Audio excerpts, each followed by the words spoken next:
What's important in football is important in life. The basic stuff, sure. Sticking together no matter what, working as hard as you can, playing for the good of the team more than just yourself. But deeper ideas too. What real leadership can accomplish, how brilliance can be refracted in so many extraordinary and unforgettable ways. And always, always, what true hope can look like. For a long time now, the NFL Draft has been a place for football fans to chase hope. And even if you take away the party and the pageantry, the scene and the ceremony, you can't scuff out that hope. No matter what the draft looks like or what it sounds like, it's still ultimately about the promise of the tomorrow we all want to see. All the stories, all the possibilities, all the promise. They're just the start of why it was worth finding a way to hold this draft even with everything going on. We can all make an impact while we take part. Every moment along the way, a chance to get excited about your team and support the ones who need it the most right now. It'll be a new way to experience one of our favorite sports events of the year, but still great to be able to look to this game, to remember what we love about life, what matters in life, and how great life can feel at its very best. So go ahead. Hope your team does everything right in the draft. Go ahead, enjoy a little escape while helping out the real heroes of the moment. And go ahead and still treasure a world where the game of football can still bring us together.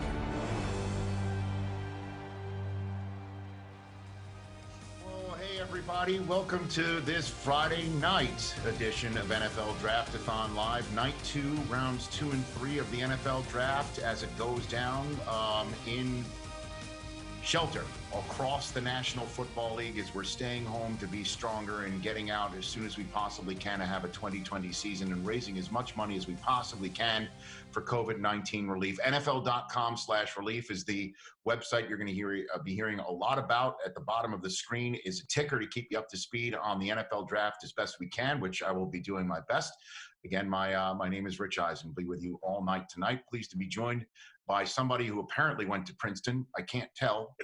Kyle Brandt of Good Morning Football. Good to see you, Kyle. How are you, brother? Good to see you, Rich. You would know all about being subtle with your alma mater, and so I have a subtlety behind me. Well, I know, and speaking of subtlety, not all of us are a member of the New Orleans Saints, a 5-time Pro Bowler, as a portrait of himself behind himself right now, joining us for the first 2 hours of this NFL Draft-A-Thon live broadcast, none other than Cam Jordan. How are you, Cam? I'm good. I'm only going to say local artist Josh Wingert created this. It's all good. He did a whole mural on Freshman Street. So if you go by, no, I'm here too, baby. No, hey, it's not. New Orleans no, listen, always, baby. You did not commission the art rendering of yourself that's behind yourself.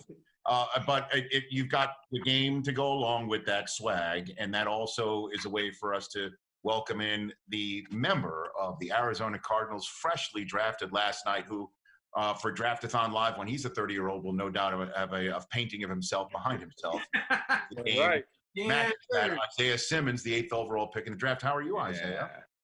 Good. Really good. Oh, and look who's joining us right now at the very bottom, contacting the audio. That's a goat from the Buffalo Bills, Bruce Smith. Oh, my gosh. That's right. That's how 200 sacks in the room. Mr. 200 sacks. That's right. Tech finest. How are you, Bruce? I'm good, man. How you guys doing? Thanks for joining us tonight. Beautiful, beautiful. I guess vista right behind you, right there. Yes. I live on the water, so I'm okay. Blessed and fortunate. Well, let's start with you. Let's serve you first. Isaiah Simmons, did you sense that the Cardinals were coming to get you last night at all during the process? I really didn't have any idea. I was super anxious on finding out where I was gonna go, and I didn't really know or think it was gonna be the Cardinals, but hey, I'm ready now. Isaiah, I hate to bury the lead here, but your new head coach, Cliff Kingsbury, there was a picture of his home that everyone is freaking out about. Have you seen this? I did. What do you think? It's crazy. I didn't want to be that guy, but I'll be like, yo, coach, gonna have to let me come over. But nah, his house looks dope though. Yeah, he looks dope. Mm-hmm. I got a real question. I see you got all that new money coming in. I see the 3 stripes on the shoulder. Is that indicative of what we doing? We not going to big swoosh life? We go 3 stripes? No. This was just a little freebie for now. Okay, yeah, it was a little freebie. Yeah. We not. Or is this going to be the last time Cam that we see him wearing something for free? Is that what you're saying? That's the last moment of his career. This is the beginning of free. It's gonna feel good. After he locks in. I mean, he's a monster on the field. So you lock him in with Pat P, and then you got Baker and Chandler Jones over there. Oh, he's star-studded. He's gonna have many free nights ahead of him. And look who just joined us now on NFL Draft-A-Thon Live. My favorite words, Dick Vitalis, connected to audio that I just saw on the screen. How are you, Dickie V? How you doing? It's been a long time. How have you been? I'm doing good. Can't complain. Good to see. Well, I saw you took a dip the other day. Yeah, I took a little dip. I went for a little swim, jumped in. I was excited as heck that, we're going to overtake the Saints now. But the bottom line is, Brady, Gronkowski, are you kidding me? Tristan Wirfs, and we'll get a running back today. I'm sure we're going to get a great running back, maybe Jonathan Taylor. I don't think we'll get DeAndre Swift, who I really would love, because I think he'll go earlier unless they make a trade to move up. But, we'll take Taylor. We'll take Taylor back there, catching some balls out of the backfield because, Brady likes to dump that baby off. I don't think Cam agrees with that. I fully agree with you. There's a reason why nobody really sacks Tom Brady.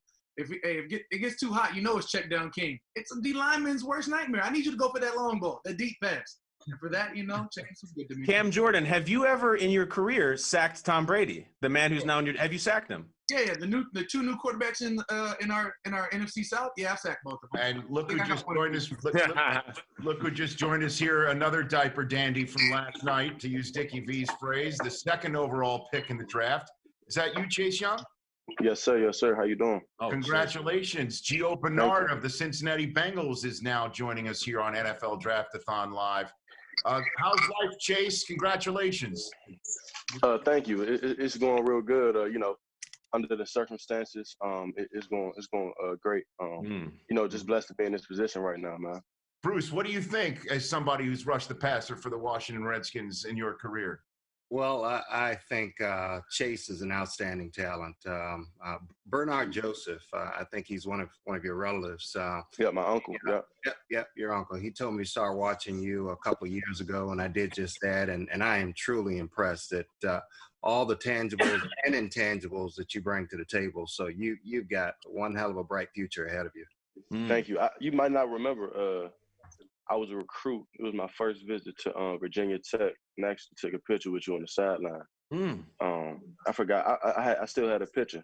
Right. But I took a visit up there, and I met you on the sideline. It might have been the spring game or the first game. It might have been a game, but they played Ohio State and beat them that year. Yeah, Bruce. Bruce, how does he take a picture with you at Virginia Tech and wind up at Ohio State on a recruiting visit? What happened, Bruce? That's a good point. I tried to work some angles, but they didn't work out. By the way, that comes specifically as a Michigan Wolverine. You could have saved us a lot of problems, Bruce, if you just only closed the deal with that photograph. Hey, Rich, can I say something to Chase? Go for it, State Buckeye. Hey, Rich, let me ask him this. It's amazing that the first 3 guys taken in the draft yesterday all were on the same team at Ohio State. Chase, what was Burrow like when he was there? He was real cool, chill, laid back. But Joe, he was a grinder. You knew he was a competitor. We'd do things with one-on-one, and they'd tally up wins, and Joe would never lose whoever he competed to. So we knew when he went to LSU, then he would have had that year that we all knew he could have had. Well, and now he's a teammate of Giovanni Bernard. Gio, how you like that pick from last night, huh? Yeah, great pick. I think, the biggest thing is everybody kind of knows how good of a competitor he is. He's a guy that, you bring him onto a team, he's going to instantly up that team's level of play. So it's one of those things where I'm sure that all the Cincinnati's super excited to have him. The team obviously is excited. The owners, just everything. I think everybody's super excited to have him on our team, and yeah. And the goat pasture just got a little bit bigger right here on our opening 9-box of NFL Draft-A-Thon live here on night number 2 from Rocket Mortgage, courtesy of Rocket Mortgage, Detroit Lions. Great Barry Sanders. Good to see you, Barry. Oh, Barry. Rich, what are you up to, man? Well, I'm just trying to hold it down. Just trying to hold it down on a Friday night. And I'm looking over. I don't know how it's all laid out for you guys on your screen. What do you think, Kyle? Right underneath you are the 2 top candidates for defensive rookie of the year. You could throw. I think it has to be. Too. What do you think? I want to know who's going to take it when they have the NFL honors next February, God willing, in Tampa, Florida. Who will be getting the hardware for defensive rookie of the year? Speak now. I'll forever hold your peace. I'll speak for him. I'm All right, Bruce. I'm picking Chase. You're picking Chase. That's right. Isaiah, your thoughts? Come on, man. Hey, I'm the defensive lineman, dog. Come on. I need a little bit of love now. You're not here for this division. Let the best team win. Let the best man win later on. Mm-hmm. There you go. Well said. Well said. Well, it's good to have you guys here tonight, Isaiah and Chase. Congratulations on you guys getting drafted where you're drafted. Just great spots. Everybody's excited, no doubt, to have you all. And later on tonight, Chase, I think we're having both Urban Meyer and Ryan Day together. Is there anything you'd like me to pass along? Anything that maybe you left behind in Columbus they would need to pack up, send you, something like that? Anything I can do to help you out with that? Yeah, just tell Coach Meyer, call me. I'm gonna talk to him about something. Tell him hit me. Okay. Hey, Chase, if I might, everybody's handing out their suggestions right now on what show to watch or what movie to watch. Have you ever spent any time watching the 1985 Bears defense? Because your new head coach was part of it. And you got to watch that, man. You got to look on YouTube, 1985 Bears defense. And Ron Rivera was out there running around, man. You're going to love it. I'm going to go watch it. 85 Bears. Anybody else? Anybody play against the 85 Bears in this room? No? Anybody? Yeah, I played against a lot of those guys. Yeah, in 89. Tell them. In 89, I played against Ron Rivera and Mike Singletary. You about to say Mike Singletary, yeah. Singletary never said anything, right? He just stared at you from the middle of the defense. Right? Exactly, right. He intimidated with the eyes. Yeah. Bruce, Marshall Falk tells his story all the time, but being in Buffalo, New York, standing there, coming out of the tunnel, you would come out all with your arms all greased up there, and then you just come out and just stand there with the crown of the field right there, right in front of you, and everybody would just basically know that the day was about to get that much longer.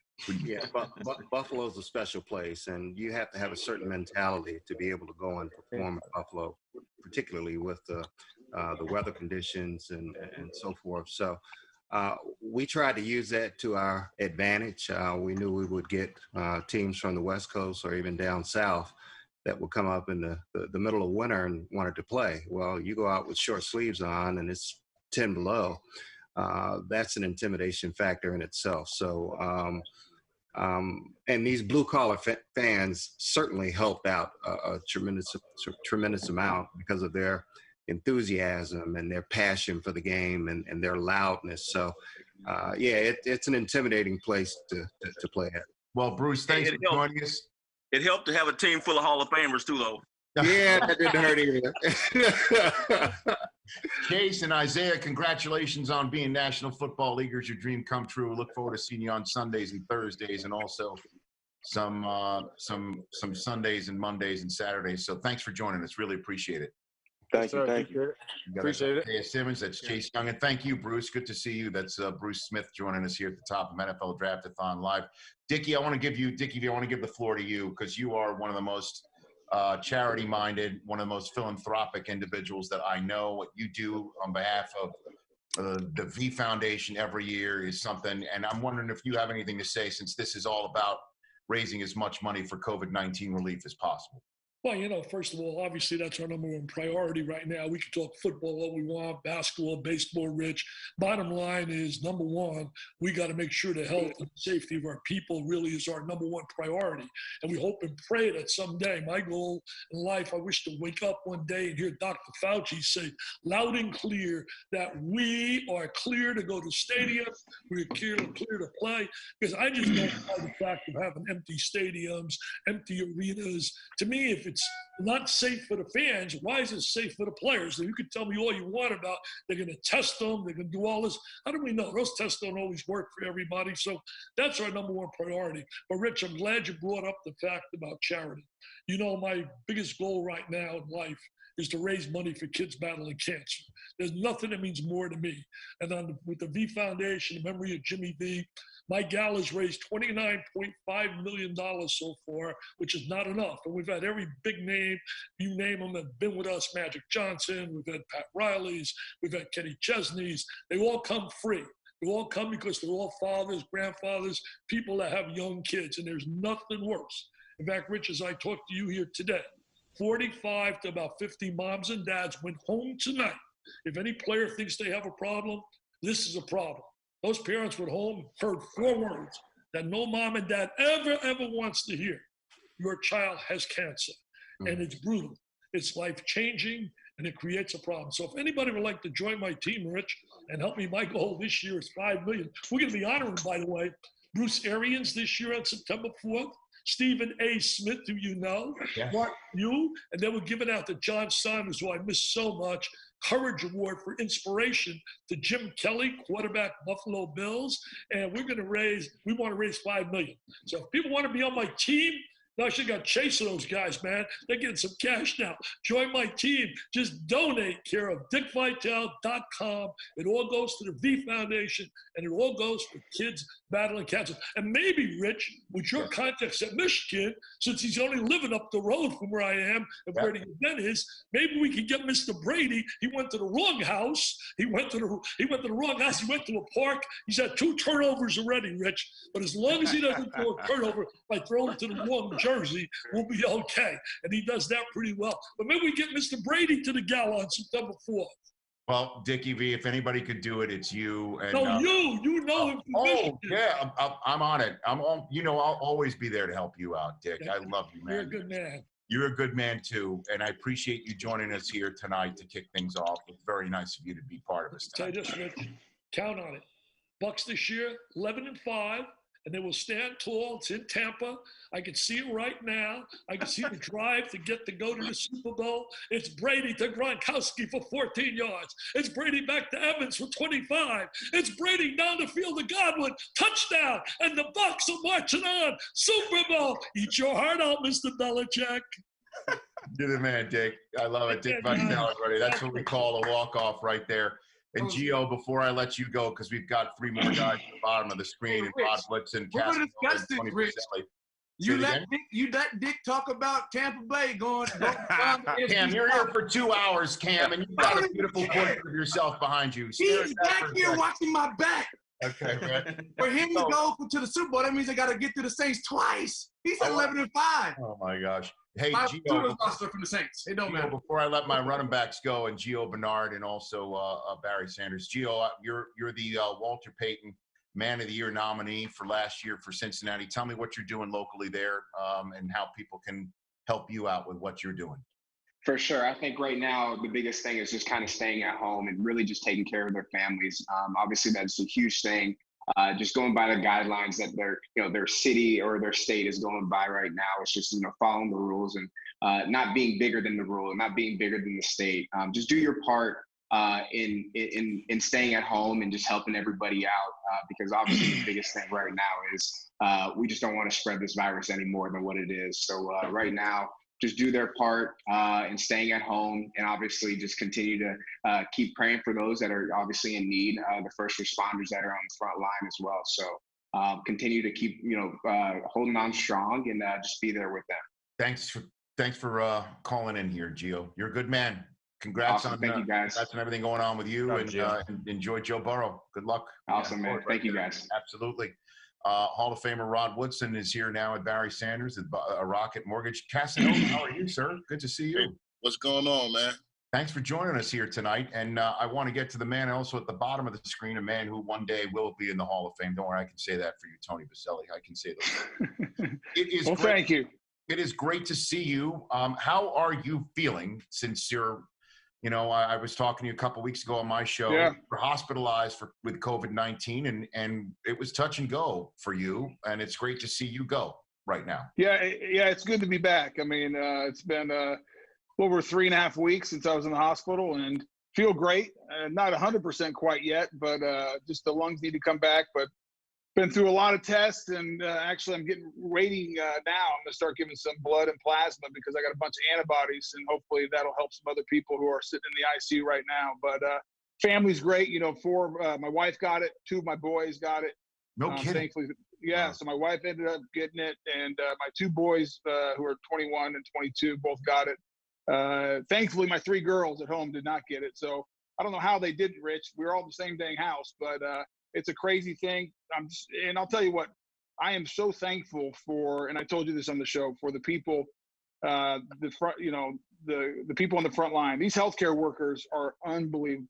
And I could tell you story after story about the nurses, the doctors, even the health techs that are coming in and taking my blood. And I mean, I'm laying there with the virus and I'm sick as a dog, and the courage that they showed and the compassion. I mean, because you're by yourself, your family can't come see you, and you have these people that have families at home, and they know that they are risking getting the very thing that's put me in the ICU, and they never hesitate, never even blinked.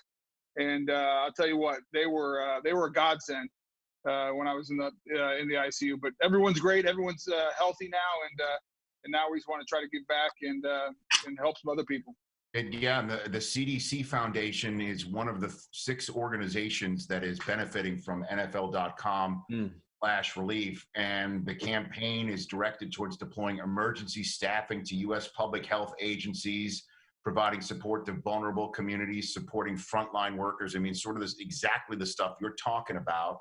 And then, of course, this is also about helping out Meals on Wheels and Feeding America and feeding people who are going hungry right now. There's just no 2 ways about that. And we got another Hall of Famer, Chris Carter, joining us here on NFL Draft-A-Thon Live. But I want to get to you real quick, Casanova.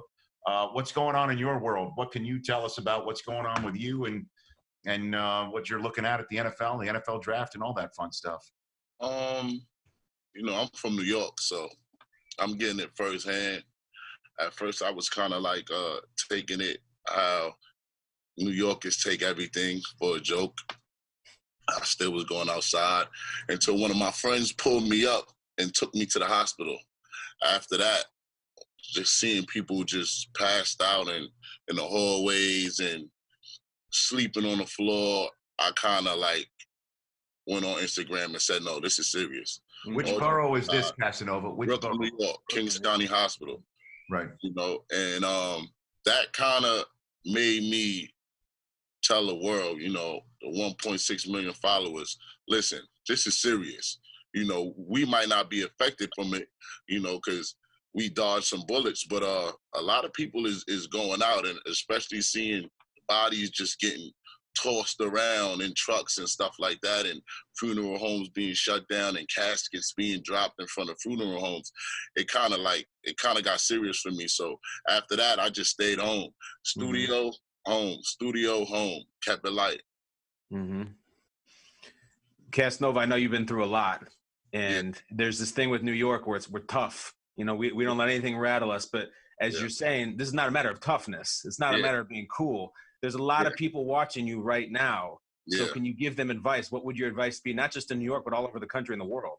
My advice would be, don't play with it. You know what I'm saying? Because we all think something is a joke until it gets close to home. My father, I was playing with it, and my father didn't pick up the phone for me. My father is like 87 years old, but I thought something happened to him. Like, I went to his house. He was like, no, you was outside. And I had to realize, like, I was just about to go see my father, and and risk him passing away. And my mother was telling me, yo, get him outside. What are you doing shooting a music video? It's nothing important. I'm like, I got to pay the bills. She said, you ain't going to pay the bills if you dead. And again, we just got to understand this is serious, and we got to stick together for once and stay in the house, man. I think some people are getting the memo. Mm-hmm. Well, amen to that, Casanova. Before I let you go, what's going on with you outside of this world? You know me, man, I'm quarantining. You know, okay. I've been through some rough situations in my life. This is kind of easy for me. I'm just doing my dips and pull-ups so I can look like a quarterback or something. You know, doing my dips and pull-ups so I can have a bedroom body. After this, I'm coming out like this on the beach. Bam! That's it, man. And I'm praying, man. I'm praying up, man. I'm just praying, hanging on. Well, send our best to everybody. It's my hometown. I'm from Staten Island. I'm from the outer borough there. So thank you for coming on. Thank y'all. And y'all hold on, man. We're going to make it through this. Okay. Thanks for being part of NFL Draft-A-Thon Live. Okay, so now we've got, let me count it up. All right, I got Bruce Smith, Hall of Fame, Barry, Hall of Fame, Rod Woodson. Hello, Roderick. How are you, sir? Hello. Hall of Fame. Then we've got Tony Baselli, who's going to the Hall of Fame. Yep. Chris Carter. How are you, Chris Carter? Very good, Rich. How you doing? I'm doing better for also seeing Larry Fitzgerald just joining us. Is that you, Larry? How you doing? How you doing, Rich? Hey, Larry. Good to see you. How are you, Larry? Doing outstanding. Doing outstanding. So I got Larry and Barry. Barry, you've been awful quiet, but that's kind of on brand. What's going on with you? I'm just enjoying the show, man. I appreciate being here, but you know, we've been hit hard here in Detroit, Rich, and so Rocket Mortgage has really stepped up, man, and really done some great things in the neighborhood. You know, they've donated $3 million to relief efforts. They actually created a test site, a drive-up test site as well. So they're going to, 800 people a day is going to be able to be served by that test site. And they're going to manufacture masks as well here soon. So, we're just trying to do the right thing, do what we can, so you can, they've actually as well created a website where you can kind of post things about maybe a first responder that maybe pictures or videos or something like that of a first responder just saying thank you, we appreciate you. The website is everyoneknowsahero.com, everyoneknowsahero.com. So but yeah, so they've stepped up in a big way. Like I said, in Detroit here, man, it's been one of the hardest hit places, and so just been hanging on here, man, quarantining, but it's definitely great to see all you guys, man. And obviously outside of all that, one way to get everybody together in Detroit, pulling together, will be if the Lions win some football games and have a great season. And I think your mentoring skills will have to be put into play here, Barry. While you were talking, the Lions drafted DeAndre Swift out of Georgia. Oh, nice. So nice. That's nice. That's a nice piece to the puzzle that just got put together, don't you think? Absolutely. No. Yeah, I think I've known that we had our eye on him, one of the best running backs in the draft. A guy that can get it done. He can get up and down the field. He's had a great career at Georgia. So I think I think one person that's probably really celebrating is Matthew Stafford. Getting a solid piece at running back. So yeah, that's a very nice addition to the team. That's an SEC backfield. Kerryon Johnson and DeAndre Swift up there in Big Ten country. Barry, thanks for joining. Love having you. Come back tomorrow. That's 2 days in a row. Appreciate it, man. I'd love to. All right. You keep doing well, Barry Sanders. Hello, Rod. What's going on with you? Legend. What's going on, Rich Eisen? How are you, man? You're my host. I miss you. I miss you too, Rod. I don't care who knows that. I always miss you. How are you doing? What's going on? Good. I moved to Vegas, so yes. This is We were all set to come to your house, Rod. We were all set to come. I was waiting, but this is a consumer-based community, and my daughter's in that industry, so the restaurant relief fund for me is, a lot of people have lost their jobs here temporarily, and hopefully sooner or later we can get back to normal a little bit here in this area. Chris Carter, tell me about what's going on with you. You're always involved in the mix in the community, so I'll give you the floor. How are you been?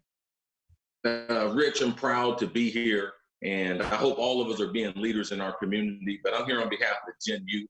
Right now, Gen Youth is in an urgent need. School buildings are closed, but school meal operations continue. For 30 million students who rely on school meals, on a weekly basis. And like a lot of guys, I was one of those kids. Gen Youth has created the COVID-19 Emergency School Nutrition Fund for schools' sakes. We're providing grants to schools to give them the resources they need to distribute and deliver meals to the kids that really need it the most. You can help feed our nation's kids by donating to gennow.org or by texting schools to 20222 for a $15 donation. Thank you. And this great time of need, let's give a shout out of gratitude to essential workers, which are the school nutritional professionals and the American dairy farmers, who are the front line ensuring our kids get the nutritional food that they need. And they're our everyday superheroes, and they deserve our support. So I'm glad to be with you, Rich. Right back at you, Chris Carter. Thank you. If you want to come back in, we got Urban Meyer and Ryan Day together, but you probably knew they were coming on since you're so plugged into that school program. You pretty much know that already, I'm sure. Thanks for coming on, Chris. Yeah, I appreciate it. Same to you. And before I let you go, Tony Boselli, I'll give you the floor one more time on your experience and what you think the message should be for everybody else. Yeah, I mean, I think everyone said it. I mean, you know, when this all started, I think a lot of us who are healthy and younger don't think much about it and didn't think it would impact us. And even when I got it and found out that I had it, I didn't think much about it, thinking, you know, you're young, you're healthy, you're going to overcome it. And most of us will. I mean, most people my age and all of us on this call who don't have underlying health conditions or any other problems will probably be okay. And you can roll the dice with yourself, and that's okay, and you can make that decision. But I think it's a time where we really need to think about the community and the people around us. Think about the healthcare workers who are out there sacrificing and risking their health and their safety, their families, to do their job. And let's listen to the healthcare experts. Let's do the right thing. And the hope is that if we do that, we'll get back to some sort of normalcy sooner than later. Because if we do the right thing now, it'll pay off in the long run. And so the social distancing, and every community is different. That's one thing I think we have to understand. New York, it's hit really hard. Barry talked about Detroit. It's been hit really hard. Other places, not as bad. And so there's different rules everywhere you go. But follow the rules. Think of your community. Think of the people around you. And think of the people that are serving the sick people, because it's real. And it's something that it's probably we do not need to be playing around with this, because there's a lot of people hurting, Rich, as you know. And it's not just the people who get COVID-19 like I did, my family did, but it's the people who've lost their jobs, that are trying to support their families. And so when you think about whether you want to do the right thing or not, think about all those people. Do the right thing, and let's all get back to living a good, healthy life, and hopefully get everyone back to work so they can start supporting their families. Exactly, and it's those people who have trouble supporting their families that are beneficiaries of tonight. Rich, that's real. That's a real deal. I mean, we talk so much about the people who get COVID like me, and thank God I'm okay, and I'm so thankful to healthcare workers. But I have friends, I have family members that own bars, own restaurants, that have businesses that are literally shut down, and they have families at home, and they're trying to figure out how they support their families. And so it's not just the people who get sick, it's everyone who's affected around it. And I really do believe that we got some great healthcare workers out there. We have great doctors. We have great scientists that are getting to understand this virus better every single day. I'm in the healthcare industry, and we're making great progress. And if we do the right thing, we're going to get there. But there's no shortcuts. We've only started this game. Let's make sure we finish it strong. You're the man, Tony Boselli. Amen. Best to you and your family. Love you, man. Thanks, Rich. Thanks for having me, man. Amazing message. And we have a whole bunch of new members of NFL Draft-A-Thon live right now. Bills fan, Canadian chef, internet personality, Matty Matheson. Good to see him here. Golden Tate just surfed in. Iron Eagle, my friend from CBS Sports, just surfed in. But we got to get to Larry Fitzgerald, because quite frankly, Larry needs a hug, because his team hasn't done anything this offseason. They haven't added a single piece. They haven't done a single thing to help out. Wait a minute. They've done everything. They've done absolutely everything. My bad. Larry, what's going on over there? Last 2 months has been insane. The last 4 weeks. It's been an exciting time, and yesterday seeing us draft Isaiah Simmons, the standout linebacker from Clemson. He's going to bring a lot of excitement, can play everywhere on the field. And You look at the matchups now in the National Football League with the backs and the linebackers and tight ends covered by linebacker, and you have a guy with that type of talent and mobility and speed, he can really change the game. And I'm really looking forward to having him. Obviously, getting DeAndre Hopkins, 3-time, first team All-Pro wide receiver to come in here and fit in right in with Cliff Kingsbury's offense, and obviously a young studly quarterback that's only going to get better. Is it true Kingsbury was renting your house to the draft?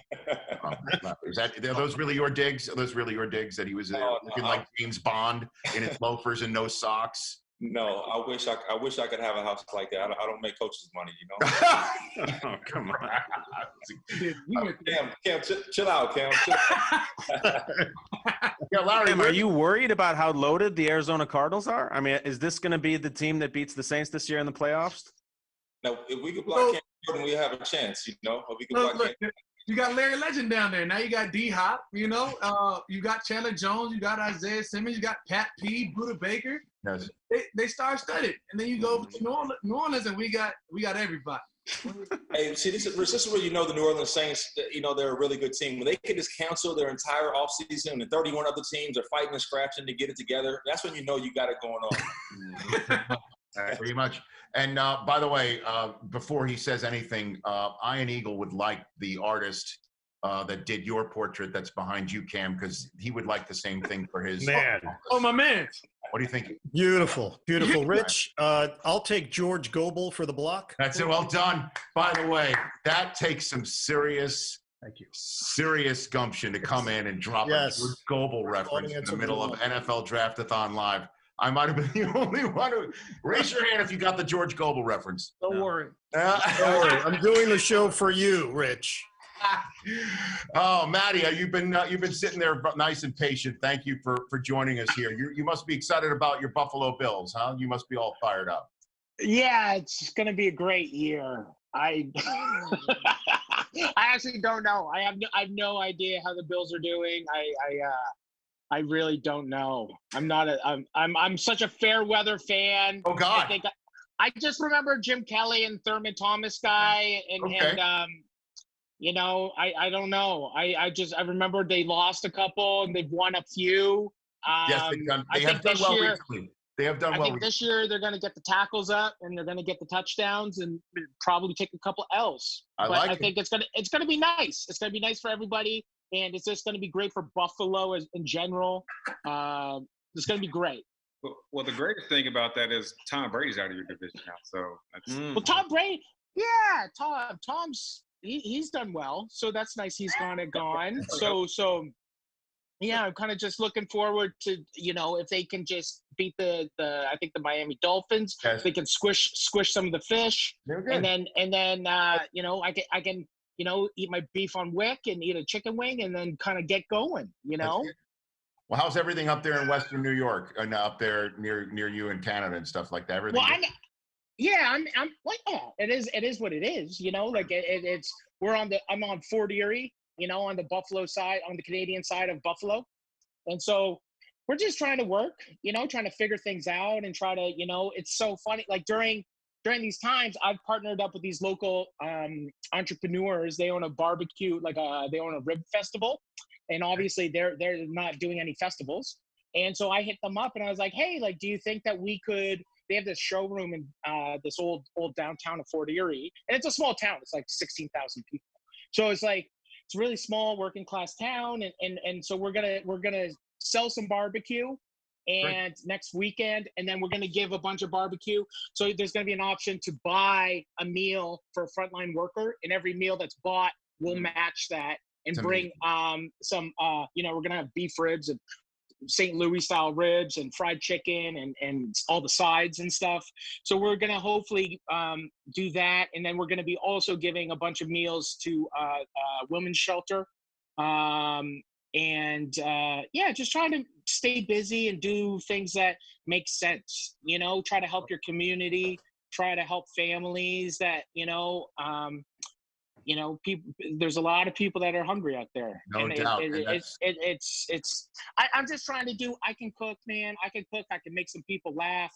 And all I'm trying to do is feed the people right around me, which is I'm lucky enough to, I moved back home after kind of my career in Toronto. It's still going there, but me and my wife and our children, we wanted to, have that small farm town life. So I love it, Maddie. And now here you are in the middle of NFL Draft-A-Thon live and telling us what's going on with you. And I appreciate you getting in here. Thanks so much for taking part tonight. Thank you guys for having me. It's a dream come true. It's a dream come true. Thanks for taking part of it and lending your platform to this. Appreciate it. There's Maddie Matheson here in NFL Draft-A-Thon. Where's Golden Tate gone? Where Rich, did we lose Golden? Golden. Chasing his motor around. Golden. Did he just have? No, there's Golden. There he is. We were always wondering what happens to all the jerseys that are swapped in the NFL, and they all go to Golden Tate's house apparently. Yo, sorry guys, I'm on the phone with the commish right now, FaceTime him in our. Oh, what a flex! What a flex! Oh, I'm so sorry. Please go speak to Roger Goodell. Who are we? I'm multitasking. I'm talking to everybody. Well, you just got Xavier McKinney of Alabama as a teammate. That just happened. Hey, I'm excited about it. I've watched him a little bit. He's gonna be a good player. We're gonna be tough on him. We're gonna get him right, and let's go, baby. So is Roger really there right now? Say hi, Roger. Hey, Roger. Commissioner. Hey, what's up, Commish? Wow. Now we're in Inception, Rich. This is weird. Worlds colliding. This is weird. How are you, Ian? What's going on? All good. All good. It's been great watching your coverage, that secondary screen that I've been using. You've been doing an incredible job. Yes. Seminal moment for me yesterday was the LBK, LAK, life before Kingsbury, life after Kingsbury, because now I just want to be Kingsbury. Yep. That's what I'm aspiring to. We got to get this picture up here right now. That really was impressive. It looked like a cologne ad, right? It looks like, I know. I want to smell like Kingsbury. I did too. And I want to smell Kingsbury. I do. Rod, have you seen this picture that we're talking about? You probably haven't, right? You talking about the opening grand picture of the hallway where he's just doing the draft there? That's his draft setup. There it is, Rich. Look at that. That's got to be hot still. I mean, look at that setup. I mean, that's a lifestyle. Larry, why does he have his fire rocks on in the backyard? Isn't it like 100 degrees there? Set the ambiance. You have to set up the scene. You got the water and the fire and the mountain. That's just that real ball stuff. Hey, Golden, we've all been scanning those jerseys since you sat down. Let me ask you a question. And Larry and Cam, I'd be interested in your answers. All those players behind you, if you had to quarantine with one of them for 2 months, oh my gosh, who would you pick? And Larry and Cam, I want your answers too. Let me see them, Golden. Turn around and see the jerseys. That's easy. You got Marshawn. Talking to Roger. Yeah, Marshawn Lynch might be the wave. You sit down with Sean for 2 months, you're gonna learn a lot, and you gonna get all types of soul in the mind. All right. Who do you guys got, Larry? If you with Marshawn, you definitely gonna learn about the chickens, man. You're gonna learn about the chickens. You gotta protect them. Got to take care of your chicken. Patrick Peterson, that's my little brother, man. I'm with him all the time, or used to be with him before we got shut down. But I would definitely have to hang with that. Well, Larry, thanks for joining us. Rod, you too. I appreciate you chiming in. No, Larry, I need to know who's the better golfer, you or Pat P. Depends on the day. But I know one thing: both of us whoop you, though. Easy. I'm just here for the driving range. You know this. Well, thanks for joining us. Take care, Larry. You take care. See you later, Rod. Take care, Rod. All right, Rich. Take care. Look who just joined us. That would be Seth Rollins and Carly Wood. Hello, Seth and Carly. What's going on? How are you? Good, man. How are you guys? We're hanging in there. We are absolutely right hanging on. in there. Everybody is, huh? I know. Seth, are you a Bears fan? Is that a true story? Oh, true, man. My whole life, I grew up in Davenport, Iowa, and we don't really have a team in Iowa. So it was either the Packers, the Vikings, or the Bears. And my grandpa liked the Bears, and so I wasn't going to test him. Hey, Seth, a few years ago at a show, you did an incredible takedown on the mic of Johnny Manziel, who was ringside at the event, and you called him Johnny Idiot Face. I remember it. What do you remember about that? And is there anybody else in the league right now who needs to be taken down? Oh, God, there's a plethora of guys who probably need to be taken down a notch. To be fair, I would probably go for another Browns quarterback in Baker Mayfield if I had to choose. What do you got for Baker? Although I think he got humbled. He humbled himself last season. I'm not going to lie. Yeah. Yeah, I don't know. That was a good one, man. It turns out I came out on the winning side of that because Johnny Football, bless him, is not doing so well right now. This is what we did last. Well, Rich, he's a Bears fan. I think Aaron Rodgers was taken down a notch last night, wasn't he? You know what? That was an interesting moment last night for sure. Wait. No doubt about that. Is that Ric Flair just joining us? Oh my gosh! Hey, at the end of the day, you can put Jordan Love behind Aaron Rodgers for a while. Listen, exactly. Hey, I'm with Cam on that one. Yeah. Hey, tell Seth to stay in Iowa, okay? How's he know about the NFL? What up, Nate? How's it going? Good, man. How are you? Oh, I'm great. Couldn't be better. Are you Iowa or LA? Oh no, there's nothing to do in LA, man. Here in Iowa, I got a gym I can go to. My coffee shop's still delivering stuff. So yeah, we're quarantined up. Have you got the man with you? She's around. Yeah, she's looking to order some Thai food. I love this. How you guys doing? Junior just joined us on NFL Draft Live. Good to see Cam you. Jordan, my man. Look out. Woo! Look out. Cam, you're too handsome to be that tough. Hey, look, I'm just trying to be something like the Nation Boy. I'm trying to be. Yeah. Do you want to help driving this bus a little bit? You want to good? Come on, we need to lay off our guys up here in Atlanta. You got your bobbleheads behind you. I mean, I could use some help. Anything? I think you got it, Rich. Okay, I got all you, Rich. Hey, Golden, you've been hanging there for a while. I appreciate the time. Anything that you want to let us know about what's going on in your world, your neck of the woods that you want to get out there to the people here? My family and I, we're just staying close to home. Trying to stay safe, protect each other, love on each other. We've been taking advantage of just spending time with each other. Obviously, being a football player, we can live a fast life at times, just on the go. So it slowed things down for me, and I've really had a chance to watch my kids grow. I have a 2-year-old named London. I have a son named Golden the fourth. Me being around has allowed me to see that my wife is absolutely a super mom, a super wife, a super provider. So I'm super thankful for that. But I would encourage, someone said it a few weeks ago to me, tough times don't last, tough people last. And that's kind of stuck to me. It's a very simple saying, and I'm, just going to stay positive, just keep taking it day by day. If we think about it, how do we get through this, whether it be the financial part or the work part, you think about it, the big picture, 2 years now, 5 years from now, it could be overwhelming. But if you just take it one day at a time, one moment at a time, I have no doubt that each day we're just going to keep chugging through this thing, and we're going to come out on top. We're going to come out stronger, better as people. Obviously this COVID-19 doesn't care about your race, your political views, who's your favorite sports team, none of that. So hopefully that brings us together as people and then humanity. So, just stay at it, man. I know times are tough for sure, but we're going to make it out of this for sure. Thanks, Golden. You take care of yourself. We'll chat with you down the line. Thanks for joining us here. Absolutely. And I appreciate the time. I know, you came correct with your Hollywood Squares reference and the beautiful part in your hair. I missed the dulcet tones of your play-by-play, but I appreciate you joining. Great seeing everybody. It's a reminder how much football unifies people, and just wonderful to be a part of it. I'm going to see you at an airport at some point. Again, I do look. That's going to happen. I know. That's usually where we run into each other. Take care of yourself and your family, Ian. Take care. Ian Eagle. Carly Lloyd, how are you doing? What's going on with you? Just hanging here in New Jersey, everyone else, quarantined and just trying to kind of find the silver lining, enjoying the pause of life. We're all busy humans and, special professional athletes. There's always stuff going on in our lives. So I'm just kind of soaking it up and enjoying time with the husband, which is a taste of future reality when I'm done playing. So okay, when you're done playing. We know you playing football, so you can't tell me you strengthen that leg. I've seen the kids. Tell me now. What's going on? I need some practice. I got to practice before. Okay.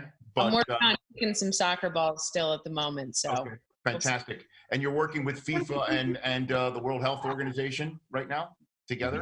Yeah, just trying to do my part and, keep everybody, doing their part as well. So yeah, Thanks for being here, Carly. Really appreciate you joining us here today. That was awesome. Thank you. Thank you for being here. Harry Connick Jr., how are you, sir? What's going on, Rich?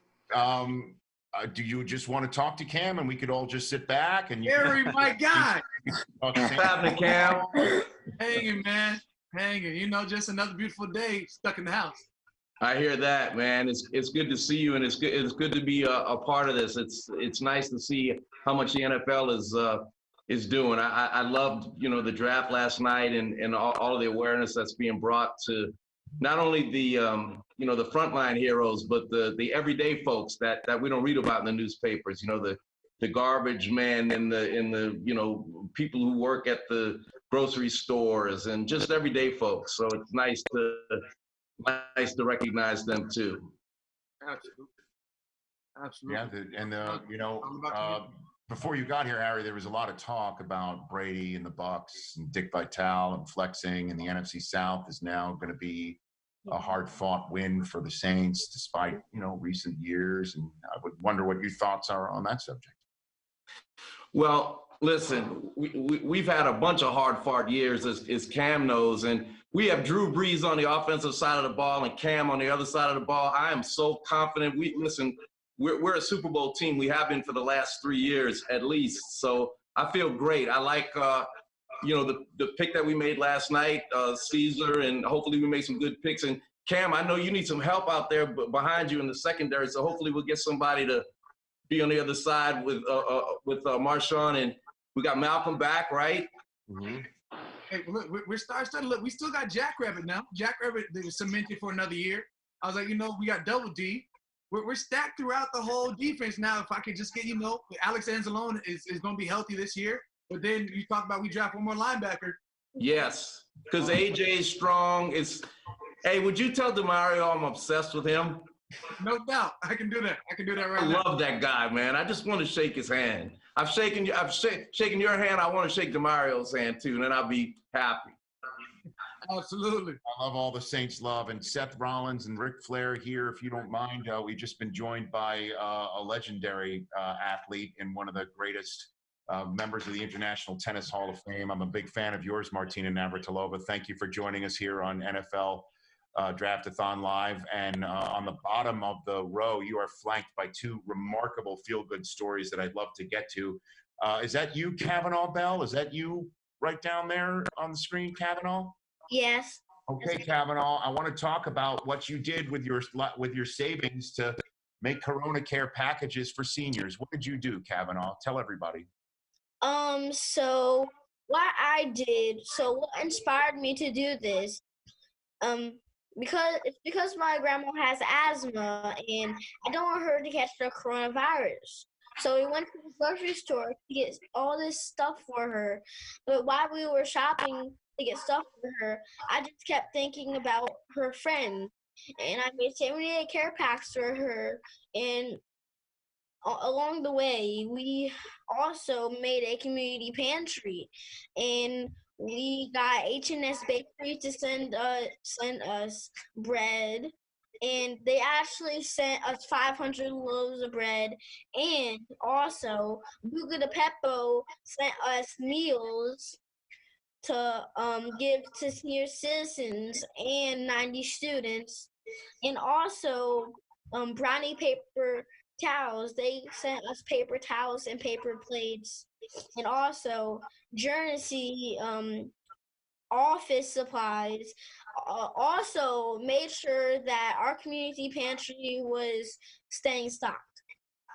And how old are you, Kavanaugh? Kavanaugh, tell everyone how old you are. I'm 7 years old. Yeah, that's right. You're 7. Hey, young man. Unbelievable. Go, girl. You got to go places. You've already gone places. 7. And you are the future, thank goodness. That you at age 7 see what's going on in your life, in your community, and you use your own savings for this, Kavanaugh? Yes, I used my own life savings for the care packs, which was $640. Well, that's amazing. What? Wow. Okay. Kavanaugh, how do we make sure that you get that money back? How do we make sure you shouldn't be spending your own money? That's a beautiful gesture, but that shouldn't be happening. There's a whole bunch of people that maybe could help you out and make this bigger. What do you think? Yeah, I know that there's a bunch of other people, but I've been getting donations also. Okay. And also, I just decided to use my own money because like that's what I do. That's what champions do. That's awesome.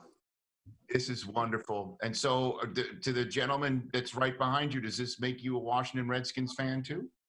Because I see that happen. Yeah, that's my dad here. Yeah. But I basically like all football, and hopefully I'm going to be able to go to an Eagles game this season because, like, I'm just really excited to see if I can go to the Eagles game this season if you guys have the season. So, yeah. Okay. Well, now when you say the Eagles, you mean the Eagles at Washington, or you're an Eagles fan? Well, I am an Eagles fan, but I just like seeing all football though. Well, Kavanaugh, we are inspired by what you have done. And what's your dad's name? My name is Cliff. Cliff, you're raising it up right. Oh, thank you very much. Okay, you got it. Kavanaugh, thank you for joining us. Really appreciate it. Thank you. We are inspired by you. And again, before we get to you, Martina, I want to get to you, Sophie Russell. Are you there? Did I see you? I'm here. Can you hear me? There you are, Sophie. Explain to everyone who you are. You are a VP at Carla Auto Agency, and the round of applause that we are hearing for people who are taking care of everybody in the city of New York. Is that where it is? That's true. That's certainly where we started it. We started a 2-minute round of applause for essential workers, which of course is those healthcare heroes on the front lines, but also everyone that's deemed essential, whether it's grocery store workers, truck drivers, postal workers, everyone that has kept what little sense of normal we have left alive, and just to show how grateful we are. And, you know, we saw these amazing movements in Europe where people were using sound and applause just to say thank you. And why not try and initiate that with New Yorkers? And we just kind of made a flyer and put it together. And come on, it started with a flyer in New York City, a flyer, and now it's a digital flyer, we'll say, an e-flyer. All right. And so we pulled that together. And, you know, as you mentioned, I'm a vice president at a global communications agency. So we're lucky in the sense that we have this network there to tap into, but anyone and everyone we could get to, we wanted to help amplify it. And then we kind of just watched it become what it is. And the reason it's so successful is because of every New Yorker that does it every night for 2 minutes. And it's not just applause anymore. It's pots, it's pans, it's music, it's New York, New York, it's Empire State of Mind, and just any way that people can say thank you. So it's a beautiful thing, and definitely one of the most validating things I've done to date. So, well, congratulations on that, and I appreciate you joining us here on this this stream to bring more attention to it, and the kudos you deserve. Great stuff. Thank you so much. Appreciate it. That is Sophie Russell joining us. Hello, Martina Navratilova. How are you? Hey, Rich. Long time. Very, very long time. Maybe back at the U.S. Tennis Center many years ago when I was wearing a CBS Sports blazer for a couple of summers. Meals on Wheels is important to you, and that is one of the 6 charities that is part of NFL.com/relief. That's the sign that my 11, 9, and 6-year-olds made. And I think that's part of the reason why so many people are donating. Maybe I'm just throwing that out there. You know, what's going on with Meals on Wheels? This is such a crucial time of in the world for Meals on Wheels and those who need it. Well, seniors, there's about 8% of seniors are food insecure in that they don't know if they're going to get enough food that day. And that's before coronavirus. Now, of course, that number has gone up, and there's so many more people that don't know if they're going to get enough food for the day. And Meals on Wheels makes sure they deliver that food. Not only that, but they also keep people company, which, of course, now most seniors live on their own, and it gets pretty lonely anyway. And now they can't even go anywhere. So Meals on Wheels provides not just the food, but company. And I think when we don't have it, that's when you realize how much you miss it. It is just so important, obviously, and we just forget just how hard this is hitting the senior community. It's awful. well, they don't have that many choices. And living in a city, maybe you can walk places, but if you live anywhere when you need to drive, you need to be driven, or maybe you don't have enough money for a car, or maybe you can't drive anymore because you're too old for that. So you're depending on help from others. And if your family is not there for you, if you really are all alone, it gets pretty rough. You know, we have it pretty easy with our social distancing and where we live. I think we're all in good shape here. But when people don't know if they're going to have enough to eat, and now this coronavirus hits and the food insecurity goes through the roof, it becomes really, really difficult. So. Martina, thank you for joining. Like I said, a big fan. I'd love to, have you on my show every now and then too, talking about life and tennis and everything else. Thank you for coming on. All right. Thanks a lot. Appreciate it. Thanks for having me. Thank you. You bet. Flip Dinero. How you doing, man? How's everything, Rich? How are you, Flip? Good to see you. I'm all right. Can't complain. Blessed. Quarantining. You bet. National Football League free agent Kelvin Beachum is joining us as part of Feeding America. How are you, Kelvin? Good to see you. Doing well, Rich. Thanks for having me. Yeah. Before we get started with you guys, Rick and Seth, do you guys want to? I feel like we should just sit back and be a fly on the wall. You guys just connecting with each other. Well, hey, I love Seth Rollins. He knows that. I sent him an emoji one time. He was in shock that I knew how to do that. Which one was it? Oh, you don't want to know. Just a thumbs up. It was a nice one. It might have been. It might not have been. It's Nate. You never know what you're going to get. Thank you. I just wanted to tell Rich, I saw you at Miami across the stage, Rich, but listening to all these stories, I'm such a huge fan of Martina. And the Chris Everett Martina events for years was just for a little bit of TV I was able to watch her on my schedule. They kept my attention, and then to hear the story from the young man, it's going to the Eagles game hopefully, and his father there. Seriously, a 7-year-old has the presence of mind. That was absolutely his own allowance, absolutely family. So.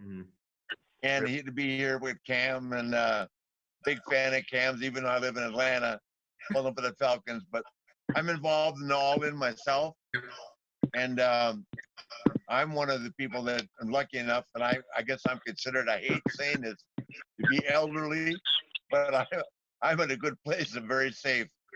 But man, the stories about the kids and the elderly, and I made a little video, and it's the least any of us can do. Yeah. To help support this deal. I mean, I've been around 71 years, guys, and I mean, I've been through everything myself personally, and I've seen everything. But this darn virus, man, I've never seen this as upside down. But like Dion says, man, we're gonna beat this thing. Yeah. I mean, I love Dion's little thing, but we're gonna beat it. But we all gotta be together and be thankful for every second we have. And again, check out moments like this. Yep, Rick, is the whole country going to be saying woo after this is done? Yeah, listen, I'm saying woo every day. That's a good one. Nothing, if we stick together, nothing can defeat us. Well, we can do it, and just support the people around us. We're all brothers and all family, especially the sports people, but everybody else that's involved in it. So I'm honored to be part of the show today. Thank you for asking me. Rick and everybody. Cam, I want to tell Cam I'll be on the sidelines down there when you guys come to town. Tell Drew he hasn't seen me in a couple of years, but I'll be there. We'll be there. I have to step on that field, man. Great. Thanks for joining us, Rick. The coolness factor. Rich, so much respect for you, Rich. Thank you, and Rick. all you do in sports. God bless you. Appreciate it. Same. Seth Rollins, I love you, man. Cam. See you, Nate. Take it easy. Everybody. God bless. The coolness factor just jumped through the roof. Bye, guys. Gus Johnson just joined us. How are you, Gus? Good to see you. Hey, what's going on, Rich, man? Been a long time. Been too long. And before we get to you and everybody else, I was just about to get to Seth Rollins because the Bears just drafted Cole Kmet, the Notre Dame. Oh, I love it. Yep. And Jonathan Taylor is a member of the Indianapolis Colts. I really like that pick. Mm-hmm. Oh my gosh, do I like that pick quite a bit. How you been, Gus?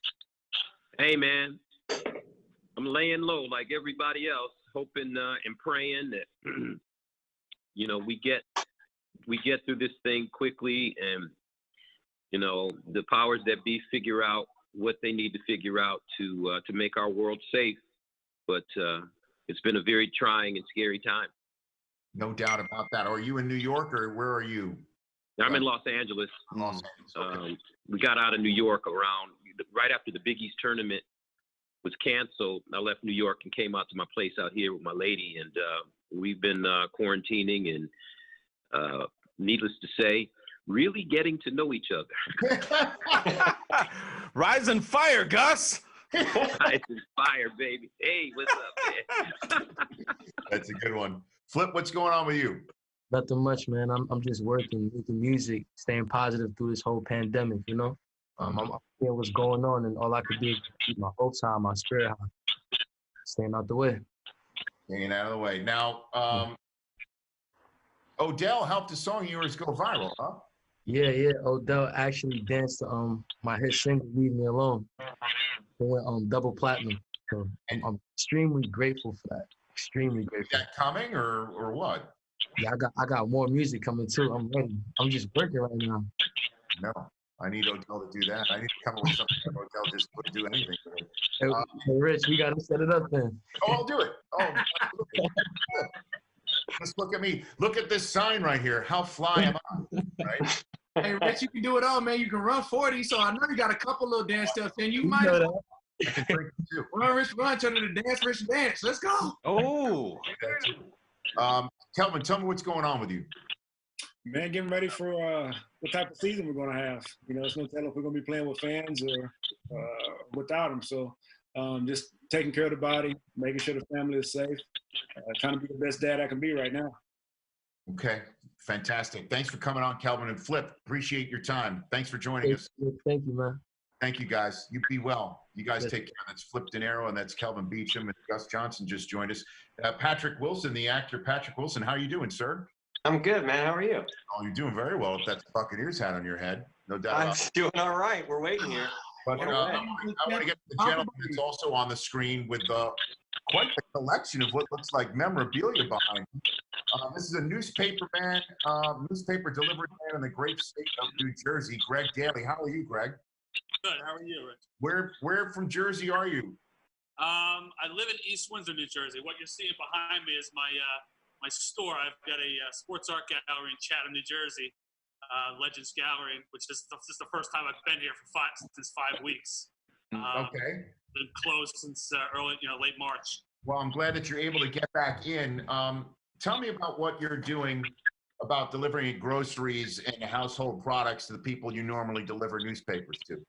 I've delivered newspapers for 25 years, and right before I closed my store, I had a woman call me who was on my route, was asking me if I could get the paper closer to her house.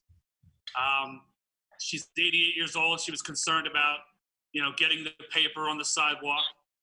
So we came to an agreement that I would get the paper closer to her house. And, a couple of days later, I happened to be standing in the local grocery store, and she popped into my head.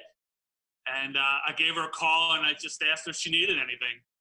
And she responded with a resounding yes. I would love to get a couple items. So I picked up a few items for her. And I'm in line, and she calls me back and asks me if I wouldn't mind picking up a few things for Mrs. Miller, who lived across the street from her. And I'm like, sure.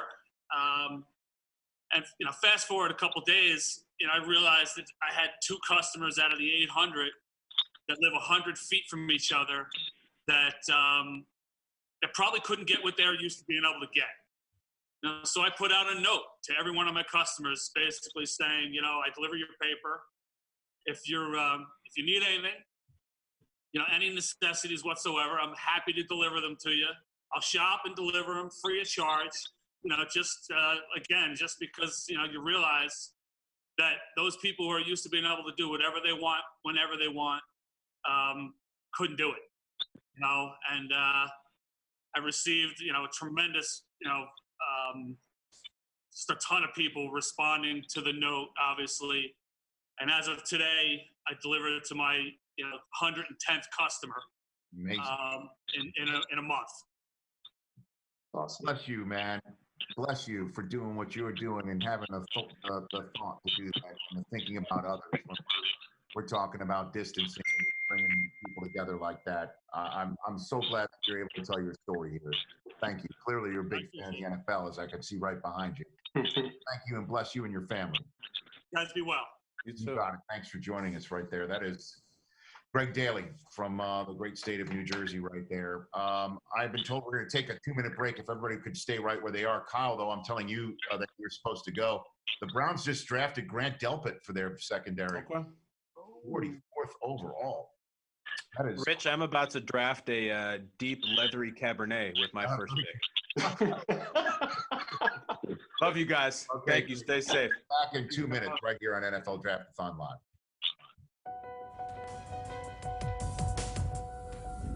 As we work to get through these times together, you may not be thinking about blood donation, but blood is needed to save the lives of people who are sick with a range of illnesses. It's easy and safe to give. If you are in good health, please donate. We need heroes now. Visit redcrossblood.org to schedule an appointment.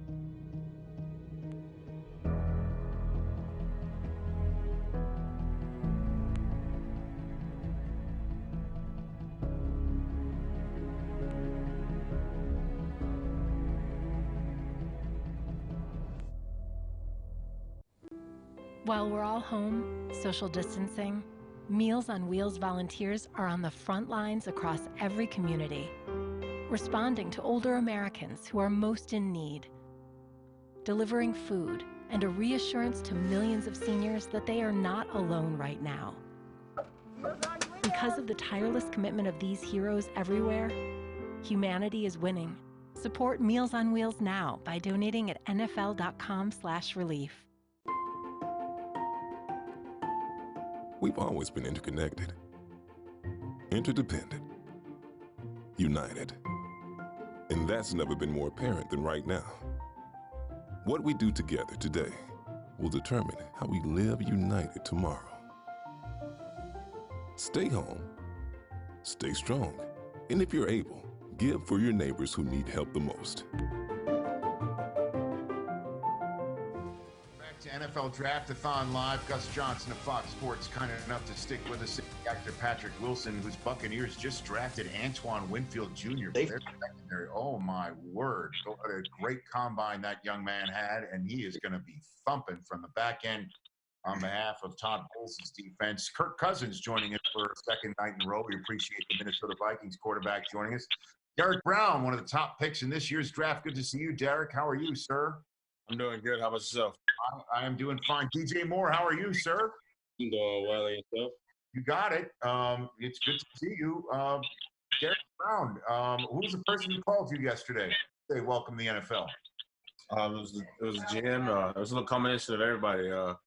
Within the first few minutes, I was on the phone with the head coach, GM, and the owner. So it was a pretty quick moving process. Well, that was quite a moment for you, I am sure. And DJ, you want to welcome have you welcomed your new teammate yet?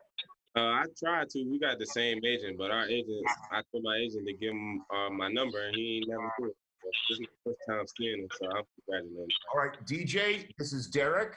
Derek, this is DJ, and that's Charles Davis. How are you, Derek? And how are you, DJ? Derek, you guys want to talk? Go for it. Just give me a few seconds. No, we talked before we got in here. Yeah. Okay. Oh, okay, good. Well, connected. Good to see you guys. Patrick, you must be excited about your Buccaneers. Oh man, what an off season! No, it's been awesome. So I'm curious. I thought they'd go running back, honestly, but safeties. That's fine. Let's go, D. Yeah. And Gus, you have called all these Big Tenors. I'm a Big Tenor, so obviously pridefully do it. But you've been just calling us a ton of these guys.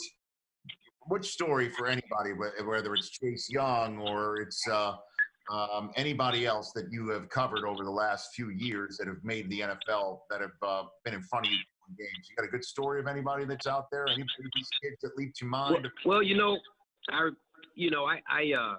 I had a chance.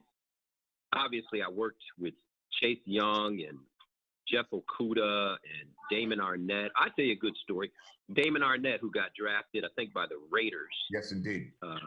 In the first round. He was going to leave to go to the NFL draft last year. And Chris Carter, who was a colleague of ours at Fox, called Damon Arnett and he said, "You're not ready. You're not an All-American. You're not even all Big Ten. You need to go back to school and play hard and train and get ready." And I remember he came back, and I was doing the Indiana game, I think, and he intercepted a ball on like the 2-yard line and ran it back for a touchdown. And in the middle of the touchdown, I said, "Damon Arnett came back to school. Chris Carter told him he wasn't ready." And as he was going across the goal line, I said, "Well, hey, Hall of Famer, I'm getting ready. Touchdown, Ohio State. Damon Arnett, 90-something yards." And now the kid comes back to school and gets drafted in the first round. I think, to me, that's what it's all about, hard work. And, Buckeyes, they'll make you strong and proud. And I'm proud of that young man. Yeah, I know. And the Broncos just took KJ Hamler out of Penn State to double up on their wide receivers. Judy and the kid from Penn State, they are beginning to start putting an offense together right there. Yeah, Penn State's a good team. And Hamler, he's a little bitty receiver out of Pontiac, Michigan, but he's going to be kind of like that Hollywood Brown character with the Baltimore Ravens that came out of OU. He's got cool Papa Bell speed. Well, I love that. Gus, love your broadcast. You know how I feel about you. And the fact that you're joining NFL Draft-A-Thon Live only means we have a big finish that we don't see coming. So I appreciate you lending your golden touch to this. Oh, man, thank you so much, Rich, man. And we go back a lot of years, man. Anything for you. You know that. Thanks, Gus. Right back at you. That's Gus Johnson. See you guys. Enjoy. Stay safe. And Kirk Cousins, last I saw you, sir, was last night. You're in the NFL Draft-A-Thon Live room, and you're like, "I got to go because my team's about to pick." Justin Jefferson, that is amazing. You must be very particularly excited. Obviously, you got 2 new teammates last night, one that you're going to throw the ball to. Yeah, it was extra special interest when you have 2 first-round picks. So that was a first for me since I got in the league to have my team have 2 first-rounders. And, yeah, they went receiver, which I think, a lot of projections had the Vikings taking a receiver. And I think most people thought that Jefferson wouldn't be available by the time we were picking. So I know that we were all pretty excited to get him. And I know our coaches were texting saying that he's the real deal. And one of the things they really like about him is just his versatility. He can play inside, outside. He's got speed. He's got size. Makes the contested catch. So I'm excited about the addition. I texted him this morning and told him hopefully we can meet each other soon and start getting to work. What's going on with your family? Everybody okay? Kurt, everybody's good?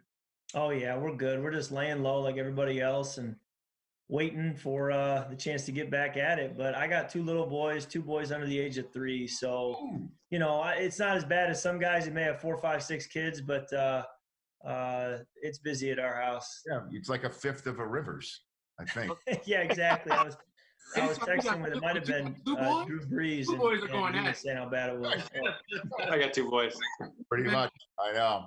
Patrick, what before I let you go, tell me what's coming up in your next few weeks, months of your career. Well, we've got a 3rd Conjuring movie coming out in the fall, so we're supposed to do reshoots on that. So hopefully those reshoots, which we can't do now, don't affect the outcome of that. And then we start the 2nd Aquaman after that. So until then, I'm just spending time with the family. I got 2 boys. We have a family of 4, but for the past 5 weeks, I've had 9 people in the house. So I've got mother-in-law, pregnant sister-in-law, the husband who's now working here. We got a 3-year-old. So it's and I'm the main cook. So it's a lot. Well, I just feel like this is about charity. You could stay here as long as you want. It looks like you're hiding out, quite frankly. Listen, man, there's nothing better than a man cave. I'm totally fine down here. Please, Patrick, I was going to say, go. We've been here long enough. Stay as long as you want, man. I'm used to hanging out with actors. This is great. All you guys, this is the best. I bet. Cam, you want to give Derek a little taste about what it's like to play defensive line in this division? You want to give him a little taste? You know what it is. At the end of the day, you're a defensive lineman. I got nothing for you because you play for the Panthers. No, just kidding. No, hey, seriously though, you got Teddy Bridgewater over at helm, and he was great for us, and that's my guy. So you got a leader in Teddy. And it comes down to going against offensive linemen. Offensive linemen, their job is to get in the way, so guys like Kirk can make the deep passes. Their job is to specifically be speed bumps. So you're going to have a great D line with over there. You talk about Brian Burns over there. You guys got some talent over that way. They're going to get you right, my guy. Just be ready to work. Oh yeah, I'm ready. You know what I'm saying? Then you can come fight for second place with Tampa Bay. Oh, man. You know who sits at the top of the South. Right there. Yeah. And DJ, top 10 in receiving yards. Matt Rule, do you have any idea when Joe Brady coming into for that LSU style offense? Any sense of what they've told you? What's coming your way? No, not really. We just all learning the whole playbook. No matter what position you are, you just gotta know everything because anybody is interchangeable. And we just had a test, I believe, yesterday, and I don't know how that went because I ain't never used to take no test. So what happened? I was like, what happened? We had to take a test. It was a test on what we knew on the first 2 days. So that was kind of different. So was it multiple choice? What was it? What do you mean? It was multiple choice. It was like a real test, like a test you get graded on. About the playbook that's been handed to you recently? Is that what it was? Exactly. So we just had to do that as a team. And what happens? Do you get left behind if you don't? Is go on your permanent record, like the fourth grade? I don't know, but I just know I finished in the top 10, so I ain't getting trouble. Like receiving yards, like fly flex. Okay. Okay. Charles, did you ever have to take a test? I take one every week before a game. This is DJ. I hope they're graded by the curve. So it's everything works. I don't think it was no curve. While we're out there flattening it. Line on there. Very good. We used to have to do that all the time, and that was just part of the package. You had to take the test, but I remember being in school and my fellow safety wanted no part of taking the test, so he convinced me to make sure that I took the test for him, but I didn't do it well enough. In other words, I did it just like I would, and when I turned it in, the coach was like, "You notice anything about his test looking a lot like your test?" But he was such a good player, they just kind of let it go because they wanted him on the field. My job was to make sure he was just out there. Hey, Kirk, DJ, and Derek, thanks for joining us. Really appreciate it, guys. Really appreciate it. Thanks, Rich. Okay, very good. Thank you. There you go. There they go. There go the three players. Hey, Coach Day, let a Michigan man help you. You got to turn your phone. Okay. Turn your phone. Which way? This way? Oh, there we go. There we go. Coach Ryan. What about now? There, you look great. You look great. That is Dabo Swinney of Clemson. Good to see you, sir. Good to see you. How are you, Coach Mullen? What's going on with you? Oh, doing great. Loving life here in Florida. Well, that's Charles Davis right there. That is Cam Jordan of the Saints.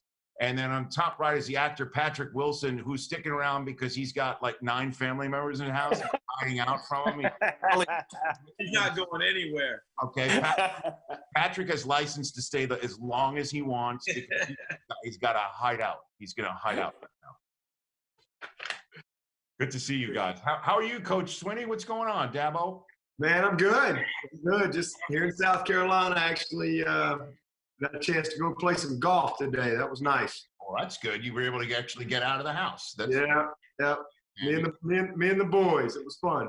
Okay. And Coach Day, I will give you the floor to flex, sir. I mean, we all know that Joe was in your house once upon a time, and then the other top 2 second and third overall selections in the draft were the Ohio State Buckeyes. I give you the floor on what you think of the way that the draft's playing out right now. Well, the first thing is if this quarantine doesn't end, they're going to take me with this beard and my hair and throw me in the woods, give me an axe, start chopping wood. But you got to come up with a quarantine, an end of this quarantine. But last night was great. It was great for those guys. It was awesome to see. all different stories. You know, Joe obviously had his own unique story, and Chase and Jeff, all three of those guys. But what a great night for them, and exciting just to be a part of it, be a part of their careers, and really excited for those guys, and then excited for the guys the next couple of days. And look who just joined us right now, Urban Meyer. How are you, Urban? Hi, Rich. How are you doing? Good to see you. Good to see you. This is like a whole. I feel like Chris Fowler all of a sudden. Yeah, I look at I recognize a bunch of faces there. That's good. I bet you do. I bet you do. Going way back. Hi, Patrick. How are you? I'm good, sir. How are you? Good. Coach Mullen, I'll give you the floor on C.J. Henderson getting picked. 10th. You know what? It was really exciting. I know for him, for his family, he's a great kid, hard worker. You know, when you look at kids, and I think one thing that a lot of people miss out on when these underclassmen make decisions to go to the next level, it's not whether or not you're talented enough. It's whether or not you're a pro, whether you're ready for that next level, both mentally, physically, and you're ready for that challenge. And, you know, he's a kid with the maturity, his preparation, how he handles his business, how he takes care of himself every day, that he was ready to go. And I think he's going to have a great career. We're really excited for him.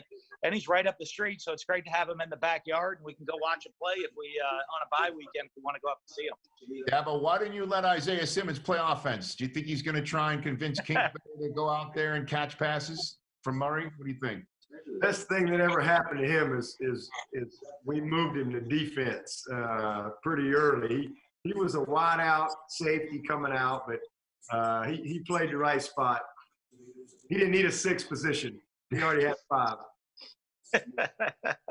So, how far do you, Urban? How long ago do you know all these guys on the screen, Urban? I know most of them. I can't say Cam and Patrick. No, I know you got. I'm talking about the coaches on the screen right there. Oh yeah, I know them. I've known them for a long time. I look at Ryan Day and I don't see any gray in that beard yet. So in a couple of years, we're going to come back in 5 years and check on him. Who won the golf game today, Dabo? Well, that would be me and my high school buddy took on two of my boys. And we took them down. So how many strokes? The old men beat the young guys. So it was awesome. Urban 2-on-2. I love it. Urban, is that Cabernet Pinot? What do you got there? Because I'm real bold. Maya Camus. That's my go-to now. Oh. That's strong. Well, Cam, you're a Jordan guy, right? You're a Jordan guy. You know, I definitely prefer a Jordan cab, but I like that Camus. That special reserve is excellent. Oh, it's going to be 5 o'clock somewhere for me here in Los Angeles. Draft-A-Thon live. So, Urban, what do you recall about Burrow? Obviously, you know he's now number 1 overall. What can you tell us about Joe and your recollections of seeing him and his skill set? Yeah, I think he's a great example of. I'm a huge fan of multi-sport athletes. He's a guy that was a great all-state basketball player, state champion, or I think state runner-up. Basketball is very important to him. He played multiple sports, and he was a little bit behind. And Ryan Day and I, we talked about that. He wasn't a spandex quarterback that was 7 years old and in a camp for the rest of his life at 7-on-7 camps. He got his nose bloodied in basketball, and I'm a big fan of that. So he was a little bit behind, but a competitive maniac. He grew into his body. Ohio does not have spring practice, so he was behind. And then between his sophomore and junior year, you saw this guy make a huge push. I believe that's when we hired Coach Day. And 1 week before our first game, he broke his hand. And that set him back big time because he just it was really hard on him. And then Dwayne Haskins came in and played very well at the end of the year. They had a great battle. But I remember toughness of 5, intelligence of 5, leadership of 5. He had it all. And then his release and his arm strength just got better and better. And I'm overall. All right, Coach Day, before I let you go, and all the coaches, Coach Day, Swinney, Mullen as well, what's going on in your campuses and what you've been doing in your communities? This is, a charitable venture here on NFL Draft-A-Thon Live. What's going on? Coach Day, I'll give you the floor first. Well, there's a lot going on here. I think in Ohio, our governor's done a great job of spreading the word here, but the Mid-Ohio Food Bank is something that, Gene Smith, myself, and Chris Holtman have all and a lot of people have our assistant coaches and have all donated to, because the thought process is that we have the resources to make sure we give back to the people who need it the most right now. And certainly there's a lot of people in need right now, and our thoughts are going out with those people. So now is the best time, to go and try to help the people who need it the most. And so, that's going on right now in Ohio and obviously in a lot of places throughout the country. So, I just think the more we can do to give back to people who have resources, the better off we all are. Coach Swinney? Yeah, I would echo that. We are in a little smaller area, obviously, here in Clemson and the upstate of South Carolina. We've been pretty fortunate, but our first responders and all the people in Greenville, which is kind of the biggest city near us, they're doing an amazing job. The biggest thing, we had a double whammy because we had a really massive tornado come through and just devastated so many people's homes in Seneca, which is right next door to Clemson. So we've had a lot of people, boots on the ground, getting out, trying to clear trees. And a lot of our players that have been in the area have been out helping, and just so many volunteers. So it's been a little bit of a double whammy for us. But everybody's pulling together. The university, our leadership has been amazing. President Clements, our board, Dan Radakovich, our AD, and pulling everything together to try to support a lot of these people in need, and also support all of our first responders and those that are really under a lot of stress right now. Coach Mullen, I'll give you the floor.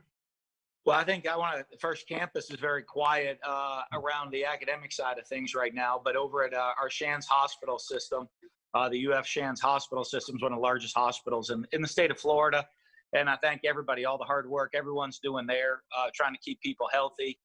You see people around the state trying to follow, what Governor DeSantis is asking people to do, and work hard at the social distancing, so that we get life back, hopefully back to as normal as we can have it be sooner rather than later. And I know everybody at the Shands Hospital System, I thank them, all the work they're doing. And everything in Gainesville to try to keep people healthy, not just in our area, in our region, but I know even for really all through the regions of Florida. Shands is such a major hospital, and all of Florida, South Georgia. So all the people there, thank them and all the hard work they're doing and the sacrifices they're making. Well, thanks to all my coaches, Day, Swinney, Mullen, Urban. Love watching you on Fox. Love it. It's been fun. Thanks. Thank you. You got it. Thanks. Have a great night. It's good to be with you, man. Right back at you. You got to stay well. You too. That's the head coach of the Ohio State, Florida, Clemson, saying farewell. We say hello to Pam Oliver of Fox. Hello, Pam. Hey, you know what? You're one of the first things I see every morning of my life. Oh, wow. Look at that. Love it. This is the best coffee mug. It's huge. It's perfect. It's perfect. It's a large cup. Yeah. It's a very, very large cup. You, Wale. Done sucking up. You, Wale. Yeah, what's up? Yeah, I'm here. The sound been kind of, whatever. But I saw Miss Pam Oliver, and then I was attentive. I was attentive. That's sweet. We live at the workstation. Social distancing. Very good. Hey, Charles. You, MC Light. How are you? I am doing well. Just waiting on y'all. It's a packed house. Hey, Light. Hello, you. It is that joining us for the that rocks your body. Don't mind him. Go ahead. I rock the rock that rocks your body. Who rocks them? Love from Wale. Thank you so much, Wale. Wale, who do we have with you? Who's to your left right there? Wale. Me? Oh, this is Mr. Frederick Gibbingson. This is my dog Freddie Gibbs. He was next door when I was doing some writing, and I was like, I got Rich Eisen on the horn. You might want to come through and just watch this. He saw Urban Meyer. He saw Gary V, Pam Oliver, and when he saw MC Light, he ran through the door. So now we here. Who's the puppy? He brought the puppy so we can get some more affection from the people watching. Hey, little buddy, I'm an MC Light fan too. I'm an MC Light fan. Can you say Washington? Can you say Chase Young? No, he a Bears fan. He a Chase Young fan. Don't worry about him. Bears all day. Gary V, how are you, Gary? Rich, I got my guy in the first round. And so I'm feeling good. Joe Douglas just traded down, so I'm feeling good. Oh, is that what happened? I ain't get Judy or Ruggs, so I don't know about the Jets right now. I'm very confident. Wale, listen to me. This is the greatest receiving draft since 2014. And y'all didn't get none. Y'all get none one of them. Yes, we will. Stay calm, baby. Patience, patience, my guy. The dog's already off the board, beloved. Not when you know this business. Not when you know who Brian Edwards is. Not when you know who Minnesota is. Like, there's a lot of guys still. Girl, you can't talk to me about football, bro. I know it like I know it. Well, Only person I know it on more than me is Miss Pam Oliver and maybe Rich Eisen. Pam's legend.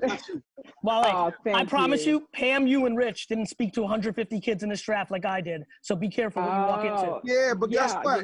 Guess what? What? Let me not answer that question on NFL Network because I don't want nobody mad. He's talking to the kids like they're not being told 100 different things by all these agents, DMs. Rich, I'm absolutely loving this, loving how everybody's up on the football and all, but I will say I'm going to lob my hat in. I'll take on anyone. Oh, yeah. Well, you got them jerseys hung up in the background. I know you different. You playing different. But we don't know it like you. I'm sorry. I'm loving what I love what all of you guys do. This is an absolute thrill for me to be on here, Rich, with all these incredibly accomplished people. It's like the old Sesame Street thing. What doesn't belong here? And I'm looking at myself. Stop. Yeah, right. Hey, Rich, don't you find that's how MC Light be looking at me at all the fancy award shows. Like at all the fancy award shows, Light be looking at me like that. Like, what are you doing? Wally, you know you're doing just fine. And there's my partner, the Hall of Famer, Pam Oliver. I get a chance to say hi to her. Hey, Charles, it's good to see you. Hey, don't you think conversation later this weekend with this draft? You guys keep doing your thing, and we're going to keep raising that money, Rich. We're going to keep doing everything, flattening the curve. We're going to raise that money. Cam, we'll see you doing your triples next year. Sacks, tackles for losses, and deflections. The man does it all each and every time. It's true. You guys keep doing your thing. Thanks a lot, everyone. Can't believe I got a chance to be a part of this. This is good. I know, it's special. And what were you saying? I was just saying, with this particular draft, you could be X's and O's talking wingspan and 40 times and all of that. But this has been such an emotional draft. Just to hear some of the stories of these young men, and especially at this time when I think we're sort of, craving some sort of unity. And I felt like this draft in particular has brought so much emotion and so much, you're just rooting for these players to do well and to watch them and their emotions and their families and some of the tragedies that we've been hearing about with this draft. I feel that that's one of those things that kind of, brings us together. We're rooting for each other. We're pulling for each other.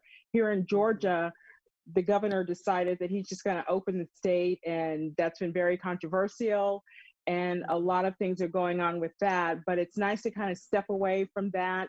But at the same time, we're here for these great charities. And I'm just proud, and I feel so special to be a part of it. Thank you. Oh, Pam, you're the best. MC Light, you're joining us for the National Urban League, and you co-founded the Hip Hop Sisters Foundation. What are you finding about what's happening out in the real world right now that you could bring to us right here about what you're trying to help out with? Well, there's a number of things, but that I'd like to say. But first off, thank you so much for this space and time to be in the green room here of everything that's happening with the draft. I know the country is extremely excited over it. And Pam, hello, we've never met. Hi. You're on my playlist, girl. You're on my playlist. Oh, Still. That's awesome. I always listen to you. Thank you very much. Thank you. So I have been elected as, I guess, a celebrity ambassador for the National Urban League. I've done lots of work with them in the past on several different occasions. And so they saw it fitting that I come into the room and represent for them. And I'm excited to, Mark Marial is a really good friend of mine, and they are doing some incredible work. The Urban League Fights for You is the moniker, and it's all about what the information is, being able to get it to the people who need it most, and giving up-to-date information and accurate information. And you're there in Georgia. I know it must be, conflicting, folks. Yeah. Some folks are like, we're ready to get back to work, and others are like, we want to be safe, and how can we do the both things at the same time? But in any case, I'm here. I wish you all the best, and as all of the states begin to open up, I just have to hope that we're all in prayer that we're just able to survive it all and stay as safe as possible. And the National Urban League is working directly with the members of Congress to fight for coronavirus response legislation. And of course, we're all serious about this CARES Act. Like, we need this money to flow into small businesses and those folks who need it most at this time. So this is a great time to celebrate this particular moment in time, but we are definitely facing some serious issues out in the real world. Well said. Thank you for saying that. Pam, thanks for being here. MC, thanks for being here. Patrick, it is time to say goodbye. You have to go back to your family in quarantine. I do. I hear them calling. No, thank you. Thank you so much for having me. And everybody out too long. You must go. Thank you very much. And Pam, thanks for joining us. We've got Adam W. from TikTok fame and also social media personality. We got a lot of Jets right there in that middle row of Nick Mangold. Come on, man. That's me. That's actually really me playing. In the middle. Adam, let's talk about this. Miles Sanders. You a Jets fan, bro? Hey, look, I couldn't hide it any longer. I'm embarrassed, but maybe not this year. Maybe not after everything that's going on. Le'Veon Bell, gonna have a great offensive line. We got that guy in the first round, huge dude. I know he's like 6'7" or something like that. But before I get into that, man, I'm a big fan of a lot of people in here. I think I only met Gary and, of course, you, Cam. But Jets fans are here, man. Yeah, you outnumbered. But just happy to be here, and I think it's a great cause, and honored to be in the room with everybody else. Appreciate that you are. Gary, what do you think? Talk to me. I'm focused. I got my guy. I came on your show on the radio and told you who I wanted. We got him, so I'm fired up. Right. Looking at Nick in this room, it makes me think back to that DeBrickashaw Mangold, first round, and that was foundational for the greatest back-to-back seasons in Jets history with those 4 road playoff wins. And so we need to build in the trenches. I'm super optimistic about our quarterback, so I want to build around him. So I'm hoping now. I'm watching. Eagles are on the clock, but I'm hoping the Jets take a receiver here. I think it's a super deep draft. I'm really excited about Joe Douglas. I think y'all about to get a running back though. I think the Eagles about to get a running back, Gary. Yeah, the Eagles may. The Jets. I'm talking yep. So what do you think, Rich? I don't know. I'm so deep in this room. I didn't even know the Jets moved down. Who did they move? Yeah, we traded. Joe traded with Seattle, picked up a late third round pick, the 101st pick. So we've now got 4 picks in the top 101. Rich, we need to hit all 4 of these. No, Dan, you could not be more correct on that. The Eagles pick is in. Wale, are you just saying that because Miles Sanders is here? You're just trying to mess with him? Yeah. I think so. I think he was, Miles. That was a shot at you, Miles. I don't think I was like what I did to the Redskins. Tell him, Miles. Everybody do everything to the Redskins, but it's a different day. It's a new day, man. Yes, it is. It's a new regime over there in D.C., man. You got to like Chase Young, right? I mean, you got to like. Yeah, that's my guy, man. That's my guy, man. Shout out to Gibson Training Facility, man. We train at the same place. Well, I ain't training in a minute, but, Chase a dog, man. Chase going to be a special player for us. Well, the pick is in for the Philadelphia Eagles, and it's Jalen Hurts. Jalen Hurts. Wow. Jalen Hurts goes to Philadelphia. Wow. Well, wow. I know, right, Gary? Wow. I had him going to the Steelers. Miles on the spot. I had him going to the Steelers. Jalen Hurts. I know you got to Carson Wentz. What you want? How you feeling? How Carson Wentz feeling right now? Man, I don't think he got. That's a surprise. I like the pick though. I like Jalen Hurts. I like them for the Heisman this year. He's such a good kid. Player and a dynamite teammate, but you also got somebody who's got $100 million contract sitting there. I don't know how it's going to be interesting how this is going to work. I don't know anything. That boy Jalen Hurts a winner, man. That boy is a winner. I agree. Hey, Miles, don't backpedal from this. Answer. Uh-oh. Okay, Cam, go ahead. Ask him the hard questions. Turn it up here. here. Quarterback. Now you got Jalen Hurts. Oh no, man! You're right. Come on, don't do Miles like that. Come on. That's amazing. He want the ball. He ain't trying to say the wrong thing. That's right. Whoever handed me the ball. Right. Facts. Wow. Cam, I got a question for you. Where do I get one of those lazy boy remote control rider things? This is actually crazy. What you talking about? Look, I got a lot of stuff in this world. You were doing down in New Orleans. Oh, you talking about from Mardi Gras when I had the motorized lazy boy. That was live. Hey, it's a dude down here that makes them. Like, is that gas powered? I thought it's on a battery, bro. We got to be eco-friendly. I respect that. Does it ship? Can I get it up in New Jersey? Hey, low key, I can probably get you one. I think I can make that happen. Hey, Gary. Yes. I mean, you gotta. I could sit here before the draft and chosen, like, I could have taken all 32 teams and lined them up as who would take Jalen Hurts, and the Eagles would be probably in the bottom 5 of that. I mean, that's kind of a stunner right there. What do you think, Gary? Rich, where did you have him going? Where did you have Jalen Hurts going? Not Philadelphia. I had him going maybe to New England or. Yeah, I had New England and the Steelers. That's why I wouldn't have minded that. For sure, I thought the Steelers could be. Rich, what do I think? I think Miles picked an incredibly interesting time to be on this. That's what I think. Put me on the spot. AKA, ask him all the hard questions right now while you got him. Get him, Rich. Don't do that. I don't got to do he's too good of a kid. I do not know. Miles, you can't answer that. He's a second-year player. He'll just take the ball, whoever hands it to him, and run with it. That's all. It's not hard to hand it off. Oh, wow. Hey, Gary, I want to ask you about the All-In Challenge. A number of people come on, number of celebrities last night and earlier today that say, hey, here's what I'm helping out with. It's the All-In Challenge. And then their packages have been insane. I want to ask you, I asked you about it the other day, but this is a whole new audience. Your involvement. I'm back. Okay, stand by. Your involvement in All-In Challenge. I'm back, everybody. Everybody hearing me now? Right now. So Michael Rubin, the founder of Fanatics, which I'm sure this audience knows very well, fanatics.com, came up with this idea, wanted to give back during this time. Came up with an idea of, like, let's give away some sports memorabilia and do some stuff in sports.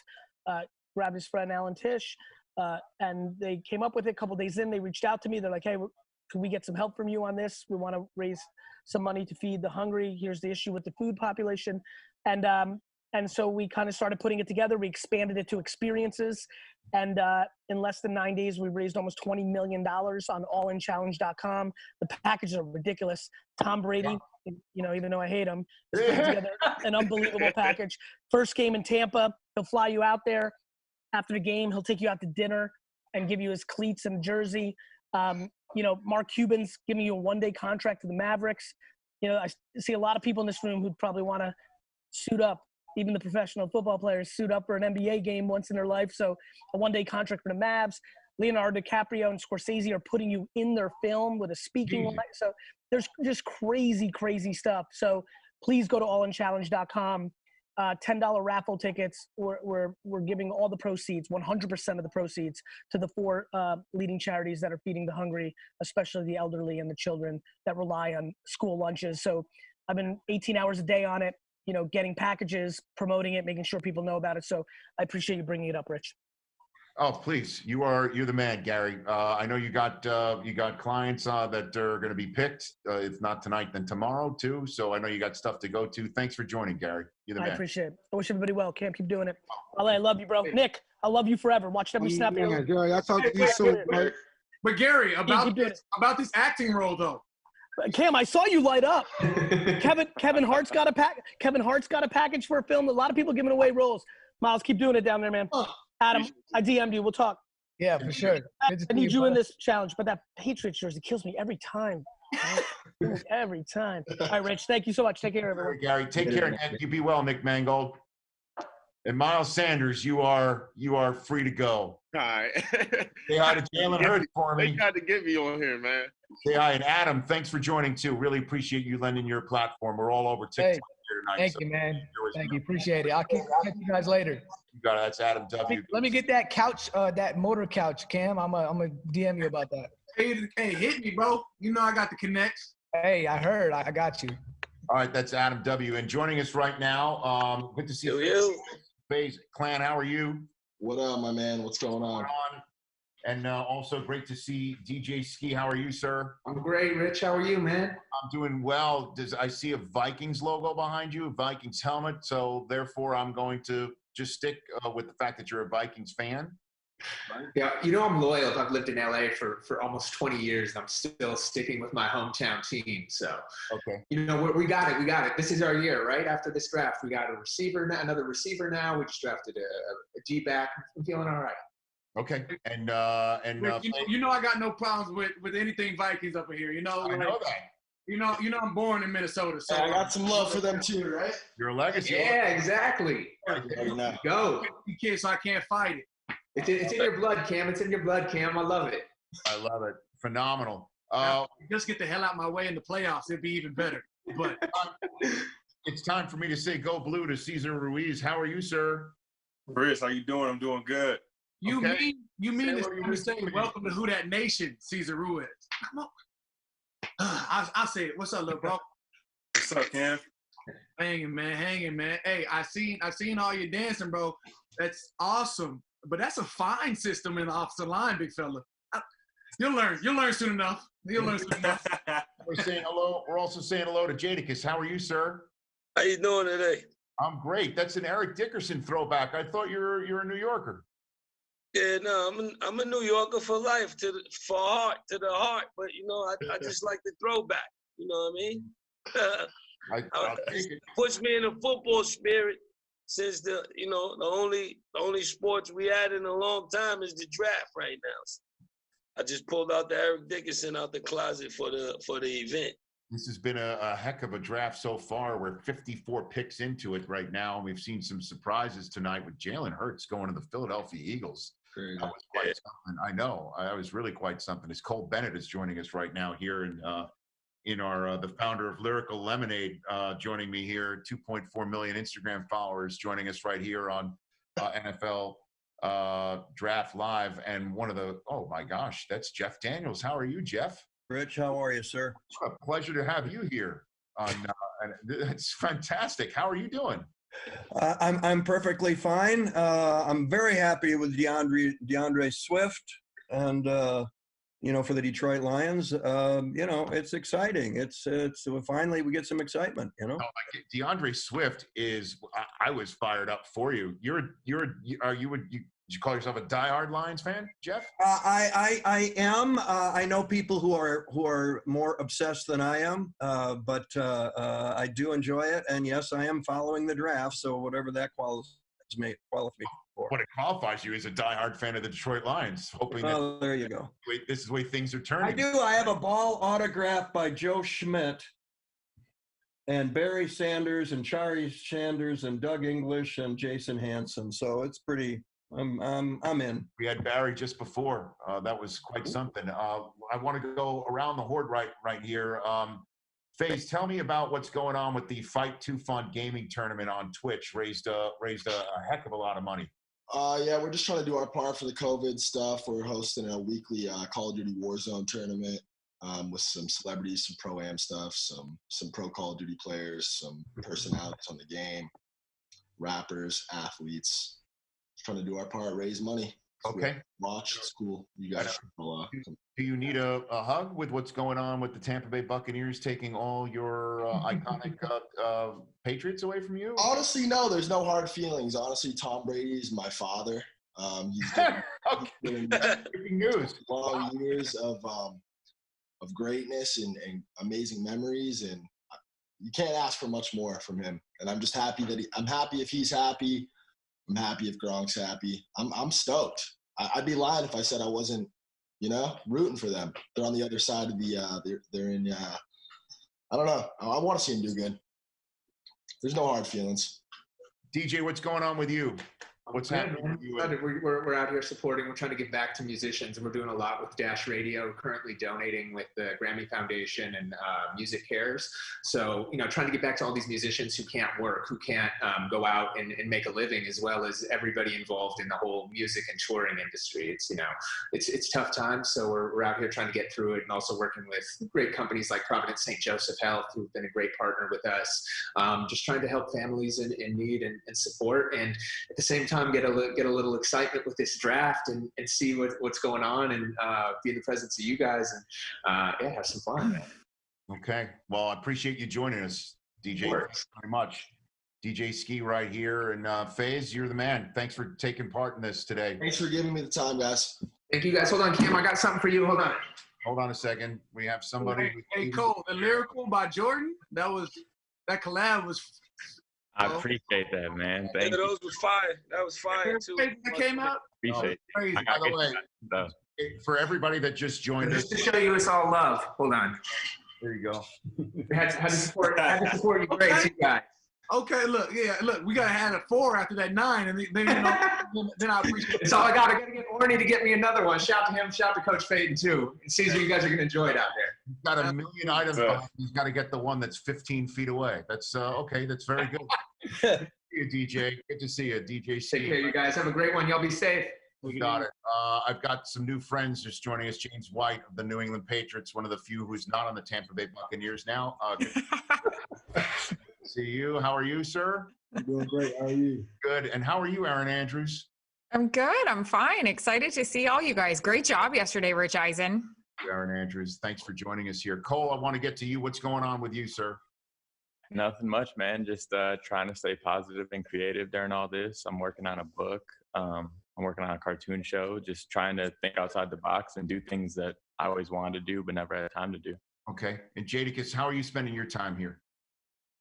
Reading some books, meditating, trying to just keep the immune system up, helping my wife homeschool, and saluting all the heroes and first responders out there. I have a niece that's a nurse, and she's really been in the mix of this whole thing, Well, I appreciate you joining us here on NFL Draft Live. I really appreciate you taking the time and lending your platform and your name to this. Thanks for joining. Really appreciate that. Thanks for having me. Good to see you. And Cole, same to you. Thanks for joining. I appreciate that. Yes, sir. Appreciate you. It's great to hear guys and say my name. Go blue. Go blue, Caesar. You go blue, sir. I think we're good. Right. Yes. Joining. Really appreciate it. Really appreciate it. Wow. So Jeff Daniels, what do you think about, I know exactly, I feel the same. Wow. Well, Memory is here as well. Good to see you. I don't belong here. I'm just letting everybody know I don't belong here. I just wanted to say a quick hello. That's it. You don't belong here. I'm the one. Jeff, I was afraid to talk to you. You're the most famous in this room by far, and you know. Yeah. That's Aaron. Yeah. All right. No. Dying you're on. It's a close. Sorry, Rich. No, Bob, it's okay. Just come on, zoom in, and just. But you just rip the goose hat. You got the whole. I just feel like you've been doing this all day. You got to be a little tired. You know what, Bob? There's just an I in Rich and Eisen, but I'm a team player. I'm going to take it one person at a time, just zooming in and hoping for the best. As Calais Campbell's joining us right now, Walter Payton Man of the Year Award winner of the 2019 season. Joining us here on Frank Ragnow joining. Oh, did we hook up? How are you, Frank? Good to see you. What's up? Dang, this is cool. A bunch of famous people. Well, Jeff, we had to hook you up with a lion. we got to make everybody nice and happy. Is he still with us? I think he's still with us, isn't he? Frank? Yes. Yeah. Outstanding. Outstanding. I was looking through the Lions roster. You guys got so many free agents and linebackers coming in and out, and it's hard to keep up. It's hard to keep up. I give Quinn and Patricia and all the coaches and GMs credit. It's like a crossword puzzle. I have a headache just thinking about what these people have to think of. So, well, DeAndre Swift is somebody you're going to be blocking for. That's a pretty cool pick. Yeah. Baby, ground and pound. I love it. How are you, Calais? You good? Oh, man, living the dream, baby. Living the dream. I mean, I just love that voice out of you, Calais. I know. Calais has a baby on the way. Like, I mean, there's no shortage of like excitement in that household. Oh yeah, man. It's about $5 now, so you know. How close? She's 38 in 3 days. 38 weeks and 3 days. Ooh, this is happening. One too, so you know. Enjoy your peace and quiet, bro, because it's over. I've been sleeping. I'm gonna get good sleep because I know it's gone once the baby comes. Hey, Jeff, before I let you go, tell me what about this at-home concert that you are like everybody, there are a lot of businesses that are having tough times. I have a theater company, the Purple Rose Theater Company in Chelsea, Michigan. We're 30 years old almost, and it's tough. I mean, it's a lot like football. When are we going to be shoulder to shoulder again in a stadium or 168 theaters? So Monday night at the Purple Rose Theater Company YouTube channel, I'll be doing an online concert and raise money for them. Well, Jeff, I am a huge fan. I think I speak for everybody here on the screen. That this was definitely. Jeff, I'm a huge fan of you. Freaking out, actually. Was it Dumb and Dumber? Yes, he was Dumb and Dumber. Yes, you nailed it. It was Dumb and Dumber. Great movie of my childhood. Thank you. Thank you very much. We want it back. We want another one. I'm glad the movie spoke to you. Thank you. Thanks, guys. Take care, Jeff. Thanks. You're awesome. Jeff Daniels. Well, that's pretty cool right there. On Rich, real quickly, I just want to say one thing. And then take it over. I've been talking for 3 hours. Shocker. All right, I just want to say one thing. That's it. I'm glad to have real professional broadcasters and fake professional broadcasters here. Tiger bombs. Listen, I'm like 7 cocktails in, and I'm going to say that because Bob, I thought you were off the wagon. No, I did 60 days of no drinking. I made it 60 days completely, and then after that, I went on this. I'm on day 7 now, having fun. We're in quarantine. I think we're allowed to, but we got to get Andrew. We got to get Aaron Andrews over to our network. That's the goal. We got to get to leave Fox and come to the R-rated sports network. I think he's okay. Yeah, Aaron, Aaron, you don't answer that. Look, you say nothing. Excuse me, Bob. Rich, that's not going to happen. I guess I should put something in this thing. It's Rich Eisen After Dark, baby. Let's go. We should all be drinking, enjoying this quarantine. Coming up in the final hour. Is that me, Cole Hardman, that just joined us? Yeah, it is. Yeah, I'm here. It's good to see you. I thought you'd show up as LL Cool J. And my man Swag was on point this whole season, though. The playoffs. All that, right? I try to say that for the game settings, man. You know, I try to keep it calm. Oh, and by the way, I don't know if it's, I can't tell because it's at the bottom of the screen. I had Schrager showing up in Sweat Taylor tonight. Did I win the bet? You sure did, Rich. Let's go, baby. Let's do the thing. Let's go. Aaron, what's going on with you? How are you doing? You good? Yeah, I'm just living the dream. Still married. I mean, this is the most time I've ever spent with this guy. So it's going well. Nice to meet you. This is what happens when his sport and my sport aren't playing. So, wow, these are when the vows really sink in, guys. No, I'm joking. I'll leave the jokes to Mannery. That's awkward. Oh, I'm all out of them. I mean, I'm all out of them, so you're good. Hey, can we talk about last night when you had Brady on and Russell Wilson and they were going at each other? I mean, must-see Draft-A-Thon TV. I know. The last thing, look, this whole thing has been just phenomenal. It's been exciting. And, you never know who's going to pop in next. Yeah. Except that half hour, I knew who was popping in when. I just didn't think Russell Wilson would pop in the back of a party bus or wherever the heck. I saw the back of it. I was like, I wanted to know. I was like, is that a gaming room? Is that a theater room? Yeah. And then Brady busting his stones about wondering if Ciara threw him out of the house. So good. And then he goes back at Tom, and it was Wolverine on Wolverine violence, where I felt like I should hop in and say, Tom, what house he's in, and that was wild, Aaron. But Stray, as you know, is and Dion, those guys were just with Kevin Hart. That was really a great way. Awesome. And I appreciate you bringing that up because that was a sort of a very passive-aggressive way for me to drop names of who's been on. Rich, those are some big names. Those are big names. I don't mean to keep chiming in. As a matter of fact, Rich, I'm out of here. I want to let you know this. Why are you out here, Bob? Where you got to go? Why? What are you doing? Honestly, talking about highlights I'm having that aren't happening? self-quarantine parties by myself and just drinking. Where are you going? All the Wild Wings are closed, right? Yeah, you don't have your famous friends coming over. Saquon's not there. I mean, Did relax. you plug Buffalo Wild Wings? Did you plug Buffalo Wild Wings there? I like that. Oh my God. No, I'm just saying it's an honor to be here.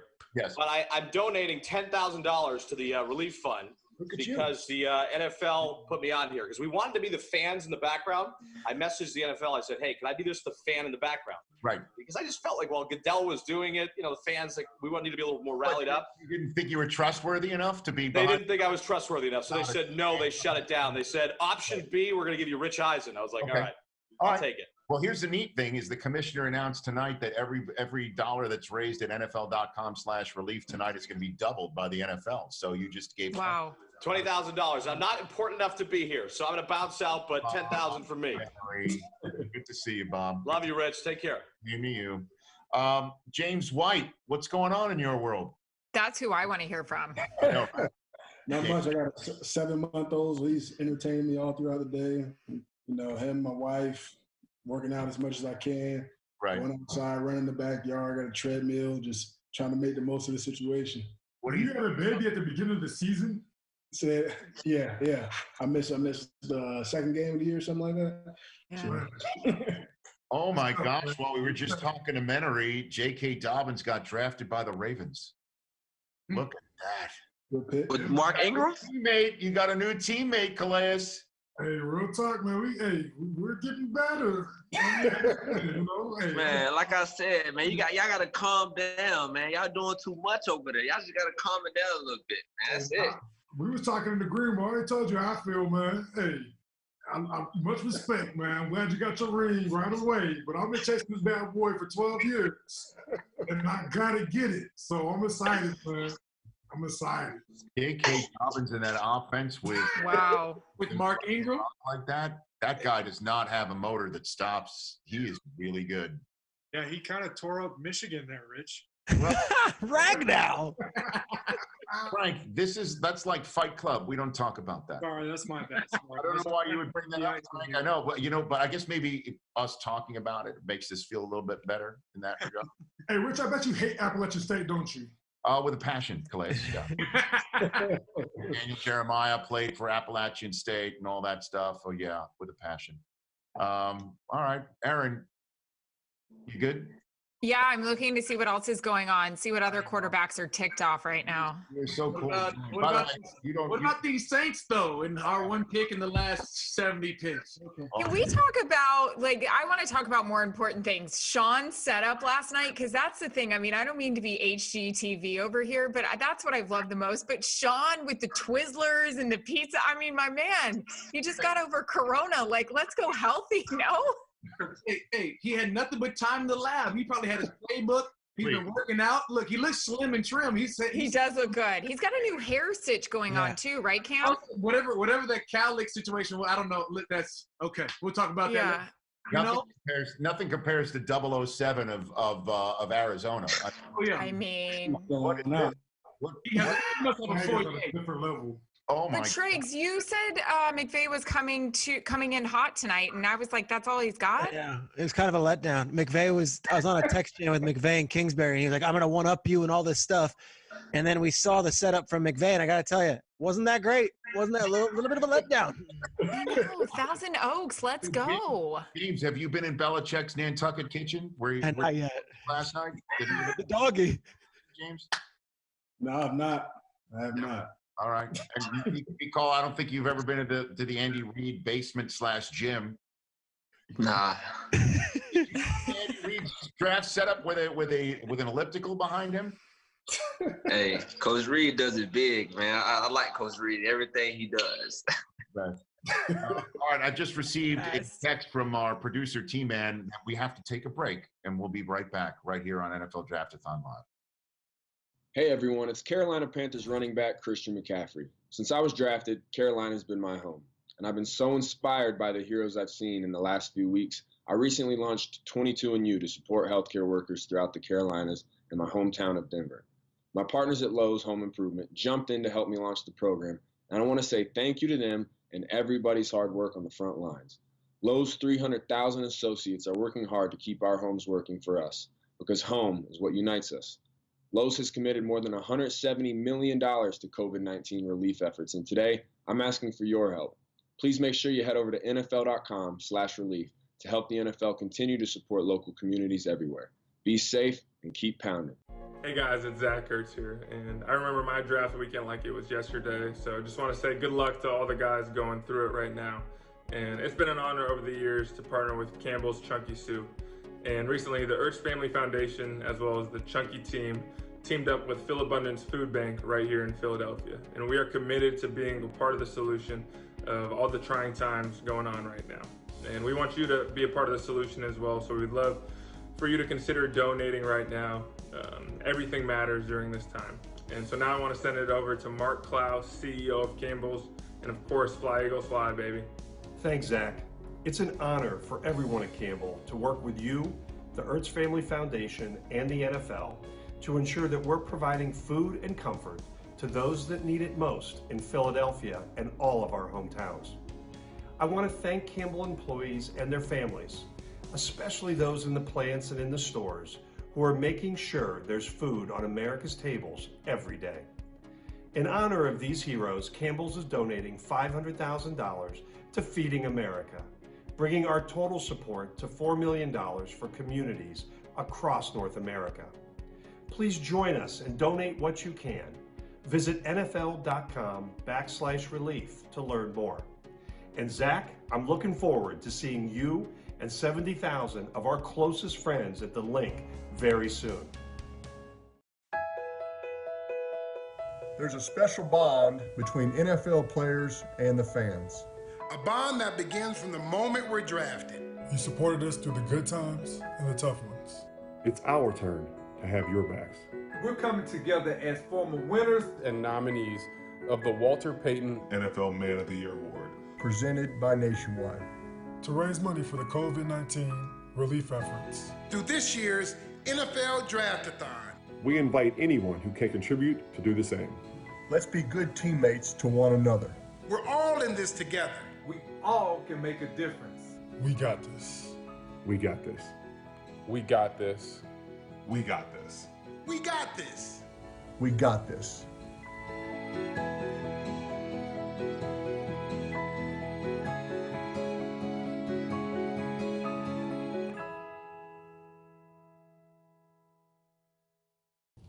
Hi, I'm Ron Rivera, head coach of the Washington Redskins. And I want to say thank you to our military, our medical personnel, and essential workers for keeping us healthy and safe. A special thank you to the Maryland National Guard, who has set up a COVID-19 testing site at FedEx Field, where they are battling to stop the spread of COVID-19. USAA and the Washington Redskins have teamed up to deliver daily meals to the National Guard at FedEx Field. USAA and the Washington Redskins are proud to support both our military members who are serving our community and local restaurants who are feeding our servicemen and servicewomen. To learn how you can help, go to NFL.com/relief. And thank you for tuning in to the NFL Draft-A-Thon watch party. And hail to the Redskins. Hi, Larry Fitzgerald of the Arizona Cardinals here. As a long-term partner of Bose, the official sound of the NFL, I am proud to be here tonight to share Bose's commitment to Draft-A-Thon support COVID-19 relief efforts. Bose has always supported me, and the cause is near to my heart, and I'm excited to announce that Bose will be contributing to Draft-A-Thon. Bose will be donating $3,000 for every team Bose rookie that is drafted in the 2020 NFL Draft. Bose is proud to partner with over 45 rookies in this year's draft class. Good luck to all the rookies, and I'm excited to see you on the field soon.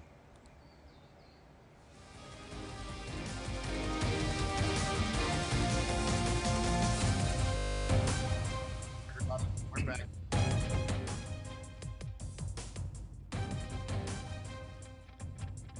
Been here since the very first pick last night. Cam Jordan of the Saints has been here since we started. Night number 2, he still is, to this very moment, the only guy who's appeared with a portrait of himself behind himself. You're still that clubhouse leader. Well, I mean, I didn't want to show you the deer. Like, nobody wants the Ace Ventura, like Wall of Death up there. Like, like, that's my hunting time. I'm in Louisiana now. I do country things. Cam, you are who you are. The reigning Walter Payton man of the year from now the Baltimore Ravens is with us. That is still my guy Calais Campbell. Peter Schrager from Good Morning Football, right there in the middle, is a man who just whose team just drafted Van Jefferson for him to throw to out of Florida. Good to see you, Jared Goff. How are you, bud? Oh, how are you, man? You are right there in the middle, right next to one of the biggest fans the Los Angeles Rams has here in Los Angeles. Taryn Killam rocking the. It's odd that the Rams would send you their new logo. Whose house? Okay. All of our houses. All of our own houses. Nicole Hardman of the Super Bowl champion Kansas City Chiefs is still on the screen with us. Super Bowl. Right. That's right. Two broadcasters from CBS Sports. We've got Kevin Harlan. How are you, Kevin? Good to see you, sir. Rich, good to see you. Good to see all these great players in our league joining you tonight. It's a lot of fun to be here. And it's fun to have you here as we have Jarvis Juice Landry, I believe, is just connecting to audio right now to join us here, along with Pro Football Hall of Famer. You got that Hall of Fame hat already, huh, Bill Cowher? Look at that. Not right. Good on you. Good on you. And you didn't even have to get a free bowl of soup with that hat. Good to see you, Cowher. Good to see you. Congratulations, Nicole. It was a great run you guys had, man. Appreciate it. So, where do we start right here?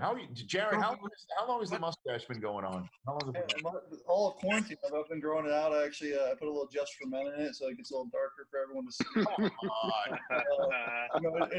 It's blonde peach fuzz otherwise. I had to put a little something in it. Okay. And Taryn, that's are we sculpting this now? What you got going on right now? This guy? Are we sculpting? Number one rule of beards: you oil for icing. Everybody knows this. Okay, you gotta oil for icing. Okay. Is that a Manscaped rule that I don't know about? Yeah. Number one, top of the list. I think we've had enough. If you're going on, if you're doing Zoom with icing, you're gonna put moose in the beard. I don't know if they gave out those requirements before you got in here. You need to know it inherently. I'll say, Rich, what did I miss? How did I not know that I had to solve it? I don't know. Again, you're painting yourself with a sort of a Raleigh Fingers mustache. He's back here, so I'll admit him. Oh, flips up when necessary. Here comes D.D. Westbrook. You were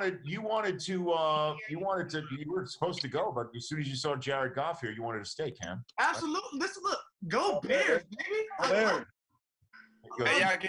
You're on Westbrook. You're on D.D. Westbrook. You're on. You got my man Jarvis Landry down there. I had to stay on and say what's up to my guy Juice. And then I'm saying Juice ain't said nothing yet, man. Juice just sitting there, ain't said nothing. That's what I'm saying. This is quiet. I didn't think my man. What you say, Claire? I said, did you get your Wi-Fi yet? No, yeah, man. I was in here a minute ago when you was talking about you was surfing. Oh, yeah, I wonder how long it took you to get on your stomach. My surf skills was cold, bro. I got up. I was in there smelling nice. I'm an athlete. Get up out of here. Go skydiving. No, Cam did not agree to go skydiving. Cam, go skydiving, bro. I want to see this. It's not a board. It's like a German beer hall. Come back to the voice like Calais Campbell. I might have a James White voice when we get done skydiving. My voice is just down after. Because we clearly know everything's going to drop from me. So let me jump in here. Bill, I'm going to put your analyst hat on. What do you make of the Eagles drafting Jalen Hurts as Goff is the only pick in the top two of the 2016 draft to not have Jalen Hurts drafted by his team? What do you make of that? I mean, I think that's a good fit for the offense. When you look at the RPOs that they run, and right now the whole system they run offense with Doug Peterson, I think it's a good fit. I mean, it really is. We know that the quarterback's been hurt a few times, so I think it's a good fit. He's a winner. He's a proven winner. He's one of those guys that just makes plays. You can talk about all his deficiencies, but you get him on the field and you get him in a huddle, people believe in him. He inspires people around him. I like him. So the only way you see him getting on the field is if Wentz gets hurt, or you think that they will actually move this thing around a little bit? No, I mean, I look at him as in that position as a role player more or less. I think right now, particularly with Carson Wentz, I was thinking that, or even for the Baltimore Ravens to back up Lamar Jackson. I think those are offenses that fit his skill set. And so I think it's a good fit. I really do. I think with what they should do, the offense they run, the RPOs, Jalen Hurts is a very good guy to back up Carson Wentz. And what part of this draft, Kevin, is left out at you? What do you got? What are you thinking, Kevin? I think the Love pick by Green Bay, I think that caught some people by surprise, and probably the guy who's the incumbent quarterback, Aaron Rodgers, maybe caught him a little bit by surprise, but he shouldn't have been too surprised because you saw the same thing happen to Brett Favre, almost the same exact pick, Rich, as you know, at about the same age. So Green Bay clearly feeling that he can learn a lot under Aaron. Hopefully Aaron will embrace that, and they'll continue to move ahead as an offense. But they've got so many issues right now. They need more depth at receiver, more sparkle at receiver. They need some offensive line help. So I think people were surprised maybe they went with the quarterback in the first round. Elias, you got anything going on with your foundation? I know you're going to a new city. You got a lot going on. We're all quarantined, but you are the reigning Walter Payton Man of the Year. Before I let you go, is there anything you want to put out? My biggest thing I want to promote is helping small businesses. So I teamed up with Verizon, and they have a Pay It Forward Live initiative where they're giving away $2.5 million to different small businesses. So I just wanted to shed some light, man, that all of us are going through tough times right now. But we got to keep our community strong. These small businesses out here are suffering, and so I'm encouraging people just to support their community. There are a couple places that I frequent often who've been around in this, in the community for 30, 40 years, and they're struggling. So I'm just trying to help encourage people to just give back where they can and make a difference. And so big shout out to Verizon for creating the Pay It Forward Live, and they're donating. For every person that retweets that hashtag, you're donating $10 up to $2.5 million. So get it popping. Well done, Calais. And again, NFL.com/relief is how anybody can get involved with tonight's charitable venture, which is raise as much money as we can for 6 charities that have been identified by the NFL that are on the front lines of fighting COVID-19 and trying to help those that are under the thumb of the scourge of this terrible virus. And the NFL commissioner said tonight that the NFL is going to match every dollar that's donated. So let's get this thing moving. Thanks, Calais. By the way, Mikol, thanks for hanging with us as long as you have. You take care of yourself. Yes, sir. Got it. Dede Westbrook, I'll give you the floor before I let you go. What's going on with you? Man, nothing much. Pretty much getting out in the community, trying to do small work, help the elderly with the whole COVID-19 that's going on. Well, I'm glad that you're doing that. Thanks for joining us here tonight, Dede. We appreciate you getting involved with us too. And Bill, congrats again. I had you on the show after you got into the Pro Football Hall of Fame. Congrats again. I do hope that things can open up and that you get to have a weekend in Canton that we can all enjoy that's typical of a Pro Football Hall of Fame induction weekend. Yeah, we hope so. I think the most important thing is that we do things the right way. And kudos to the commissioner for the draft going right now. And I think for everything is, I think so much has changed week to week, month to month. And let's just see how it plays out, go from there, and just prioritize safety over everything else. And kudos to Clay for everything he's doing for the small businesses. This is for all you guys, for all you do in your community. And I think right now we need people to put the society in front of it, and all of us, our self-interest. So I appreciate the unselfishness everyone is showing. Well, thanks, Bill. You be well. Best to you and your family. Thank you. Thanks, Rich. Same to you, Kevin. Thanks for joining us here. Rich, thanks so much. Congratulations to you, and I applaud, as we all do, your great effort with St. Jude and the Combine Run, Rich Run. That's a wonderful, wonderful thing to participate in every year. We all admire you very much. I appreciate you saying that, and as all those on this screen with speed know, I only have one speed. Thanks again. Really appreciate it. Thanks for joining. Same to you, Bill. Appreciate it. Deep, thank you. Stay safe, guys. Stay safe. I'm out of here, man. Hey, I just stayed on just to say go Bears one time to my guy. My guy, you take it easy, Terry. I appreciate no single parent. Hey, my wife loves it. Juice, my guy. Thank you, buddy. Y'all take it easy. It was a great show. Thank you, Cam. Thank you, Dede. I want my Los Angelinos to stay right here for a second, though, because we got Juice Landry. How are you, Jarvis? I'm doing great. How you doing? You're sticking with me for the hour, right? That's what I've been told. Yes, sir. Very good. Well, you just stick and stay right there. Jared, what can be done, obviously, with what's going on outside and everyone's talking about getting ready for a season, and what is it like right now, being the quarterback of a team and playbooks being handed out, I'm sure, remotely. We saw DJ Moore said he received a test from the new coaching staff for the Carolina Panthers this past week. What's life like for you right now, bud?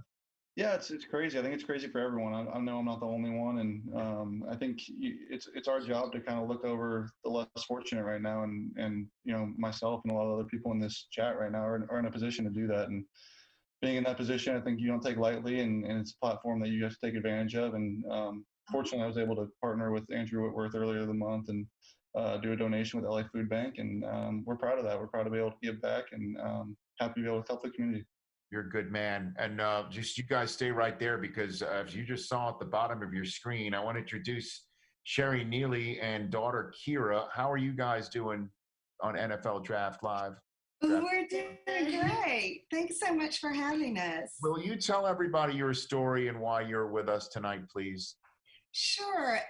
We live in Nashville, Tennessee, and there's a street that separates my home from my parents' home. We're basically next door to each other, and we've been strictly practicing social distancing since this happened, because my parents are in an older at-risk category. And so we've been trying to kind of figure out ways that we can still maintain that relationship and closeness while we're distancing. And one afternoon, we kind of stand and visit at the end of each of our driveways. And we had a little spontaneous dance-off between my dad and Kira, and I just filmed it on my phone to a playlist that I had. And I posted it on Facebook, which I'm not very active on social media, and it somehow went viral. And so it's been just kind of a fun experience and a special memory for us. So,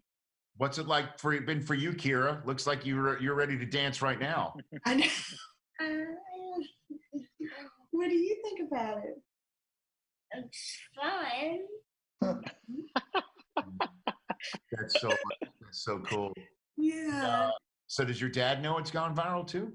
Yeah, he does. He's not on Facebook. And so I've been trying to read out some of the comments that I've received. I was shocked at all the reactions it got, and was emotional reading some of them. I think a lot of people talking about their own grandparents and how they miss them and how they wish they could have that same relationship. And my Kira and my dad, who goes by Papa, have such a sweet relationship. And so I was really most worried about how to kind of keep a sense of normalcy for her, since we normally see them a million times a day. We're crossing that street. And so we've just been working on kind of still finding ways to have fun and be able to maintain that. And dancing has become one of them. We had no idea my dad could dance. I mean, he's hidden that for 80 years. And then all of a sudden he kind of busted out the moves. Hidden talent. You never knew about that. Well, Sherry and Kira, it's so nice to meet you. Go Titans, right? Yes. Great. I have a feeling that Kira's being really shy right now, but as soon as the camera's off, she'll just be bouncing off the walls. I get that sense right now. You are very accurate. I got 3 kids 11 and under in this house. I know what's going on, maybe in your world too. Thanks for joining us. And it's a beautiful video, and that's why it went viral. Oh, thank you so much for having us. We're so glad to be a part of it. You are welcome. That is Sherry Neely and their daughter Kira right here on NFL Draft-A-Thon Live, along with Jared Goff and Taryn Killam and Jarvis Juice Landry. And look who's just joined us. That's Chris Collinsworth of NBC and also Pro Football Focus. Chris, aren't you aware that if you're in the TV business, you're supposed to be in an office in front of books that you don't read and all your Emmy awards? Aren't you aware that you're kind of breaking rule here?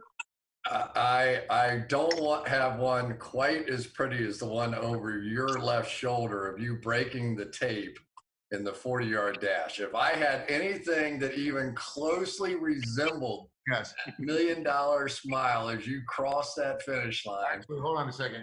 I wish it was that, but look at the.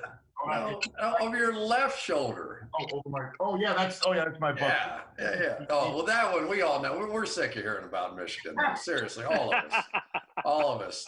Peter, can you back me up on this? We're sick of it. We've had enough. We get it. You played. You were the king of Michigan. You dated every homecoming queen. You ran naked around campus and got away with it. We're sick of it. We don't want to hear it. Hey, Chris, thanks for joining us. It's been good talking to you, Rich. Hey, Jared, tell me what you're doing with the All In Challenge. We had Gary Vee on last hour. What are you doing for that? So I accepted it. We're going to do a fan experience at the new stadium, at SoFi Stadium. It's going to be 4 tickets, pre-game, field access, post-game, locker room access. I'm going to give them my signed cleats, my signed jersey, and have a hell of a day with them and hopefully get to spend some time with them. It's exciting. Well, to use the Terry Bradshaw phrase that he said at the Pro Football Hall of Fame, what he would give to put his hands under Mike Webster's butt just one more time. Looks like your center just joined us right here. There he is, the Baldy. How are you, Brian Allen? How are you feeling, bud? I'm doing a lot better. I appreciate you asking.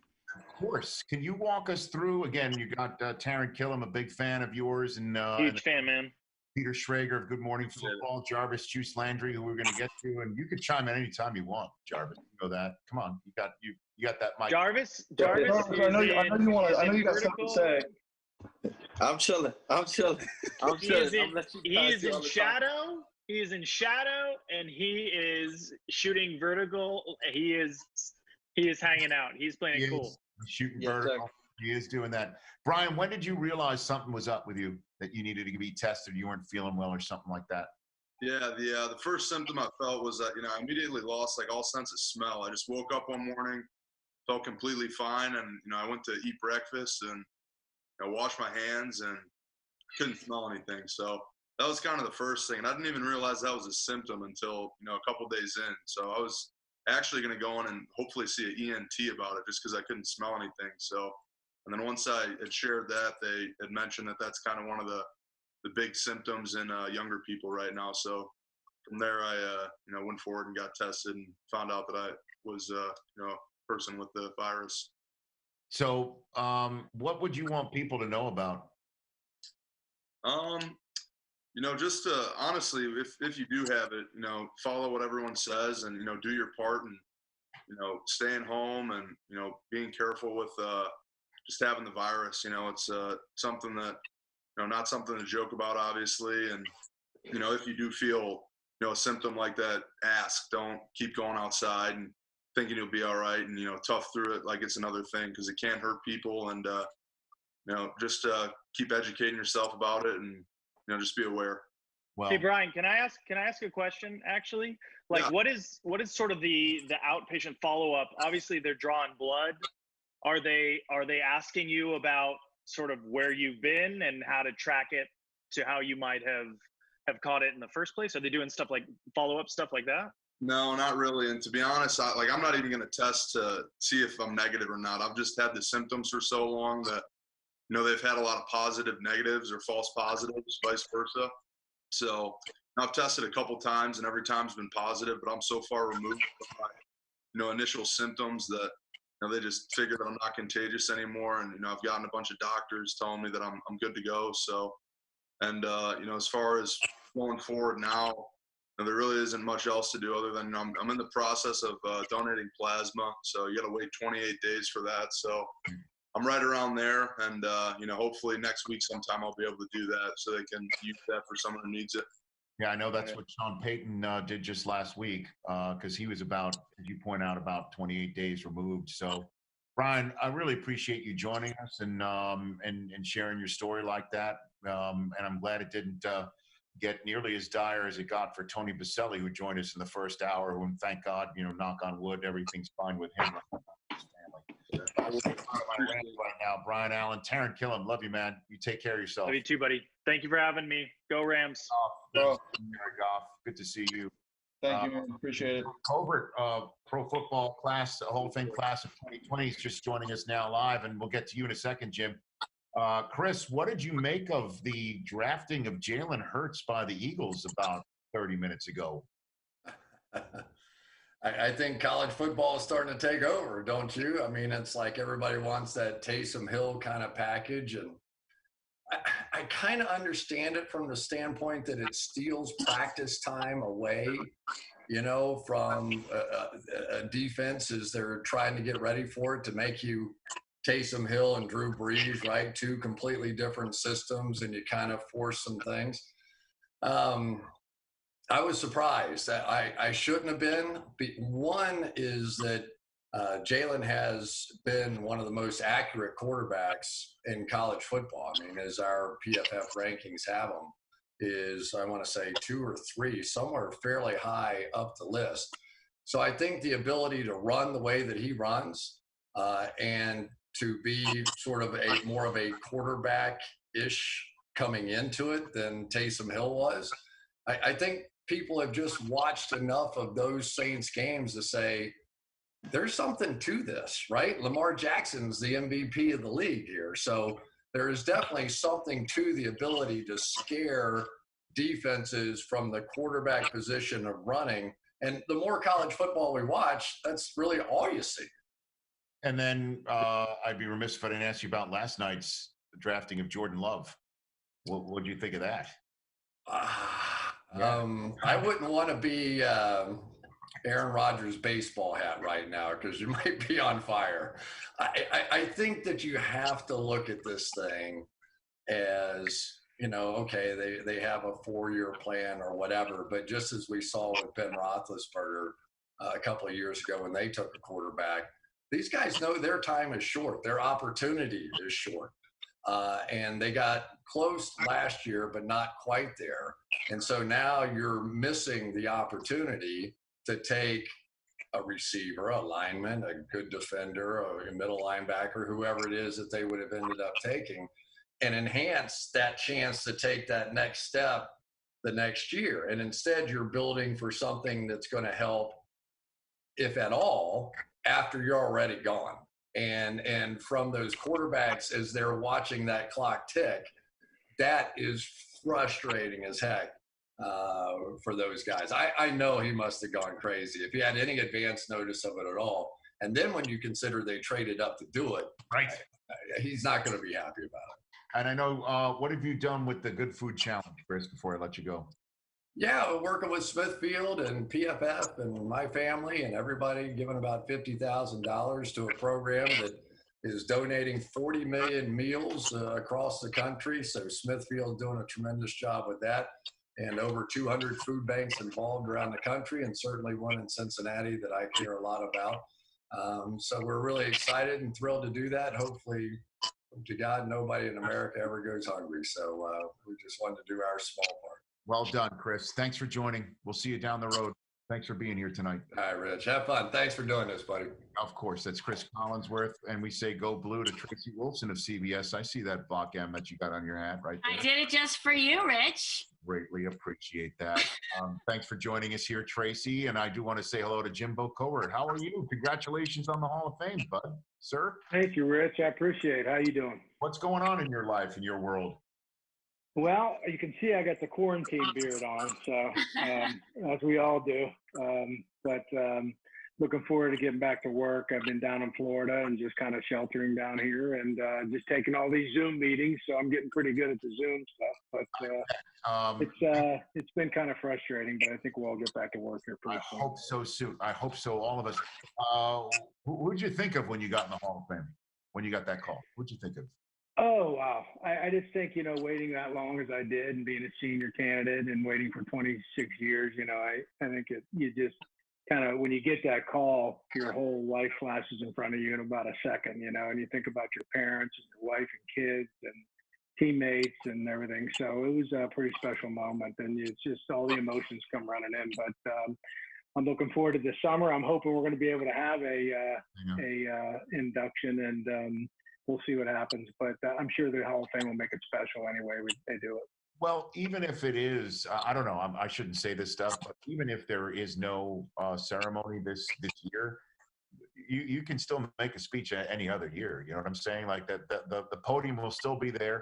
We might have to, if we combine classes, we might have to wake up at 6 a.m. to start the season done by midnight. Yeah. I mean, Yeah. if that's what has to be. Well, I think you're right. I think you're right. It could be 5-minute speeches and all that kind of stuff. But when they say 5 minutes and guys get up there and they've been waiting that long, it's hard to give that up. The host of that event for so many times, so many of the worst words you want to hear is somebody steps up and you say the words, "I have no notes." That is the worst. Yeah. Oh, exactly. Exactly. Coach Lincoln Riley of Oklahoma. Good to see you just joining us here. How are you, bud? I'm great. How you doing? I'm fine. How is everything going on in your world? Life's good. Guys getting picked, and we're surviving over here, man. We're doing good. I appreciate you joining. And Tracy, what's going on in your world? Everybody fine in your family? Everyone's good. I'm right now renaming my last name because I didn't take the time to do that, but I'm doing good. I'm a mom of 3 boys, 8, 10, 13, trying to keep them homeschooling, keep them busy, and just wondering, when we'll get back to work, right? And when we're going to have an NFL season. Hopefully we will, and trying to prepare for it and doing what we can. But it's kind of weird because, I don't know, I know you guys are the same way. We're all like used to going nonstop. And now we're all of a sudden just kind of sedentary here. And I haven't spent so much time with my husband and my kids all in one house in forever.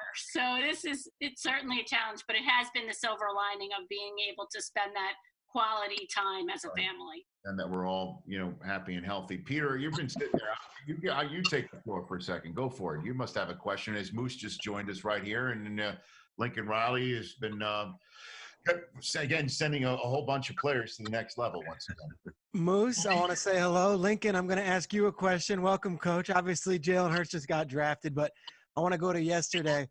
Tell us about Kenneth Murray, who's the new linebacker for the LA Chargers, who I'm hearing it was one of the best combine interviews anyone's ever had. What's that kid all about?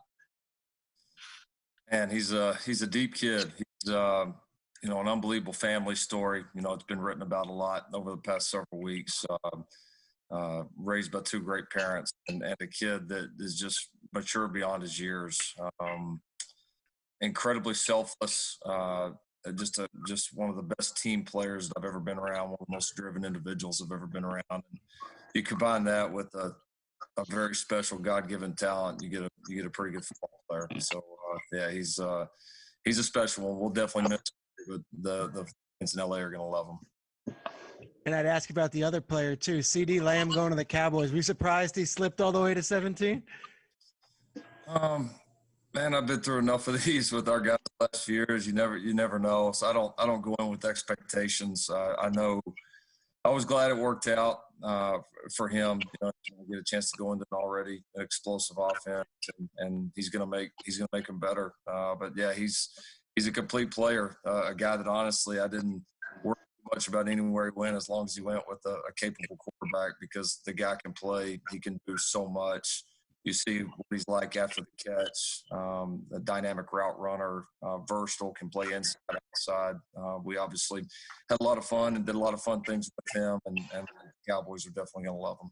My last one, and Rich, I'm going to get back to you. I want to know about Lincoln. What do you think of Cliff Kingsbury's setup yesterday? I know you guys are tight. You guys were buddies at Texas. That was that was something. Yeah, my man's living large. Cardinals are paying him well. And were you surprised Jalen Hurts got drafted by the Eagles? I wasn't. We had some good talks with them before, and among there were several teams. So I knew, I could tell. You could tell when guys talk just to do their due diligence, and when they call you and they're very serious. And there was a lot of serious talk with multiple teams. Jalen, I knew it was going to be competitive, and I'm excited he ended up there to learn under Carson, to be with a great offensive mind, and Doug Peterson, that's going to be very creative in the ways that they use him and develop him. And hopefully, finally, he can actually have a coordinator 2 years in a row. This will be 6 straight years with a new offensive coordinator with Peterson. So maybe the world will finally get to see what this cat can really be like when he gets some continuity in the coaching staff. But he's a unbelievable kid. I wish I had him for more than 1 year, but we had a hell of a 1-year run. Lincoln, thanks for the time. Thanks for joining NFL Draft-A-Thon Live and lending your name and your school's name to this cause. We really appreciate it. Thanks for doing that. Of course, love to help. Thank you, guys. Got it. Same to you, Jimbo Covert. Thanks for joining us. Congrats on the Hall of Fame. You got it, Rich. Thank you. Have a good night, everyone. And Tracy, I saw you shush somebody off to the side. I've been doing that for about a day and a half, so I know what you're up to. Thank you very much for joining here. Thanks. You got it. Thank you, Rich, for everything that you've been doing too. This is really incredible. Very, very cool. Thank you. Right back at you. That's Tracy Wolfson. Rodney McLeod just joined us. Speaking of the Philadelphia Eagles, how are you, Rodney? Hey, what's going on? Good. And then, of course, Moose Johnston with the ultimate flex when you can put Lombardi trophies behind you. The ultimate trying to keep up with Michael Irvin. Now, yeah, I know. Peter, I'm not going to ask him what he thought of the draft setup of Jerry Jones because we all know what I mean, when you got a 300-foot yacht, you can draft on it. You draft. Not bad. Exactly. Do we know where he is on the boat, though? Good question. I think wherever he wants. Like, frankly, right? I think that's pretty much it. Unless, was that your boat, Jarvis? Was that your boat that they drafted from? That was not my boat, unfortunately. I can't wait till the day I can get on one, though. keep leading your team and the league in receptions. You can keep doing that. You can work your way towards that. We did the game in London, and it was the Dallas Jacksonville game, and Mr. Khan had everybody over to the boat. From the Dallas, a lot of the people from Dallas went over. That was the initial seed that was planted for Jerry to get that boat as soon as he left there. Oh, is that right? Yeah, he had it right on the Thames. He had it docked at the Thames when they did the London game. So he's like, I need a boat myself. Huh? I need one of these. I need one of these. I'd feel that way about Lombardi trophies. Then maybe I should I could get 3-4 behind me. What do you think of what do you think Aaron Rodgers thinking right now, Moose? What do you got for me on that front? Yeah, I think that's going to be one of the more interesting things we see this season. There's stories about Drew Bledsoe not being, a great mentor to Tom Brady, to Tony Romo when he came to Dallas. It happened to Aaron with Brett. So you wonder, do you follow that same road or do you, become the bigger guy and try to be that mentor and teach him everything you need to know? I think that's the biggest question is how that whole dynamic shifts out in that room. That is going to be something else. And Rodney, you're joining us for Big Brothers, Big Sisters. Tell me what you and your wife, Erica, have done involved with that. Yeah. So my wife and I, we started our foundation to change our future. And it came at, a vital time, I think, right now with the COVID-19 going on. And we've kind of stepped in and helped our community out here in Philadelphia, donating $25,000 to Full Abundance. We've granted some scholarships recently to some students. And, me as being a part of Big Brothers, Big Sisters, man, it's important, for me to encourage my little, who I mentor during this time. A lot has been stripped of him. Unfortunately, school education, he's a basketball player, so he's not able to, play in AAU events. And so I just try to encourage to him, man, and keep him uplifted that not all has been lost because of this COVID-19. This is just one obstacle that you're going to face in your life. And within obstacles, comes opportunity. And, right now he has the opportunity to better himself and become a better person, a better student. And so he's taking on a new craft, develop a new skill trait for himself. And I'm proud of that. He's working on, barbering right now. And I think we all need a haircut right about now, you know what I'm saying? So, but I just, continue to preach to him, man, that, not all is lost and stay encouraged and, we'll get through this together. And to all the kids out there, making sure they practice them, good safety habits right now. Rodney, I really appreciate that. Great stuff that you and your wife are doing and a terrific message. Thank you for joining us here. Really appreciate that. Thank you. And Moose, you're the man too. Thanks for taking the time. Yeah, you got it. And thanks for everything you've done through this whole weekend. It's amazing. It's been one of the as hard as times have been. It's really been amazing to watch. How all the great stories pop up, whether you see it on social media, and a lot of the youth of our country. The way the youth of our country have stepped up. It's uplifting. It's been awesome. I appreciate you saying that about me. All I'm doing is just sitting here with a light on me in my office and keeping my laptop charged, and I'm talking. That's all I'm doing. I appreciate you saying that, though, Moose. You take care of yourself. That's Daryl Moose Johnston here on NFL Draft-A-Thon Live. Jarvis, let's talk to you, man. Stay strong. Stay home. Stay strong. What are you doing with that? Yeah, I mean, obviously, I've been a part of the All In Challenge, where I decided to give an NFL experience, right, for 16 weeks. So offering 2 tickets to a lucky winner, paying for their road, their airfare, and then also providing them with a signed jersey, game-worn gloves, the whole thing, and outside of that, man, just providing for East Cleveland, a community that it has been in need, after being affected by, this horrible disease right now. And so reaching out to East Cleveland, my mother has been doing a lot of great things in Louisiana. A part of my foundation, the Jarvis Landry Foundation. My whole team has been doing a phenomenal job, and just doing our small part to help the world right now. It's beautiful, man. And I loved having you here for this whole hour. So stay right there. Is that Machine Gun Kelly? Yes, sir. Hey. Juice, what up, dude? What's up, baby? What up? So you like what the Browns have done so far here? What do you like? Oh yeah, I'm stoked, man. I'm more here to let Juice take the strategic commentary, and I'm just here for the spirit of the city, So I'm more just yes. Hey, if Juice is telling me it's looking good and that we're good, I'm just here like, let's go. I'm in the dog pound, yeah. That was my. You bark? You're saying you bark? You throw bones and stuff like that? I can see that. What are you up to? What's going on with you? Nothing, man. I'm just rehearsing in my living room, continuing to practice my craft, and encouraging people to open up their third eyes a little bit more and go off of feel, and not just it's a interesting time. So it's time to tap into something a little bit out of our comfort zones and just go back to trusting our guts. And that's kind of what I've been focusing on and experiencing some really cool results from in this month and a half or 2 months we've been in lockdown. Yeah, no doubt about that. Jarvis, you see him a lot around the games sometimes? Yeah, man. Listen, I got to get him out to more games. He's been on the road. He's been traveling. Yeah, I was on like Florida all the time, Juice. That was because me and Juice, we met the day he came to the city. Like the day we were on text the day he came to the city. So it was long. It's been long awaited that we were supposed to be side field doing a special dap, Yeah.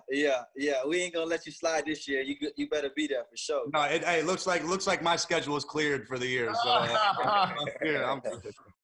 Well, I appreciate you joining us and lending your name to the platform. You're huge followers on YouTube and Instagram, and lending whatever awareness you can to this and showing off your NFL fandom and bringing as much attention to this website, NFL.com/relief, Machine Gun Kelly. I really appreciate you doing that. Hey, thank you guys for having me, man. Go Cleveland. Let's go. You got it. Was that Slim Jimmy I'm seeing walking around a house? Is that what I'm seeing? Is that right? Yo. Hello. What's going on?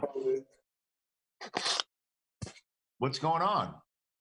At the house, staying clean in the quarantine. Okay. What's your NFL team? I could see what your NBA team is. My NFL team is Dallas. Okay. How'd you like Dallas? Let's see. Two of my friends play for that team. I just love them, man. You know what I'm saying? Yeah. I'm not a real big NFL guy, but I gotta support them. Who are your friends? Dak Prescott, Ezekiel Elliott. I've heard of them. Yeah. Big guys.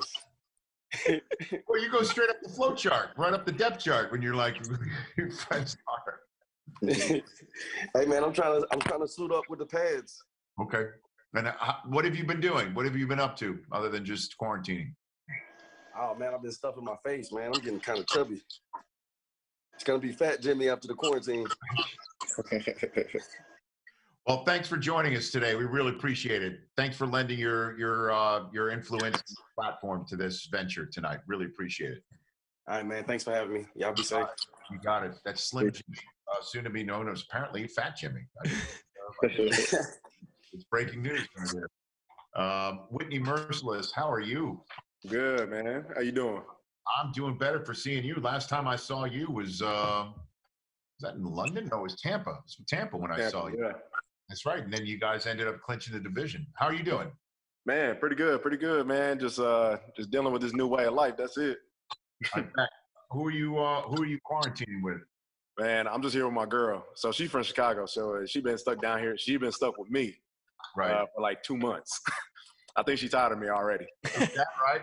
How are you, Wade Smith? I'm doing good, Rich. How you doing, man? We're hanging here with Jarvis Juice Landry and also Peter Schrager. How are you doing? Peter, Juice, what it do? What's up, brother? How you doing? Man, chilling, man. Good to see y'all. This is a good situation we got going here, man. Raising a bunch of money for a lot of people that need it, and so I'm glad to be part of it. I see my boy Bun and jumped on, the OG jumped on with this. This is gonna turn into an H-Town Draft-A-Thon. So Yes, we're gonna rep it for the next about 30 minutes or so. Facts. Hey, Bun, what it do? What up, Whit? You all right? Oh, yeah, I'm straight, man. Just chilling. Just taking it one day at a time, man. One day at a time. Man, that's all you can do, man. How the family doing? Doing good. Like I say, hanging in there one day at a time. Oh, yeah. About it. I tell you what, Bun be posting those food pictures on his IG, be having cats hungry, man. I know. I'm coming over for dinner. That's what I'm doing. We can't even visit. You can't visit, so you know. How are you? I'll make it to go plate. Okay. I'm gonna hold you to that now. There's thousands of people watching now, so I appreciate that. I'm good with it. I ain't no hater. I got you. So I guess Whitney and Bun B, how's everything in Texas land for you right now, Bun B? I can't complain, Rich. You know, one day at a time. You know, there's nothing you can do about it, so you just got to find a way to make peace with everything. You know. Are you talking about the trade away of DeAndre Hopkins, or are you talking about sheltering in place? Talk about everything. Come on. Talk to Hop all the time, man. I hate the situation for him, and then, you know, it's a lot. You know, it's a lot. As a Texans fan, it's a lot. You know, as a friend of his, it's a lot. You know, you want your friends to succeed, and so you know, if this is the place where he has to go in order to be successful, that's cool. You know, I just hate that for whatever reason he and the team couldn't make it work. You know, and I'm not going to talk about the team because I mean there's enough Houstonians doing that now as it is. I bet. Yeah, but I mean, because I want my team to be successful too. You know, and sometimes those two things don't exist in the same place. Well, on the other side of things, Laramie Tunsil's signed, so that's a good thing, Whitney, right? Yeah, my boy. Hey, my dog got big money too. What is it, like $66 million extension? 4 years? Yeah, 3 years, 22 per year. What? And the boy did it by himself too. That's what the impressive part. No agent. Hey. Jarvis, you were with him in Miami, right? Peter, did he do that? Yeah, he's a dog. The word is no agent, and he negotiated himself with the team. Yep. No agent. Wow. Great thing about it is wave right there. He has to re-up in 3 years. He's gonna be able to re-up. He'll still be in his prime. So it's a great deal for him, and I'm happy for him. Think about his draft experience. How far he's come. How cool is this for him? Oh yeah. I mean, man, that's a blessing. And you know, and he deserves money. Like he deserves to be paid. He's a talent for sure. You know, and it's amazing that talent nowadays is able to negotiate that kind of a deal without an agent. You know what I'm saying? Oh, so I don't know. In the perfect world, we'd have all those guys. You know, in the perfect world, we'd still have Hop. You know, but I mean, it is what it is. These things happen. You know, you can sit around and get mad about it, or you can just wait for the best. I want both of them to be successful. I want the team to be successful. I want Hopkins to be successful. Those things are mutually exclusive. You know. Yep, absolutely. And tell me what you're up to with the Tulsa Foundation. You're a board member there, and one of my good friends from back in the day when he was playing Chester Pitts. Oh yeah, the Altus Foundation. Okay, sure. Same letters, just a word jumble. Go for it. No, so it's an organization that its primary concern is to offer health care to disenfranchised people. Whether it be poor people, whether it be homeless people, or just people who just aren't in a position to get decent health care.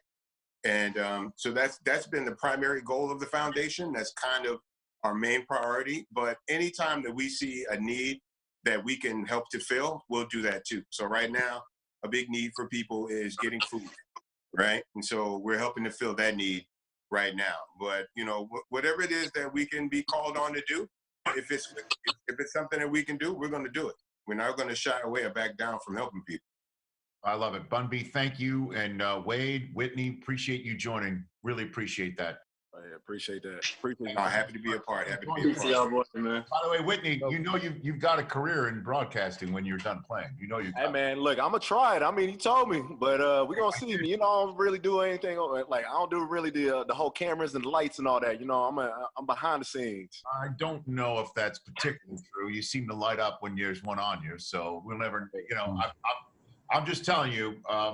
You know, give me a call when you're done playing. That's all. All right, bet. Hey, I'll take you up on that. You got it, Whitney. You take care of yourself. Wade, thanks. Bun B, really appreciate you joining here with Jarvis. Happy to be here, Rich. Thank you for doing it. Bless you for lending your name and your platform and your reputation to this cause here tonight of NFL Draft-A-Thon Live that is now joined right now by G-Eazy and Darius Rucker. How are you, gentlemen? Man, hanging in. Darius, it has arrived, hasn't it? The Dolphins have arrived. This is here we are. Finally here. Here we are. Finally here. The moment is arrived. We're going to the Super Bowl. Oh, come on now. Come on now. Come on. Come on. We're going to the Super Bowl. But you're excited, right? This is. I am. Right? I am. The picks have been great. I think we won the draft so far. I mean, with the number of picks we got and what we've done, I've been really happy. Yeah. Yeah. You know, we get Tua, you like the pick, right? Tua, I loved it. You know, the one thing that people are talking about, everybody's talking about the injury, but like, if I'm not mistaken, I think he's like his efficiency is the best. He's the most efficient quarterback in college football history. And he can play. And the injury thing, but yeah, we had to take him. I think it was between the two. I was with Tua. Easy. What are you thinking? What are you up to? And just using the time to stay in my studio and try to stay productive and creative. These are unprecedented times, obviously, where you're staying inside. So you got to try to look at it. So instead of being, you know, trapped in here, I feel free in here to do things I wouldn't normally do. So just writing into the music and learning new stuff. So you're a Raiders fan? Are you? Yeah. Raiders and the Niners. It's all Bay Area. I'm very, very, very torn on losing my team to Las Vegas. It's kind of like being in an identity crisis as a fan. It's strange times, man. But you know, I'm still silver and black, I guess. Okay, great. Darius, how's life for you? It's good. You know, I'm doing the same thing he's doing, man. Here making music. You know, a lot of music here in my studio, and just like he said, I haven't been really hunkered down to write like this in a long time. So I've been really using it and having a good time. Yeah. Hey, 1 second. I'm trying to look at it like freedom and not feeling like I'm trapped or like caged, confined in here. If you think about it as you're free to do things that you normally wouldn't do. I mean, I'm never home for this bun, you know it. Like you're always on the road. No, exactly. When did we get this many days at home to just, you know, to either work on ourselves or spend time with our loved ones that we wouldn't be able to, or reach out more often than regular. You know what I mean? It's like, it just makes you look at the world from a different perspective, bro. Trying to stay positive, hard. God, it's gotten crazy a few times, man. Love that laugh. Yeah. How about the ratings last night? Through the roof. Crazy. Love it. Hey, look, you know, it's kind of interesting because when the league decided to go through with the draft, there was a lot of pushback. I think you can speak to this too, Peter, right? From a lot of talent evaluators, general managers wondering, why are we doing this now? Why can't we wait? You know, they're used to doing it in a certain way in their draft rooms and having, you know, everything sitting there right in front of them. And there's a lot of pushback, but I think everybody needed this, Darius. Yeah. No, it's interesting, Rich. You know what I mean? Like, I think this has been real. This has been, even though it doesn't look the same and look where we are right now, but I think it just feels normal, and I've enjoyed it. There's such a fear of the technology. And at first it was, this thing's going to be so hard. It's going to have so many glitches. And then it went away. And then a week ago, it was kind of like, all right. And then last night, you guys tell us to see these coaches who we see so straight-faced and so buttoned up, be with their kids, smiling in their homes. It put like a human face on the NFL. I thought it was awesome, and I'm enjoying it tonight too. Absolutely. And, people are still, the average person is still somewhat detached from the experience, right? So we're all just kind of sitting at home waiting to see how our team improves anyway, And it didn't let us down on that. You can tell by Darius's reaction. Some people felt like they had, last night was the answer to all their dreams, and this is probably the first sports event that we've had since this has gone on, right? Yeah. I wanted some sports. WWE people down or whatever, right? I know they had WrestleMania and all of that, but as far as traditional sports, football, baseball, basketball, this is like the first legitimate sports event that we've had since this has kind of happened. And so it gives you just a little bit of normalcy, right? You get to put on your team jersey, and you get to get excited for your city, and you have something to anticipate, because that's what the draft is, right? It's anticipatory, right? Your team picks players, you wonder how they're going to fit into the grand scheme of everything, and you anticipate the season. And I think the draft gave us that, if nothing else. Well, the draft is about, Bumby, the draft is about renewal of hope. It really is, where everybody, think about it. Last year at this time, the team second on the clock, had a quarterback coming off a knee injury, and that team made the Super Bowl. So right. And Nick Bosa and Deebo Samuel had a lot to do with it, but it's obviously a team effort, as all the players who are on the screen right now can attest to that. But it's about renewal of hope. All fans think that every single draft pick is going to be the next Tom Brady or the next Whitney Merciless or Jarvis Landry or, and so they're all excited, right? And I think that this is, because as your point too, Bunby, we don't know when's the next time we're going to feel this way about a sporting event. Right. So yeah, we're still up in the air as far as all of that is concerned, So we feel like we're one step closer with the draft, And not to mention, I think the most important part, and I'm sure the players can attest to this, we're watching dreams come true. Yeah. Like in real time. Yeah. Yeah. I know, right? No, there's nothing like the experience of working your entire life to get to a certain point and then having that dream come true. And so you see the reactions when you're in the living rooms and guys, I mean, it's a beautiful thing, man. This is something that, like, as someone that was drafted in 2003, long time ago, you still get that same feeling when you're watching these new guys come up each and every year, man. And so it's unscripted entertainment, and that's something that you really don't get a lot of these days. You don't know what's going to happen next. You don't know if they're going to trade up and get to it. You don't know what your team is going to pull out of the hat. And so that's why there's so many people watching it and glued to the TV. And so when you're in a situation right now where there's a lot of abnormal things coming on, this is what you are used to. This is normal. This is draft week. Right. The biggest weekend. Literally, so like Bud said, bro, like that anticipation of hope and positivity, like especially during these times, you're looking at it through a different lens. You know what I mean? And we need it now more than ever. That's crazy. And it's somewhat akin to, it's obviously not the same thing, but it is akin to like getting a Grammy nomination. Like you sit around, you wait for the nominations to come out. It doesn't mean you're going to win, but you're invited to the big game.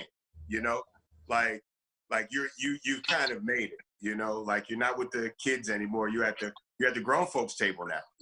Mm-hmm. Getting drafted to an NFL team doesn't necessarily mean that you're going to win a championship, but it is an acknowledgement of the hard work that you put in. Hey, Yeah. Peter, I'm told that your tour of duty tonight is over. Thanks, Peter. You take care of yourself. We'll see you tomorrow. An honor. You guys are awesome. Rich, you're the man. Darius, I was listening to Cracked Rear View this past week. I love it, man. Keep it going, dude. Yeah, take care. Take care, guys. Jarvis, I appreciate your hour here, too. Thanks for sitting in, and thanks for letting I miss you, Jarvis. I miss you. Yeah, how you doing, Darius? You good? How you doing, man? I miss you, man. Man, I'm sorry. I'm sorry. Trust me. Trust me. Boy, the G. Wade. All right, Brian, babe. Thank you. Whitney, take care. Whitney, Wade, thanks. Take care. All right. Thank you so much. G-Eazy's still here with us, and Darius and Bun B, and DJ Carnage has joined us as well. Also, how are you, boss? How are you? Good to see you. I'm good. I'm chilling. I'm hanging out. G Herbo. Right. Herbo, what up, boy? What's going on? What's up? I got a bunch of friends on here. RB. Hey, Rich. I love what's happening right now. I'd like to say to everybody on this panel, if you need me to sing a hook, I got you. I got you. Look at these guys you got. I'm in, bro. I'm in. Hey, man, facts. Let's get it. Bun, I'm sending you a song tonight. I'm in. Yeah, I talked. Bun, you got a studio in the crib? I'm waiting on the equipment to get here as we speak, so I can make. Hey, man, just Lysol it down before you bring it inside. Tell me about who breathed on that mic, man? You don't know who breathed on that. Man, tell me about somebody spit the wrong verse and got a little too spitty. You might catch the wrong, and we can't get you like that, man. Come on, no, man. I'm fine. It's and just I get the same thing like when Nike, because Nike's still sending me stuff, different brands, Chinatown and Supreme. You wipe them down before you bring them inside. I Lysol everything at the house, outside in front of the house before it even comes in. Then when it comes in, I gotta Lysol it and all this kind of stuff. So I'm being proactive as possible. I don't want none of this smoke. Absolutely, OG. Absolutely. King Karan, how are you? All right. How you doing, Rich? Morning. How are you? I'm doing all right, man. You know, just maintaining. Well, we just had a whole bunch of Texans leave. I guess time is everything in life. Man, oh, okay. What's that supposed to mean, Rich? Nothing. Oh, we had Texas people on here. That's what he's saying. I thought you was talking about DeAndre Hopkins again. I was about to say, see, you starting off on the wrong foot. You already trying to peel back my scabs. Oh, we just had Whitney Merciless on, and I did just bust his stones a little bit about it. So, you know. Okay. I'm sorry. I know it's a raw feeling on that front right now. My bad. But, hey, Laramie Tunsil signed. You got him. You still have Deshaun Watson, who is as amazing as they come. You want to have, like – and that's what another thing about this draft, too, that we're just talking about the draft, what it means. You know, I was sitting watching The Last Dance with my wife last Sunday, you know, and I'm still waiting for those moments of my Sports Center time when I'm going to have a big head of hair talking about Jordan back in 1997, sitting next to Stuart Scott as I did. And that's another reason why you won't see me on The Last Dance, because Stuart always got the Jordan highlights. He refused to let me have it. Oh, wow. Okay. Oh, yeah. That's the way he rolled. But at any rate, it's just, I said to her when Jordan got drafted, I just looked at her, I said, jackpot. Like Deshaun Watson, that's jackpot. And that's what you're hoping, Darius. That's what you're hoping, that the 5th overall pick in Tua is the jackpot. The same way that Patrick Mahomes is a jackpot. And Lamar Jackson was Baltimore's jackpot, you know, and that, you know, G-Eazy, you're hoping for, you know, what the Raiders are doing for that jackpot. We don't know right now, but that's the beautiful thing about the draft, you know? Well, the Raiders are going to get their jackpot from the casinos, I guess. I guess that's yes, sir. Man, we got to hope for something, man. So, well, what's up with you? What's up with you, DJ Carnage? What can you tell us about what's going on? I'm in Vegas, so I'm over here rooting for the Raiders. You know, we got Henry Ruggs. You know what I'm saying? Like, we looking like we could be cool. You know, I think there's something going on with the Vegas water, because you know we had the Knights. They went straight to the championship, and I think the Raiders, the first year here, I mean, we might do good this year. We looking good. Maybe. Do you think them leaving Oakland is going to change it for you? Huh? Do you think the Raiders leaving Oakland, do you think that's a detriment or a plus?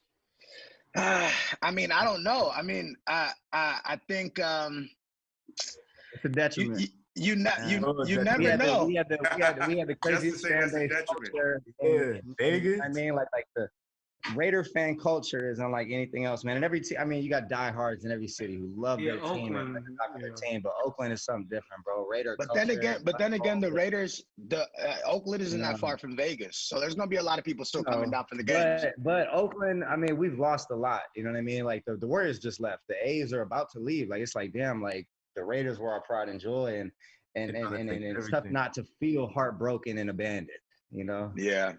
We feel abandoned out here in town. Huh? But we got y'all. Vegas people, we got y'all. Don't worry. We got y'all. It's all good. We're going to be going. Our was a little old and run down, you know. But the stadium is hella clean. The stadium's like 10 minutes from my house. And I think that's one of like the nicest stadiums I've seen in a long time. Like the stadium's raw. The stadium's raw. It's all black. It looks like exactly all what the Raiders black. are playing in.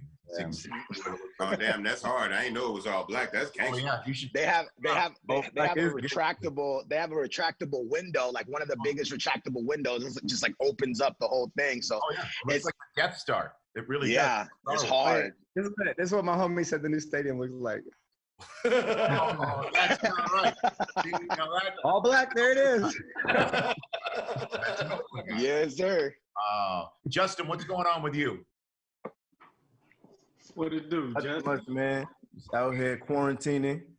I just did like a dance-a-thon with my family. We raised money for the healthcare workers. We raised $3.8 million on Instagram Live. Wow, it was amazing, yeah. But I've definitely been tuned into the draft. I'm shocked by the Packers taking quarterback first round. It's like crazy to me. Like I can't believe that because A-Rod is just such like the GOAT of this time. I know. For sure. That's gonna be interesting. It's gonna be interesting to see what happens when that all plays out. G Herbo, what's going on with you? Oh, nothing much. Just chilling, man. Staying safe. I gotta be loyal to Chicago by default, man. You know, my dad is on me if I don't stay loyal to the Bears. But Leonard, that's my brother, man. So I'm really Jacksonville all day, man. Leonard Fournette, that's my brother. So I'm really rocking with Jacksonville, man. I can't get exiled from the crib though, so I gotta show love to the Bears. Well, I just got a message from our home base that we've got to take a break. So we're going to take a break here on NFL Draft-A-Thon Live and be right back. And thank all you gentlemen for joining us. Already. How you doing? I'm Deion Sanders. I just wanted to spend a minute and give special thanks to everyone who has pitched in and helped throughout this entire crisis. Whether by donating time, money, food, resources, our country is in desperate need of. That applies to companies and corporations across the country as well. Throughout the years, I've been proud, man, I'm telling you, proud to be associated with PepsiCo, the longtime exclusive snacks and beverages partner of the NFL. From starring in commercials to speaking at corporate events, man, I'm elated. PepsiCo is doing their part in keeping American food supply chain up and running. With more than 90,000 employees in the making, moving and selling products in what has become extreme crunch time. But companies must also provide support beyond their organization. That's why PepsiCo and PepsiCo Foundation has donated more than $50 million to people and communities most affected by this devastating virus. And even more directly, PepsiCo has provided more than 50 million nutritious meals to at-risk populations by supporting food banks and other partners like Feeding America, one of the NFL's Draft-A-Thon partner organizations. We've seen PepsiCo rise to the occasion and bring you smiles through incredible entertainment, like the Pepsi Super Bowl halftime show.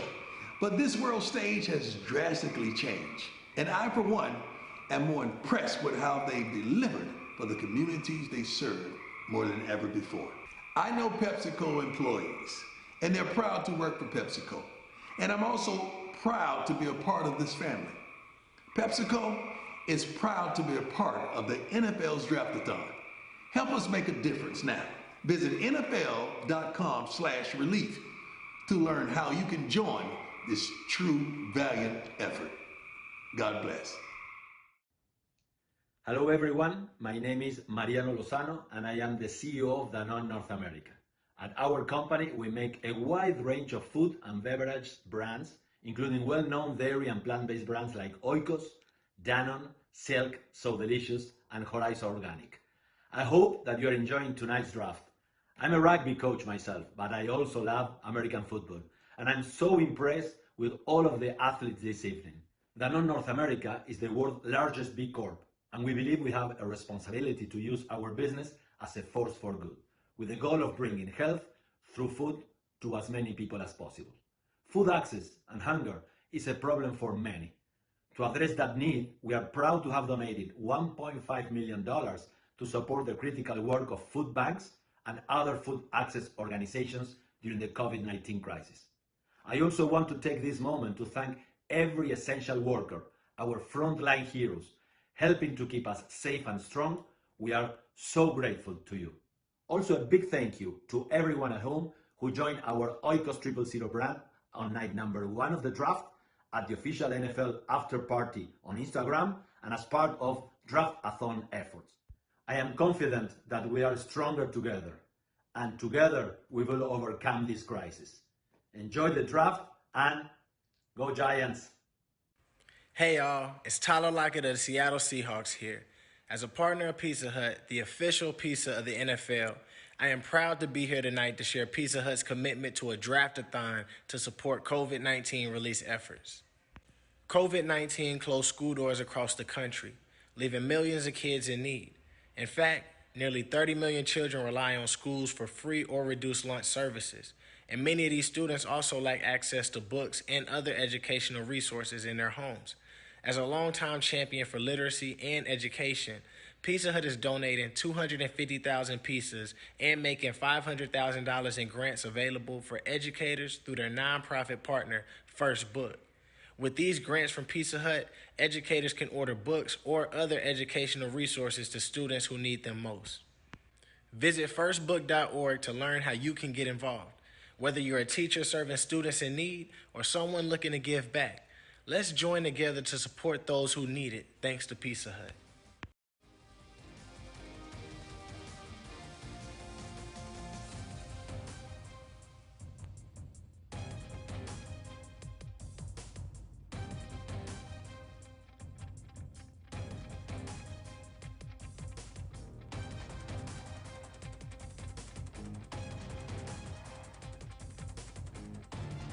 Yo, smile a little bit, man.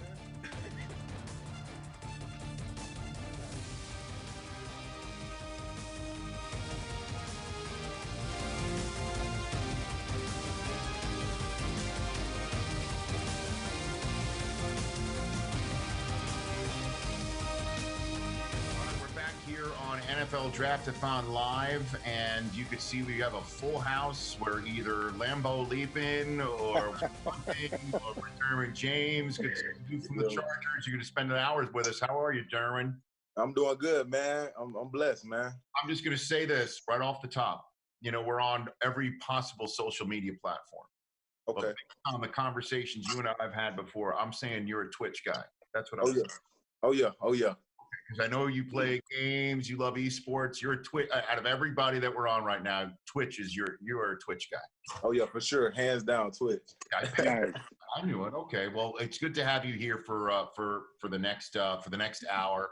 And Darren Waller, good to see you. And we'll introduce everybody when we can. But I do want to get to the family that's at the top of our screen, and it looks like you are, if I can guess, are those 49er colors that I'm seeing right there? We've got some 49er and some Notre Dame, and then some Forbreg football in the background. Okay, we appreciate that. So, I mean, Kanoa Sapila, am I correct?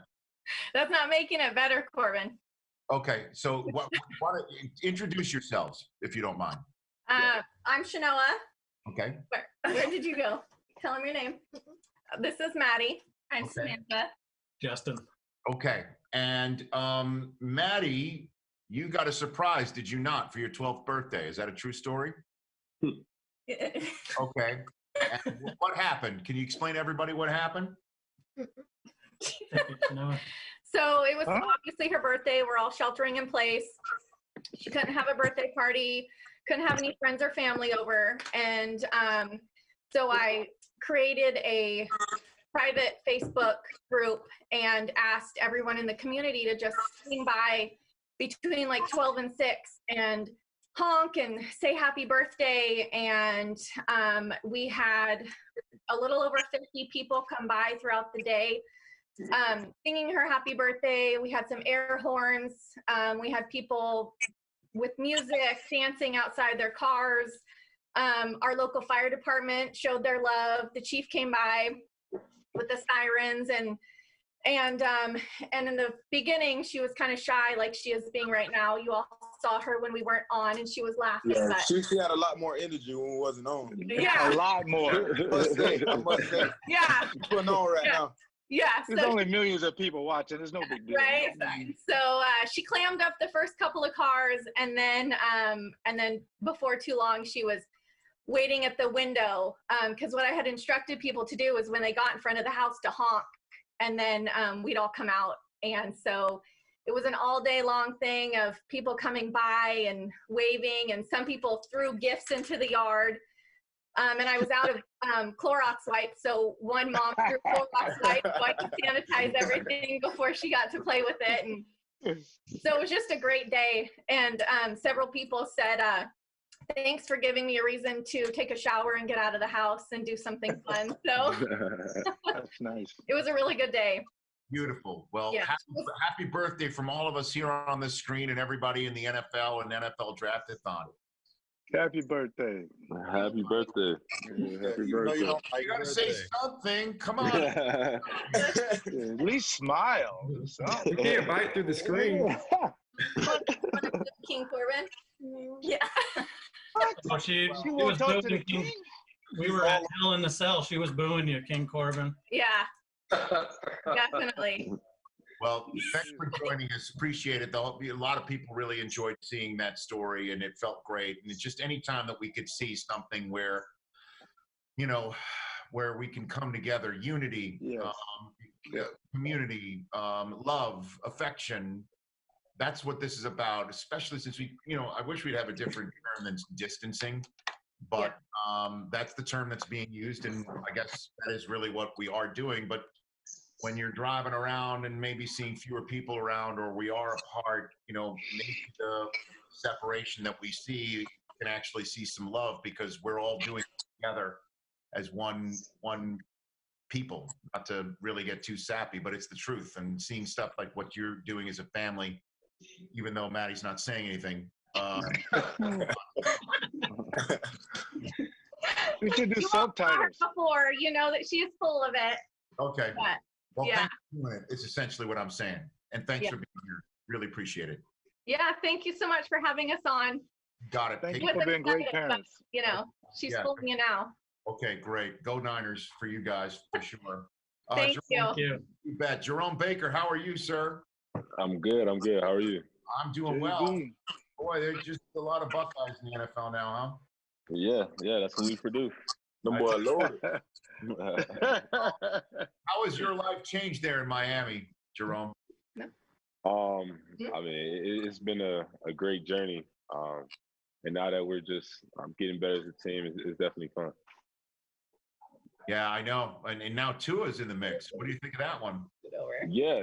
I mean, Tua, he's a great player, so I'm excited to see what he can do. And also, he just help us win. We'll be all right.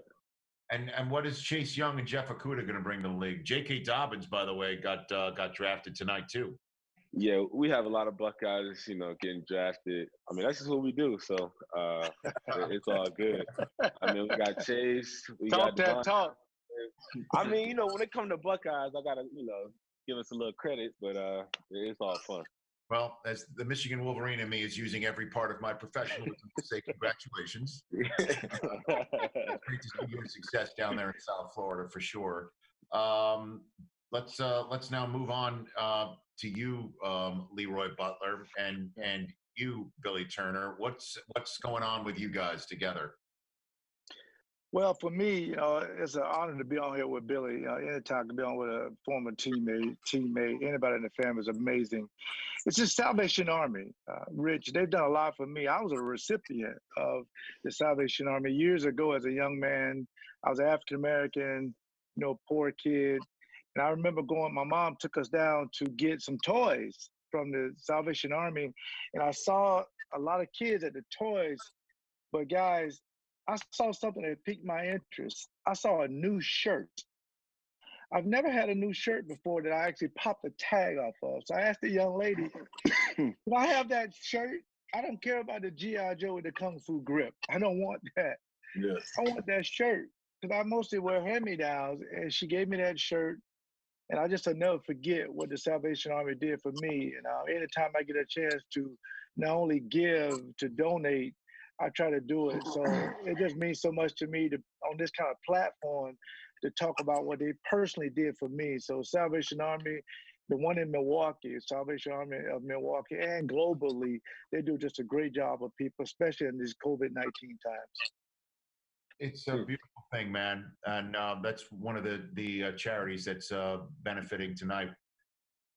Leroy, I got to ask you, what do you think Aaron Rodgers is thinking tonight? Aaron Rodgers is a man. He doesn't care about competition. He had to go through it 15 years ago. I mean, I bet you he does it love the pick. I know that was a little cheesy, but I had to do it. But at the same time, he understands that the team needs to be good 5 years from now. So, the one thing about it, once the ball snaps, we're all on the same side. I guess for the most part, it probably shocked him, to be honest with you. I'm keeping it straight 100. It probably shocked him. He probably spit his scotch out and just got and say, okay. And then they got a running back. So I want a linebacker. A little bit, maybe defensive guy. Sitting right there, Leroy. I mean, Patrick Queen was sitting right there. I know, and I wanted to move up and get Kenneth Murray. And then you just had on the young lady, we San got him. Francisco fan. Yeah, leave that alone, Dervin. Don't do that. We got him, man. Don't do that. Don't do that. This is the wrong time, man. I wanted that guy bad. But after the San Francisco game, you thought about maybe going defense on the inside. But at the end of the day, the Packers won 14 games. They expect to be back in the playoffs again. Especially if Aaron Rodgers is up to par, which he will be for the next 4 years. So we'll just have to keep developing Love when he gets here. Mr. Turner, what do you say? I said Mr. Rodgers ain't worried about what happened last night. I think that's the least of his worry. Everyone's talking about he kind of got put on the clock now, but kind of like Mr. Butler said, that's the same situation he was in 15 years ago when Brett Favre was there. Exactly. Personally knowing him, playing with him, blocking for him, he ain't worried about that. If anything, it just added fuel to the fire for him. And he's going to come out a monster this year like he was last year. And I appreciate your support of Salvation Army, too. Yeah, most definitely. Well, thank you for coming on, bringing a little bit of the Wisconsin flavor to NFL on Live. Thank you. Right. Thanks to you guys. Thank you. Thank you very much. Thank you very much, guys. I really appreciate y'all's support. And thank you so much for doing this for everybody. Thank you so much. Got it. Is that King Corbin I see over there? It is. It is. I'm hanging out. What's going on? Just got done beating up Drew Gulak on SmackDown on Fox tonight. So it was a good night. And you are somebody who was at the Super Bowl and watched his team win, if I'm not mistaken. Is that correct? You know it. Yeah. I mean, it was in Miami. I live in Tampa now, so it was close. I'm a Kansas City raised boy, and I played a little bit of balls with Indy for a quick minute, and then a couple years in Arizona, and Kansas City stayed my team all the way through. So I had to go support him in Miami. It was the most stressful game I've ever been to, but we got the win. Did you ever try football yourself? Yeah, I was in Indy. Peyton was in his life there for a little bit, and then I was in Arizona with Warner for a little bit, and then Derek Anderson and Kevin Cobb. I was a big, fat left guard. Vance loves that. You love that one, huh, Vance? I was 70 pounds heavier than I am now. When I was playing in the league, I was 330. I'm about 270 now. I can breathe when I tie my shoes now. You don't know. That boy big all up. Wow. That is amazing. And now you're wearing a Chiefs hat with that logo right behind you. Yeah. So I obviously, your passion for entertaining is obviously coming into play right here, and that's what everybody needs it right now. You know what I'm saying? Yeah, sure. And it's hard too because we've had to make some major adjustments with everything going on. A lot of my job is maintaining physical status and your athletic ability, your strength, and the way you look. And I mean, these guys sitting here know it. Like, when your job depends on your body, you got to find a way to train. Put a home gym in Tampa, but we're still doing shows. We were live tonight on Fox for SmackDown, and we're out there performing and doing what we do, and it's extremely physical, and we're doing it with no crowd. So it's a major adjustment. We know the people at home are enjoying what we're doing, and we're missing that instant gratification we get from a live audience, but we know it's giving people at home, something to take their minds off the day or take them out of whatever's going on for a couple hours every Friday night, and then again on Monday with our Raw crew, and even NXT on Wednesday nights. Just doing our best to keep people entertained. Well, thanks for doing it, man. I really appreciate you lending your name and your platform and everything to tonight's Draft-A-Thon Live. Thank you very much. Definitely. Got it. Where's my punter? There he is. Right here he is. I love it. Brad and Vance McDonald, good to see you guys. You guys are connecting for Convoy of Hope. What's that all about? So Convoy of Hope is an organization. They do a lot of disaster relief. They do work all around the world, honestly. Right now, their big thing is trying to feed 10 million people during this COVID virus. And they're doing a great job of it. I believe I was talking to them today, and they're already at 8 million, and they hope to exceed that 10 million mark. And it's usually, you can just donate money to do it, and it's a really cool thing to be a part of. Vance?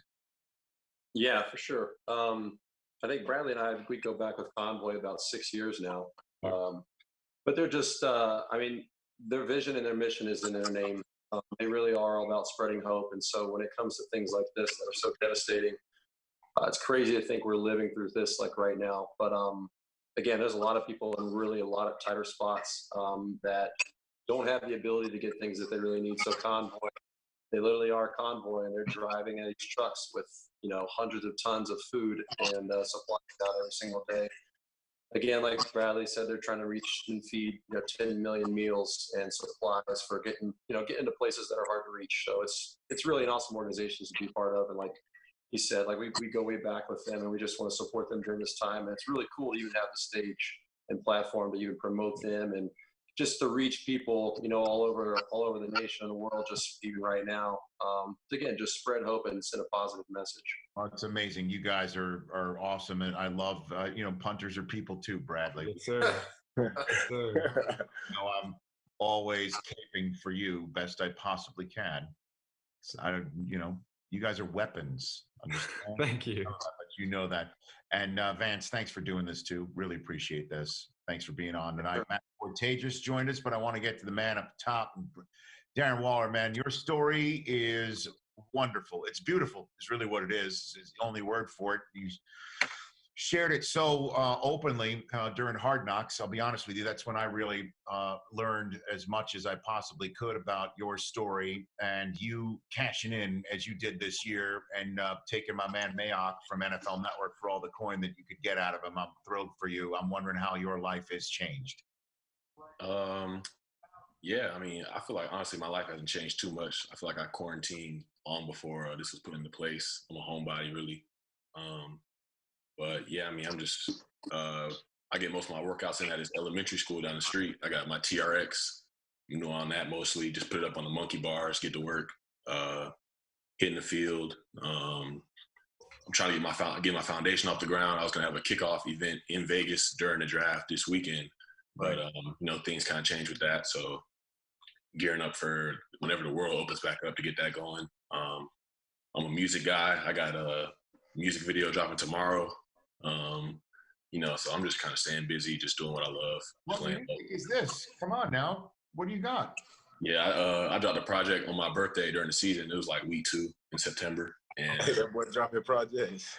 Yeah, I filmed 5 music. I filmed 5 music videos when I got home from the season ended, and I'm gonna start rolling them out now.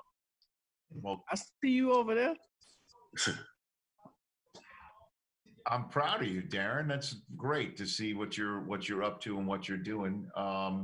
And it looks like the Raiders your team's about to make a pick right now. So they're on the board and everything's going. And I can't wait for us to get out and about and knock on wood and get a full football season in here to see you do your business in that new stadium. That would be amazing. So I hope to see that. Oh yeah. Darren, you take care of yourself. Thanks for joining me and Derwin James of the Chargers here. Matt Forte, how's life for you, sir? What's going on with you? What's up, Rich? It's going well, man. I'm here in Chicago, and I'm quarantining with the family, homeschooling. How old are these kids? That boy Parlay. What's up, Wall? Yes, sir. DJ, what it do? What's good, Brody? Hey, I'm chilling, big dog. Let me say hello to Calvin Ridley, Desi Banks, and Sean Evans. How are you guys doing? What's going on, Rich? Good to see yes, you. sir. Good to see you too, man. And the Dream has arrived as well. Yes, sir. I'm in here. I'm here with some big dog, for sure. And I actually feel like I'm in the NFL for real. You know everybody. Get that boy post rock. I'll give him a poster out right now. Get that one poster out. I got the ball right now. I'm finna hit you. Hey, Go on, go on. You got an 8 too. Hold on. Don't play with me. To the apartment. He ready too. To the apartment. What's going on with you, Matt? Are you in Chicago right now, Matt? Is that where you are? Yeah, I'm in Chicago. Okay. And how many kids do you have there? 2. Is that right? Yeah, 7-year-old, 4-year-old. Oh my gosh, you're in it right now. You're in it, homeschooling and figuring stuff out. I'd love to know what your thoughts are on the charitable aspect of this, NFL.com/relief, and what we're trying to do and what you're trying to be part of here tonight, Matt. Yeah, it's huge. You know, definitely an honor to be part of this because the charitable aspect is something that's needed. Here in Chicago, I've been doing a lot of stuff as well as with my foundation. And there's an actual organization called Chicago Delivers because there was a big disparity between the deaths in the Black community in accordance to the other races. And so the reason was low-income neighborhoods, they don't have if they're on government assistance, they can't buy groceries and get them delivered. So they had to put themselves at risk and go to grocery stores. And on the south and the west side of Chicago, that's 1.8 million people on government assistance. So I donated to Chicago Delivers, and they're able to buy groceries for people, keep them safe in their home, and have them delivered. That's amazing, Matt. You're a good man, and Bears fans miss you big time. Yeah. I'm hoping that this draft ends up pretty good. Get some guys that'll contribute to the team early. Oh, that's great. Well, it's good to see you, Matt. Thanks for joining us here on NFL Draft-A-Thon Live. And Sean, I mean, you got Matt Forte right there. You got to be psyched about him. Yeah, I remember, Matt, when you got drafted. I think I was a junior or senior in college, but I remember the day and the new era that was born as a result. So it's awesome to share the screen with you. Yeah, thank you. Appreciate that. Yeah, draft day was cool, man. Was not expecting to have a party, and my mom kept inviting people, and they kept showing up. But then I was glad I got drafted because that would have been embarrassing if not. And a lot of people, when I got drafted, was like, Tulane, what the heck is that? But then you got to make a name for yourself. So I remember that room. Everybody was like, who, Tulane? And they were all wrong. They all look so stupid now. Well, I got to tell you, Sean, I'm glad you're here because I don't know if I'd ever be able to appear on your show. I love your show, man. I just don't know. I don't know if I'm just like anything with even the slightest bit of heat on food is I can't handle it. I'm just not a spiced guy. I'm not a hot food guy, you know. Well, there's only one way to find out, Rich, and that's by sitting down, you know. I don't know what to say. I mean, don't sit down. I don't think I'd laugh. I'd laugh. I watched so many episodes, man. Calvin, you like that show? I love his show, man. It's I love the one with Mike Hills. It was hilarious. Well, would you ever be on it? I love it. Would you ever be on it? I thought about it, but no. I would. After I seen a couple of them, man, them wings gotta be hot, man. Like, they're so hot. Well, Desi and the Dream, I know you and Calvin and everybody around. You guys seem to know each other pretty darn well. Yeah, you need to know. Do a little test again, Sean. Hey, that boy, a celebrity, man. A superstar. Hey, man. That's a superstar right there. Desi, what have you been up to, Desi? With me, just putting out content. I actually a comedian, actor out of Atlanta, Georgia. Big fan of the Atlanta Falcons. I'm excited about our 2 picks that we just got. Yeah. Time to go and get us a ring. Yeah. Forget about the past. It's that time. So it ain't gonna happen this year. I don't want to hear it. I don't want to hear nothing. It ain't I gonna don't care happen about this what year. nobody say. Look, 33rd till I die. And that's that. But yeah, I got some great stuff coming up, man. A little give back, if that's what we're talking about. I'm doing some stuff with Atlanta Phase. What we be giving back. I'm playing Call of Duty where we be raising $50,000 and giving back to the people who was affected by the COVID-19. And I'm actually doing a IG prom live for the students who's not able to go to prom. So we're gonna like do it on my Instagram live and get like different students from different schools in the area of Atlanta, Georgia, to be a part of it. And like best dress can like win different things. Maybe getting a ticket to a Falcons game with me. And just just having fun, man. So I'm just trying to do some stuff that's positive. I help out with that somehow too, bro. If I can get some tickets for you, and I can give you some tickets, man. There you go, right there. You good? I was just getting ready to say, man, Calvin got the tickets on deck, so I don't even know. I got tickets, man. I got you. Yeah, we need them. We need them. So yeah, man. And if you want to, you can pop in, man. You can pop in on the live. That'd be dope too. So okay. Is that Gurley's new uniform you're wearing? Fine. No, this is the Dion joint. I don't know. They keep on giving the 21 out. No, that's because Dion's just so dope, man. He just don't care about all that, man. He's like, man, you need to wear the 21. I care because Dion doesn't want to say it, but I'll tell you what Dion's thinking. Why do they keep giving 21 out? I think they have to call the next for it. Yeah, they gotta put at least one of them jerseys up, man. Yeah, look, Dion loves Todd Gurley. Who doesn't love Todd Gurley? Todd Gurley is the man. Todd Gurley is great. But let me speak on behalf of Deion Sanders, even though he has. Please do. Why do they keep giving out 21? What's the deal with that? No, I think they actually have to call, Rich. I think they actually have to make a call to Deion, the player themselves, to get the jersey.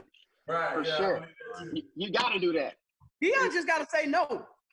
But he doesn't want to because that puts him. Hey, man, we're going to have to keep rocking that 21 then.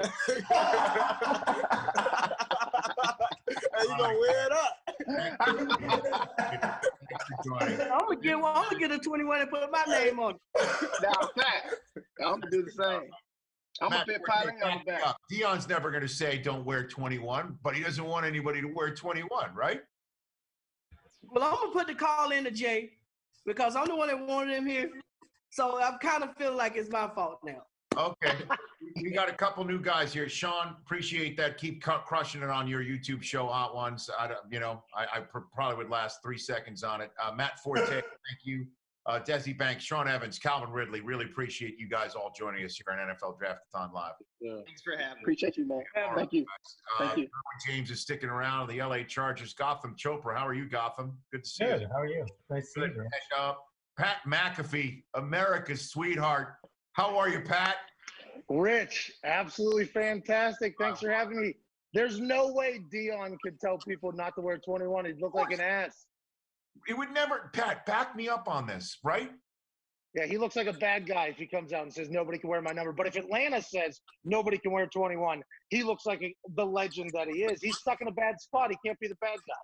I love it. Isaiah Mustafa wearing his Old Spice robe. Great to see you. How are you? You there? Can you hear me, Isaiah? That boy sound off. That's I know. I don't know. Pat, can you widen out anymore, Pat? What do you think? Well, I can't get too close to the socialite. You see my pale ass skin says goodbye. You know what I mean? America's sweetheart. Oh God, yeah. Somebody's got us on. Gotham, how are you, bud? I'm doing well, man. I'm doing well. How's everything? Good. Staying busy. Actually, busier than ever. It's weird. Okay, it's kind of crazy, but you're just pumping out the product that I know, pumping out the content. What's going on with you in your world? You know, we were working on a bunch of things before the sky fell, so we're kind of trying to figure out how to put those. But there's a whole bunch of new stuff, and we're trying to adapt it to the times, man. It's adapt or die, I think. You know, in this marketplace. So right. Working on some new stuff. You know, tracking your guy down, your former Michigan man. He's south. Tracking him down. He's. I guess you don't know where he's going to walk into, right? He's quite out and about. I mean, he's got his own form of social distancing, it seems. I know. I know. Isaiah Mustafa, are you there? Can you hear me? Oh, I can hear you now, Rich. There, you're in your Old Spice. They got the robe on. Yeah. Get the robe on. I like it. I like it. Guy Fieri's here. Yeah. Guy Fieri just walked in. How are you, Guy? I'm good, brother. I'm good. It's just a crazy day we're having. I'm just giving you fair warning, Guy. My kids are going to come crashing down here because they want to say hello to you more than anybody else. Okay, so they're coming. Just be ready. Awesome. They're coming. You're watching. Yeah, name a show that you're doing. They're watching it. Maybe upstairs right now. I like this. They should be doing that. Come on, absolutely. What's now for tomorrow, Gotham? Tell me about that. So, I mean, we started the podcast. I mean, I think you're familiar with who my dad is, and he's been on every podcast, trying to sort of give people techniques to deal with all the stress and anxiety around. So I kind of went to my dad, Deepak, and said, why don't we just create our own podcast rather than you going in a million different directions? And so it's just really about like, what can you do now to deal, to start preparing for tomorrow? It's really simple. People have, anxiety, sleep, all sorts of, dealing with kids. So what are the things you can do now to prepare you to be, contribute tomorrow when hopefully all these restrictions lift? I bet. So how can people check that out? It's on, Apple Podcasts, Spotify, everywhere you can get a podcast. If you look for Now for Tomorrow or Deepak Chopra, it's available. Terrific. Thank you very much for popping in here. Yeah, thanks for having me. Gotham, say hi to TB12 for me, will you please? Sharon McDonald just popped in. I want to get to you so we can get you on with the rest of your night. You're an epidemiologist, correct? Living in Maine. Tell me what you have created. Well, we started teaching anyway, first I want to say thank you very much for inviting me. This is amazing. I'm starstruck. Well, you got Guy Fieri, you got America's sweetheart, Pat McAfee, and you have a former NFL player who's now in an Old Spice robe because that's what he does for a living. Wow. That's a nice robe, man. That's right. Right there, man. James of the Los Angeles Chargers is one of the best young thumpers in the business, that's for sure. Right. So we in Maine, I was watching the epidemic sort of roll our way. I teach epidemiology, and I began to get concerned. I went to our town council and our manager and said, oh no. And in fact, they immediately sat down, and this is in early March, and we began to put things in place. And within a week, we started what we call the Yarmouth Community Coronavirus Task Force, which just exploded. It's only been 4 weeks, and we have people delivering food. We have call centers. We have, we've mapped out all the neighborhoods. We have communicators that are making sure people keep in touch. Psychosocial support. We've delivered 700 handmade masks to people as they want to go to the grocery store. People go shopping for folks. It's really pretty amazing. Well, how can people be part of this, Sharon? Well, we love donations. We also hope that in the state of Maine, we can get people to stay home and do that for a while. There is, I think we really want to make sure we reach out to our community, and people do call us. We have a call number that's on our Facebook site, the Yarmouth Community Coronavirus Task Force. And if people need help, we welcome them to call, and we also welcome donations. Well, thank you for joining. Great stuff up in Maine. Please stay safe. Absolutely. Round of applause. Thanks for joining. Appreciate it. Yeah. And Isaiah, how can we get involved with what you're up to, sir? Well, as a brand, Old Spice has a long history of helping guys navigate the seas of manhood. So, us Old Spice guys like to say we try to help guys be their best smelf. # best smelf. I love it. So as a former player, I have always respected the way that the league, promotes the responsibilities and the things that you do in the community and the community efforts. So together with Old Spice, we're donating $320,000 to the United Way to help kick off NFL rookies community efforts as professional athletes and to help those young guys become their best smelf. Okay. Okay. That's very good. Isaiah, thanks for popping on and doing that. And Sharon, thanks again. Really appreciate it. Thank you so much. You got it, Rich. Thank you. Got it. All right. Thanks for both of you being here. Guy Fieri, what's going on with you, brother? I think I'm doing what everybody's doing right now, enjoying the draft and staying home with the family and cooking and carrying on and you name it. So, have you ever met Pat McAfee, Guy? No, I don't believe so. Oh, this is great. You guys should know each other. We met each other, Rich. One time down at the Kentucky Derby, I walked into a Guy Fieri party and he was holding court. The legend that I saw on Guy's grocery games and diners, drive-ins, and dives held true in real life. His hair is even more majestic whenever you have a couple cocktails as well, believe it or not. Well, Pat, you just said why I didn't remember it, because when you're at the Kentucky Derby and you're at my party and I'm holding court, I apologize. I might have been a couple laps around the track already. I was with those horses as well, pal. Don't you worry about it. We had a great time. We had a great time. I love it. Rich. We lose you? Hey, Rich, was that? Hey, I'm gonna host it. Don't worry about it. Hey, Derwin, I heard you're incredible at Madden, by the way. Man. I'm gonna host it up. My kids. Hey, Rich, I was gonna take over for you. Don't worry about it. Or anybody else. You can say hello to everybody else. Yes. By the way, kids, Coop, Zan, say hi to Guy Fieri, Pat McAfee, Derwin James of the Chargers, and Chanel West Coast. Hi, how are you? How y'all doing? Oh, see, I'm doing this. I'm on my iPhone, so I don't get to see everybody. I didn't know Chanel's on here. What's up, Hi, Chanel? what's up? How are you? Oh, you got look at you guys. You got the heavy hitter group at 8 o'clock. This is well done. Oh, yeah. Wait a second, Chanel. I got to get my youngest son, Ryder. He'll be doing the same thing your kids are doing. Okay, great. Later, Dog Dylan's right under us. So to tell, just quickly before I gotta move on. Tell them what games, what a guys stuff do you watch? We watch the grocery games and the tournament and champions. Oh yeah. Good. I appreciate that. Keep it up. You got to keep me working. I got to pay the bills while we're quarantined. Have you guys don't watch you don't watch Triple D? I used to. Oh, but that's passe now. Hey, well, when we shoot, hey, you guys, when we shoot Tournament of Champions again, we're going to shoot again this fall. When we shoot that, have your pops bring you down. You guys come hang out with me. Okay, sure. That's a win. That's a win. All right. Hey, Rich, can I ask Guy a question? Yeah, go for it, Pat. Hey, Guy, when you're doing that opening scene in like an incredible car, and you always do like the finger point to the drone, Diners Triple D or whatever it is that right. first take every time? Is that first take every single time?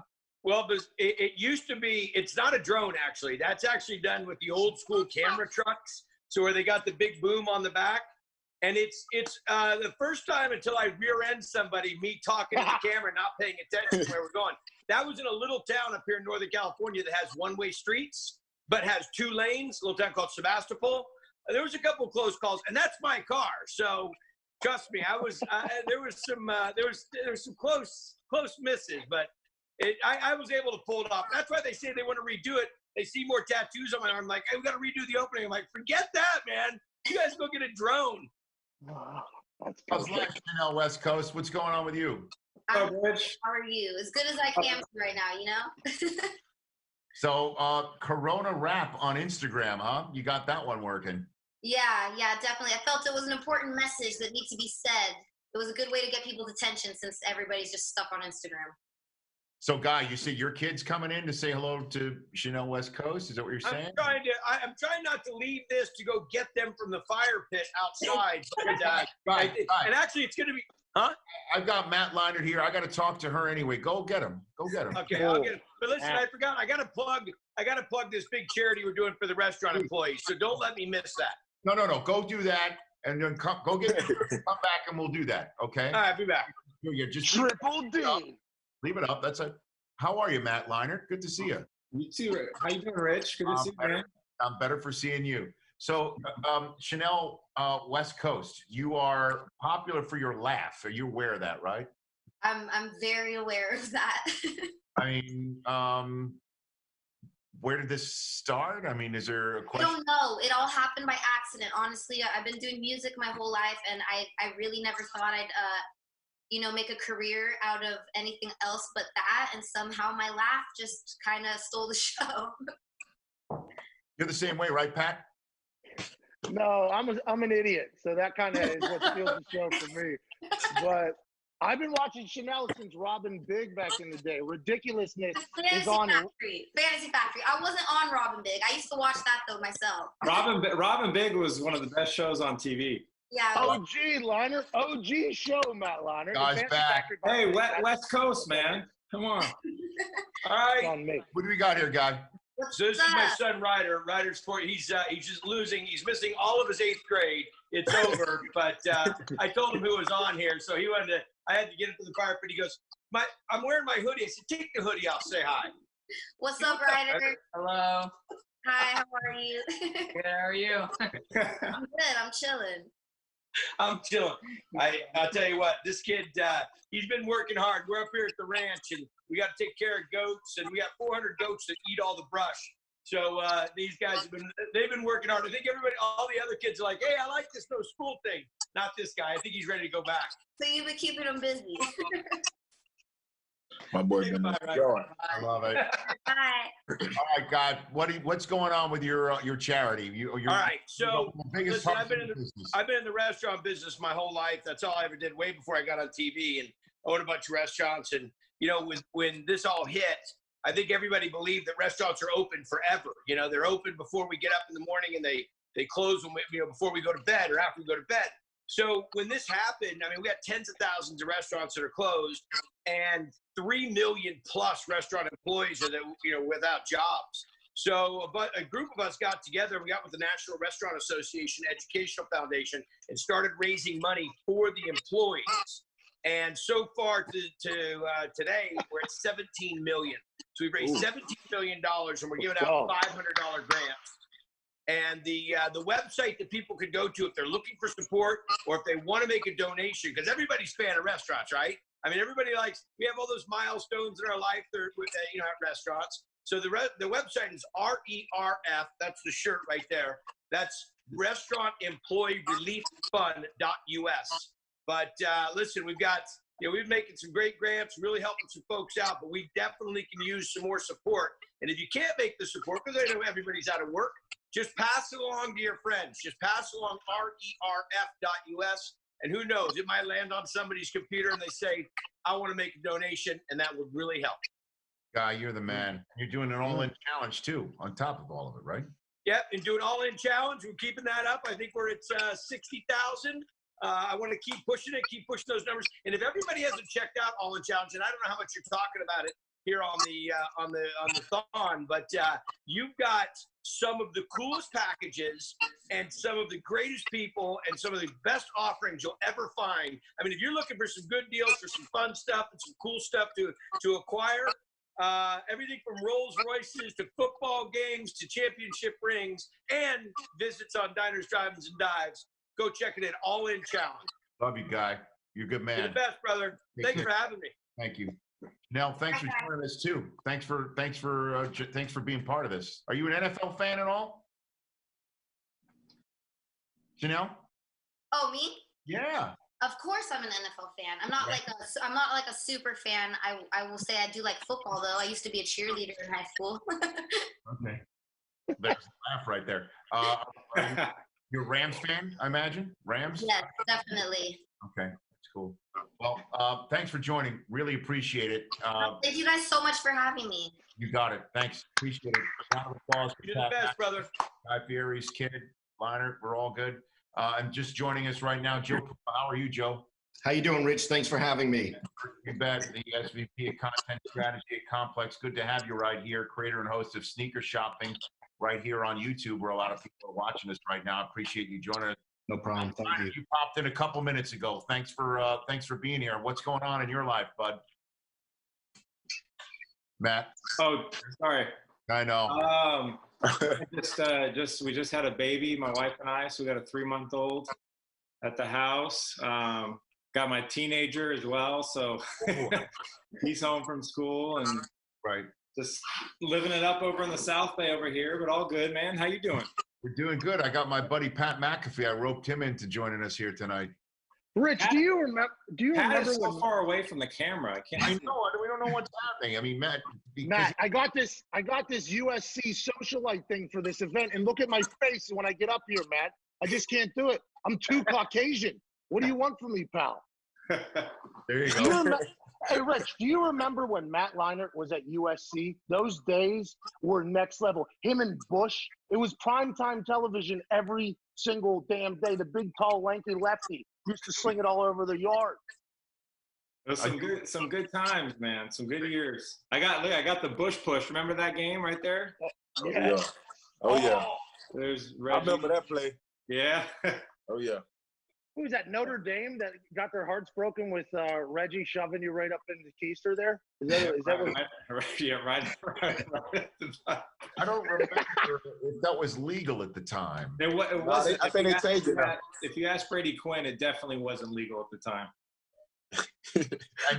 But you don't ask Brady Quinn.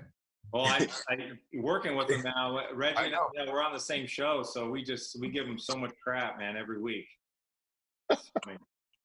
So, Joe, what's going on in your world? You know, same stuff, trying to stay positive, you know, sitting down for a little, trying to pump out content like everyone is, doing some podcasts, doing some filming from home, and, you know, just trying to stay positive, check in with family and friends and, you know, things like that. What do you think of Giants draft? What do you like about it? I think we did good. I like Andrew Thomas. I like the safety. People saying the safety was the best safety in the draft, maybe. And hopefully Andrew Thomas gives on some running room, right, and keeps Daniel Jones, you know, protected, upright. You know, yes, yes. Torrey Smith, good to have you back. Second night in a row. Thanks for coming back. It was great having you last night too in the Draft-A-Thon live. Yeah, it was a great time, man. And I'm trying to remember. Were you part of the conversation, or did you leave right before? Aaron Rodgers got his backup draft. I think it was on the friend. I was actually with Chris Long. So. I know. What do you think of that, Matt?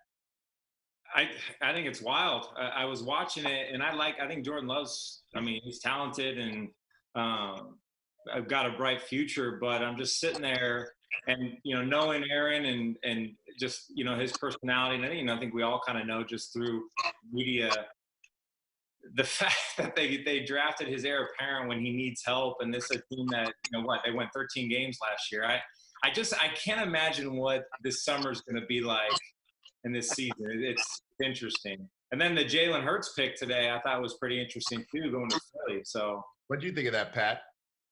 The Jordan Love pick for Aaron Rodgers? Well, I know we talked about that on my show today, but the Jalen Hurts one, what do you think of that one? I think it's very interesting. I mean, the pulse of Philadelphia on the Twitter is not exactly thrilled. It seems like they are not happy about it. But Jalen Hurts, he's a great athlete. He's a winner. I think everybody says, love the guy, hate the pick. And that's just like the Jordan Love situation. He is immediately getting thrusted into a situation where he's going to be compared to Aaron Rodgers. I mean, that is just what a nightmare for him. What a nightmare for the Packers. And then they pick a running back tonight. It feels like a lot of people in Green Bay aren't excited, and I assume Philadelphia's the same way. But two great players. Who knows how it's going to help both teams, though. Yeah, they chose a running back. What's up with that? Just get him a wide receiver, huh? Can we get the guy somebody to throw the ball to, Rich? Can we get him somebody to throw the damn ball to? You know? Good question, George. Apparently not. Yeah, I think, you know, he's being mistreated. There aren't too many great quarterbacks that have been treated the way he has. And, you know, when he has that talent, obviously he'll go down as one of the best ever do it. But his supporting cast just hasn't been built. And most teams spend their effort trying to pull into investment.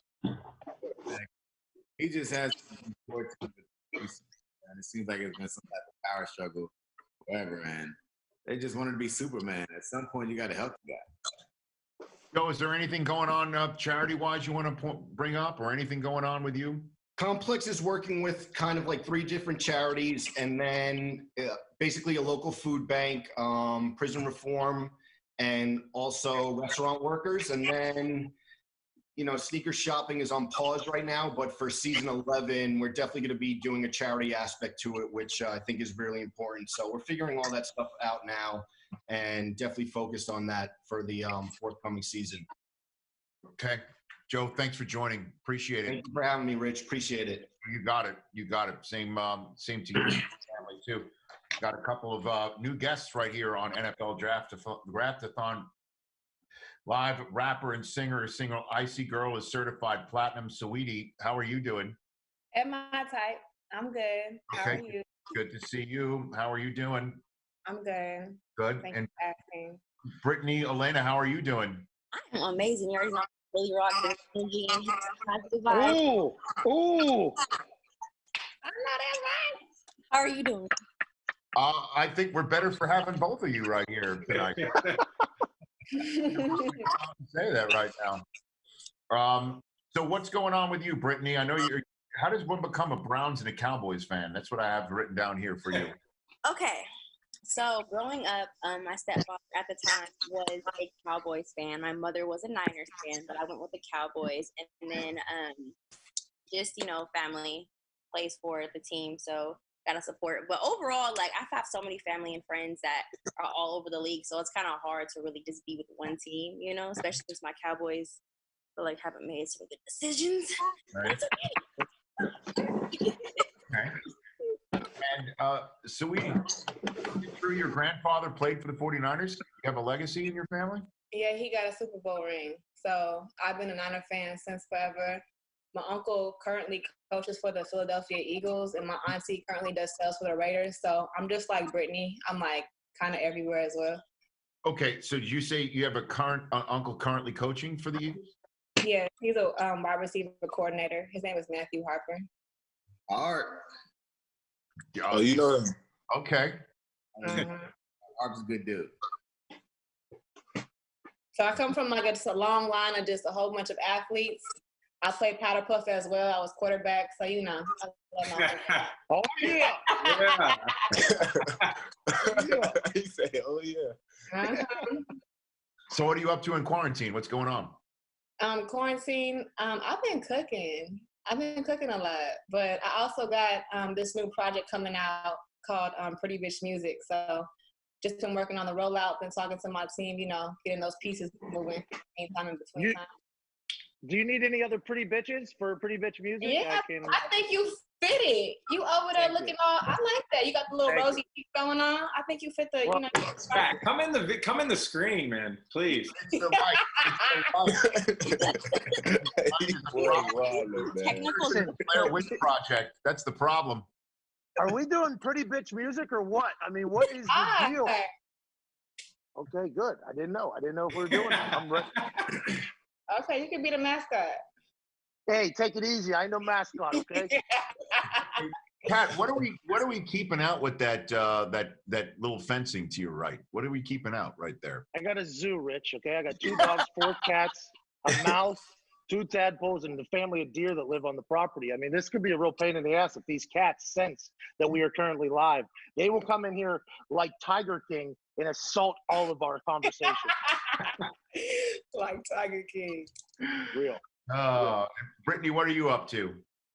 Man, so I've just actually been trying to heal up from an Achilles injury from basketball. So this break has kind of helped me because being in my boot, I'm actually just nonstop. I work so much. I never really got the chance to really heal my Achilles. So now I'm not able to get physical therapy, but the rest is doing good.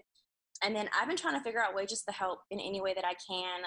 I never do promotions on my story or my Instagram. So I've been doing small business Saturdays and Sundays, and I've put it at a very low cost because I know some businesses are struggling right now, just to kind of put their business on my platform and put the word out. And I've been doing that, and everything that I gained from that I put to charity.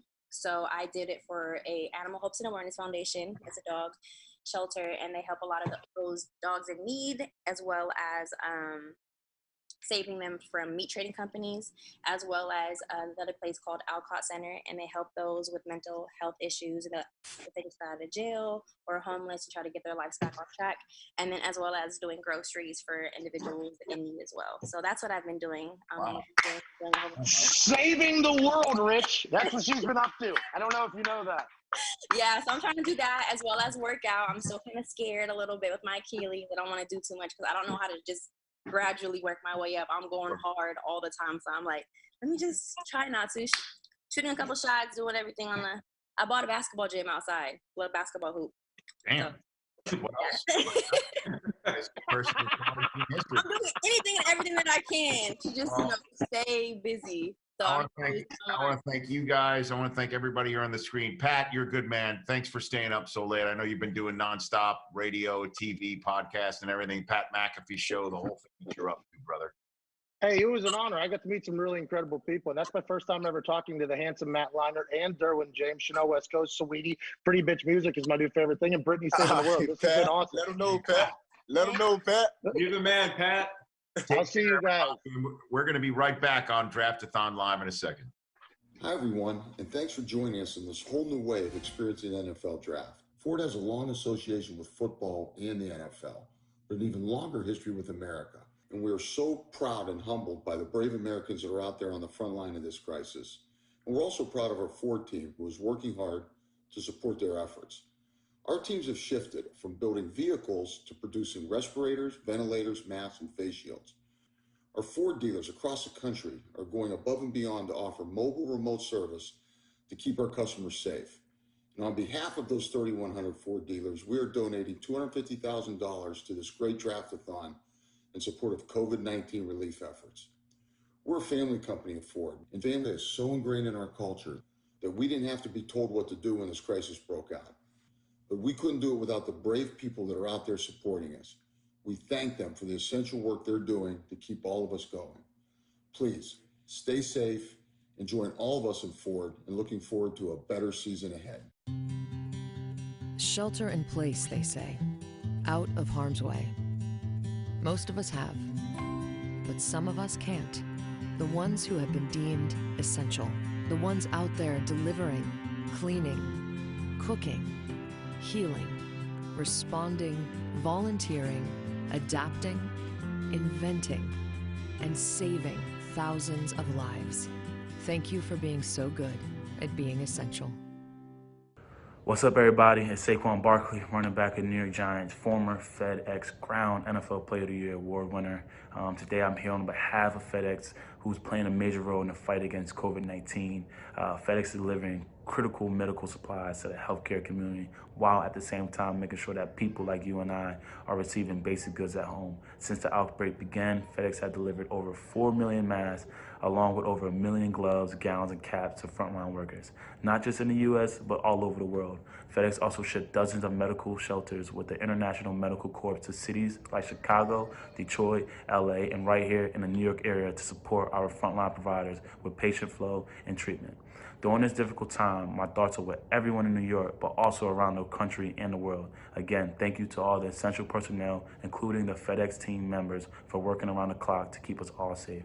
If you want to keep up with everything FedEx is doing, you can go to fedex.com/coronavirus. Thank you guys so much, and everyone stay safe. Saquon Barkley here. Question is, what were my favorite draft day memory? I would say for me, kind of be that whole week. I was blessed to be able to achieve 2 goals and live out 2 dreams in 1 week.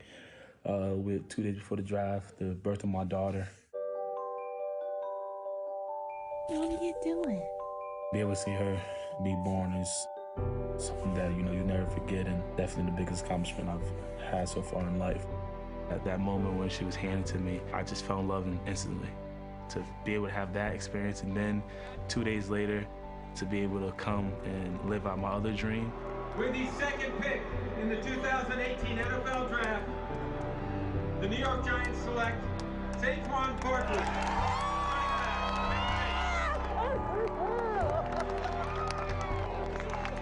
There you see the hug from his Penn State head coach, James Franklin. But now with the second overall pick, Saquon Barkley is ready to run the rock for the New York Football Giants. Came back home, New York, New Jersey, Pennsylvania. That's where all my family's from. And, I'm kind of blessed to be able to come back here and be able to put on, the blue and white and play for a great franchise like New York. Midnight for Saquon, a couple of nights after he becomes a newborn dad.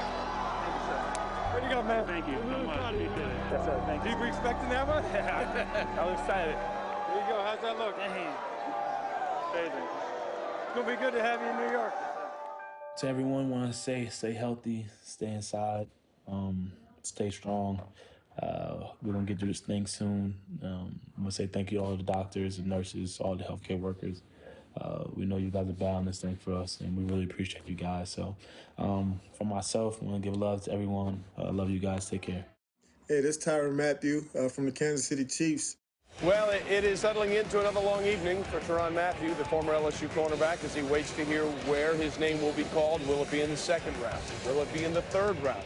I'd probably say my favorite memory from draft night was just talking to my high school coach, Coach Lee, and him telling me to kind of keep my head up, keep my faith, stay patient. Something's going to work out for me. All the teams tell you that they're going to pick you and they want you. And it's a disappointment, of course, when that team comes up and they don't pick you. When you go, go. And I think right then and there at that time, I really needed to hear that. Obviously I had high hopes of, being drafted high. And to kind of slip to the third round, definitely started to stain my confidence. He's good. You want to talk to him? Here he is. It's Michael Bidwell. Hello? Yes, sir. Man, you got my word. Okay, appreciate it. Thank you, guys, man. With the 69th pick, the Arizona Cardinals select Tyrann Mathieu. And there it is. The wait is over for Tyrann Mathieu. Having Coach Lee there to remind me of who I am, what kind of player I am, and the faith that I should have. I always remember that moment.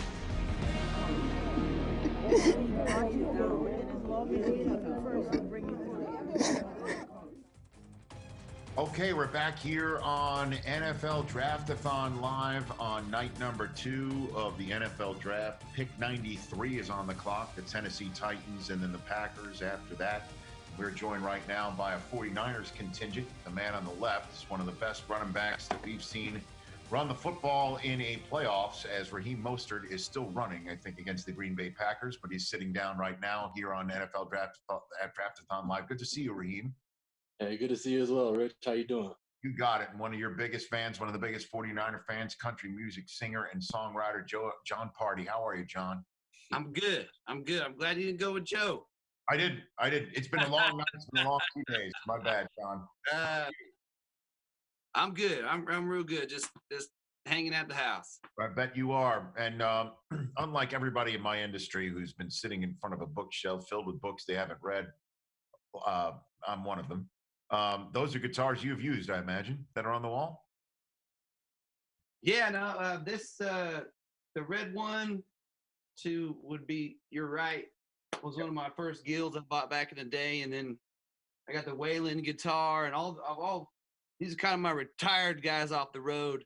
And then if we went out into the shop, there's about 20 more. Yeah. So these kind of just stay in the house.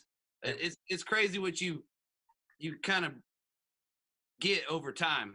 I mean, I've been playing on the road for 8 years, so we've had a lot of pawn shop buys and some good deals. I love that. And Raheem, you've been on the road too, in a way, right? I mean, your career has been quite something.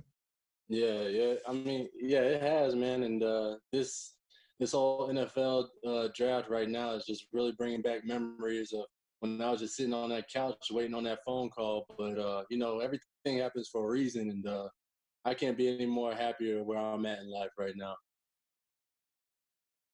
I'll tell you, Raheem, I mean, what you've done and what you have turned, I wonder, what does draft night and draft mean to you? I mean, clearly you were waiting for a very long time, and it has provided a chip on your shoulder that you are beginning to cash in a big way. I wonder what draft means for you.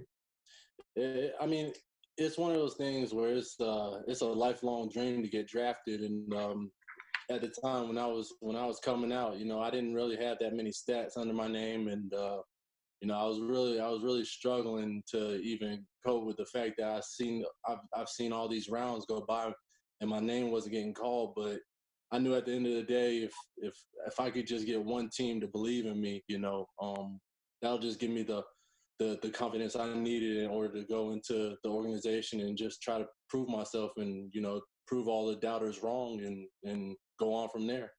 John, how'd you become a Niner fan? I was born and raised in Dixon, California. It wasn't too far from San Francisco. And it was, we had the A's, we had the Giants, and we had the Raiders and we had the Niners, and I just love the Niners, and that was all the Bay Area teams, and the Niners was always a team, and that's just how it was. Niners, and it's hard, we're out here in Tennessee, so we got the Titans and there's Niners, and I just love football. So, but it's been the Niners for a long time. For a long time. And just joining us in, one of our final guests of NFL Draft-A-Thon Live. And by the way, if anybody is out there that have not yet donated to the sign that my children took so much care to put together, NFL.com/relief. I'm told we're about $25,000 shy of $5 million for the entire venture, and the NFL is doubling all the donations that are made tonight. So I guess all we need is about 12 grand more, and we can get this thing over the 5 million mark going into the final day of the NFL draft. Mark Basinger is joining us right now from P&G and Gillette. Tell everybody whose hair you've cut in the Seattle area, Mark. Well, I've been the go-to barber and the personal barber for guys like Russell Wilson, Bobby Wagner. I was fortunate enough to be able to go to the first Super Bowl that when that bad man Pete came through and started changing the culture. I was in New York. I got a chance to be able to cut their hair before that. So kind of been the unofficial barber for many years, but I've been able to stay Russell's barber for about eight years, as well as Bobby's and KJ's, a couple other guys. So it's been quite the journey. It's been awesome. So what are you doing with P&G and Gillette? So what I'm doing is, first off, I am a Seattle barber, and I'm a part of the Barber Council. I'm a proud member of the Gillette Barber Council. And what I'm doing is, as well as a lot of guys at home right now are missing their barbers. I understand. A lot of us, you know what I'm saying? You guys aren't looking too bad, but, the at-home cuts are working. But at the end of the day, I've been blessed to go to the NFL Combine and be able to take care of a lot of the draftees that have came the last 3 years. I actually saw Rich there at the barbershop. So, the cool part is that I've been able to, guys have DM'd me and just asked me tips and like, what do I do? And so I went ahead and teamed up with Gillette and been able to put together some tutorials along with some of my fellow Barber Council members. And so we've been started putting those out to hopefully help guys at home just be able to, groom themselves up or just, stay below the jawline, above the Adam's apple, and just kind of trying to help guys. So, just trying to be there for people at this time. And I'm just proud to be with such a great company like Gillette. They've already, I believe, given out already 1.5 million razors to frontline workers, as well as I do know that they're in the process of manufacturing at the headquarters in Boston face shields to be able to give back to the frontline workers in Massachusetts area. So I'm super proud to be able to be a part of a company like that gives back, and that's some of the things that we're doing to give back, and so I'm just grateful to be able to be a part again of what you guys are doing with the NFL, and just being able to bring everybody together. I mean, this is the last time I saw you. I think it's the last time a lot of these players have gotten their haircuts was at the draft. So, it's good to come together. And on behalf of the Barber Nation, man, we can't wait to see you guys again. I love it. That's amazing. So, Mark, you must know all the Seahawks secrets then, right? No. I don't, man. I just cut hair. Sit there, you cut their hair, they don't say a word to you, right? They say nothing. They say nothing about nothing. No, I didn't. Marshawn the ball, Mark. You know it.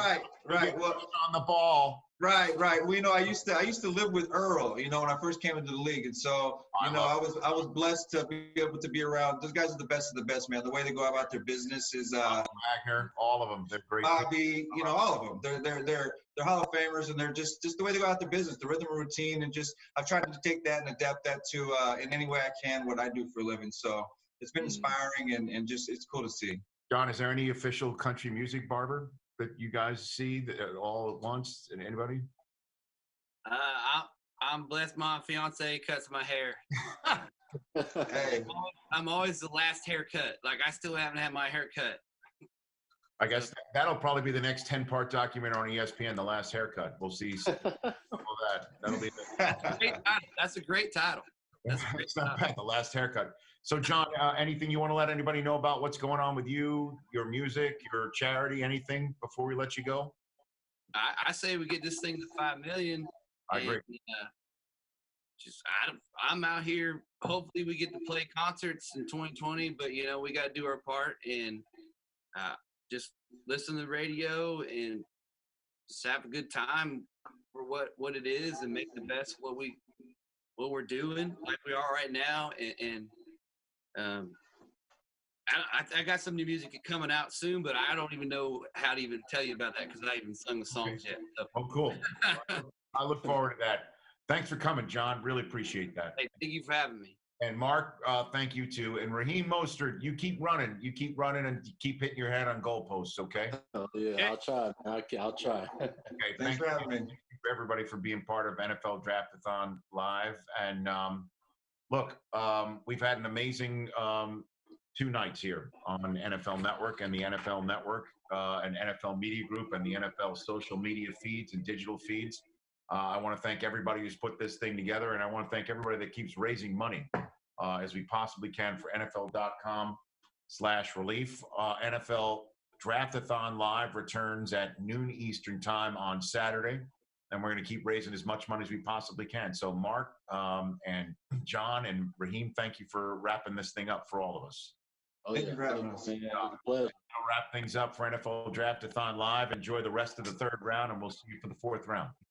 Go football. Yeah. That's awesome. Our team at New York Presbyterian wants to thank all of you. You can't see it, but behind these masks, we're smiling. Your cheers are keeping us strong. People are doing the right thing by staying home, keeping themselves safe, keeping us safe. It's why we care for all the people who need us right now. We want them back on their feet and back home with their families. From the bottom of our hearts, thanks so much for your support. We know we'll get through this together. Hello, my name is Linda, and I'm a simulation education specialist with Advocate Healthcare in Chicago. I am proud to be on the front lines of this pandemic, helping our patients beat COVID-19. Team up by doing your part. Stay home and practice social distancing. Go Bears! I'm Natalie Jarrow, President and CEO of Second Harvest Food Bank of Greater New Orleans and Acadiana, and a die-hard Saints fan.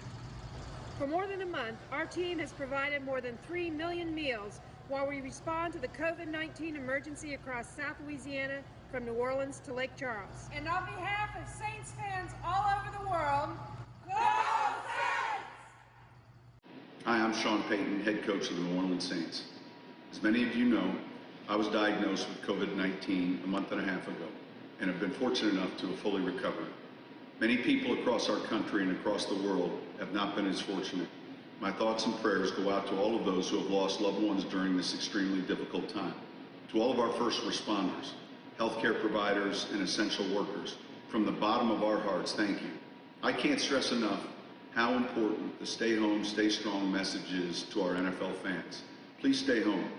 Please be a good neighbor. Keep your heads up. We'll get through this together. And if you have the means to support, we ask that you join us in supporting our communities during this unprecedented time by texting DRAFT to 21000 during the draft. Every single dollar counts. Thank you.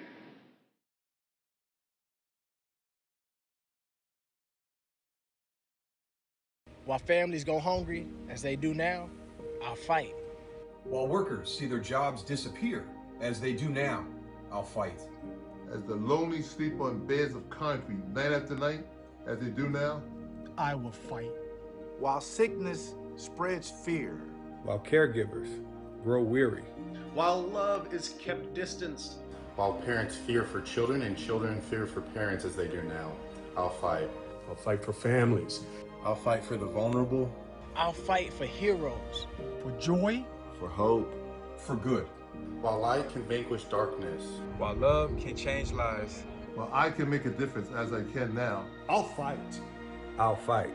I'll fight to the very end.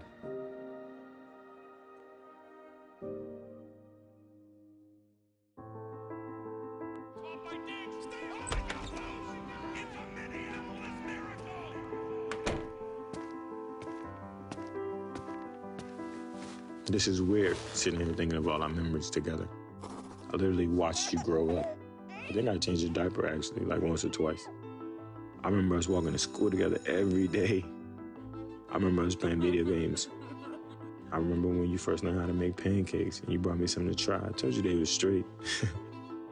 We really grew up together. I learned patience from you. I learned that love should be demonstrated in many ways, not just tough love. You have to hug your siblings and tell them that you love them and appreciate them. I remember in the hospital when we found out we had to put our dad to rest. You were so young, and at the time it hurt so bad. I couldn't help but think you didn't deserve that. You needed a father just like I needed a father. But I knew what Pops told me. I still think about it to this day. He told me, take care of your little brothers. Even though there will always be a huge hole in our hearts, I feel like he gave me a mission, which I did the best way I knew how, and that is to guide, provide, and protect. Guide you in the right direction so you're never lost, provide all your necessities, or figure out a way to make it happen, of course. Protect you from any and everything coming your way. I just wish Dad was here now to see you shining, to celebrate. But I know he's watching and he's proud, as I am. With your next phase, little bro, take it one day at a time, one step at a time. Put in the necessary work and then put in some more work. This game is fun and it will be good to you if you invest time into it. Also, always keep a professional mindset throughout this process.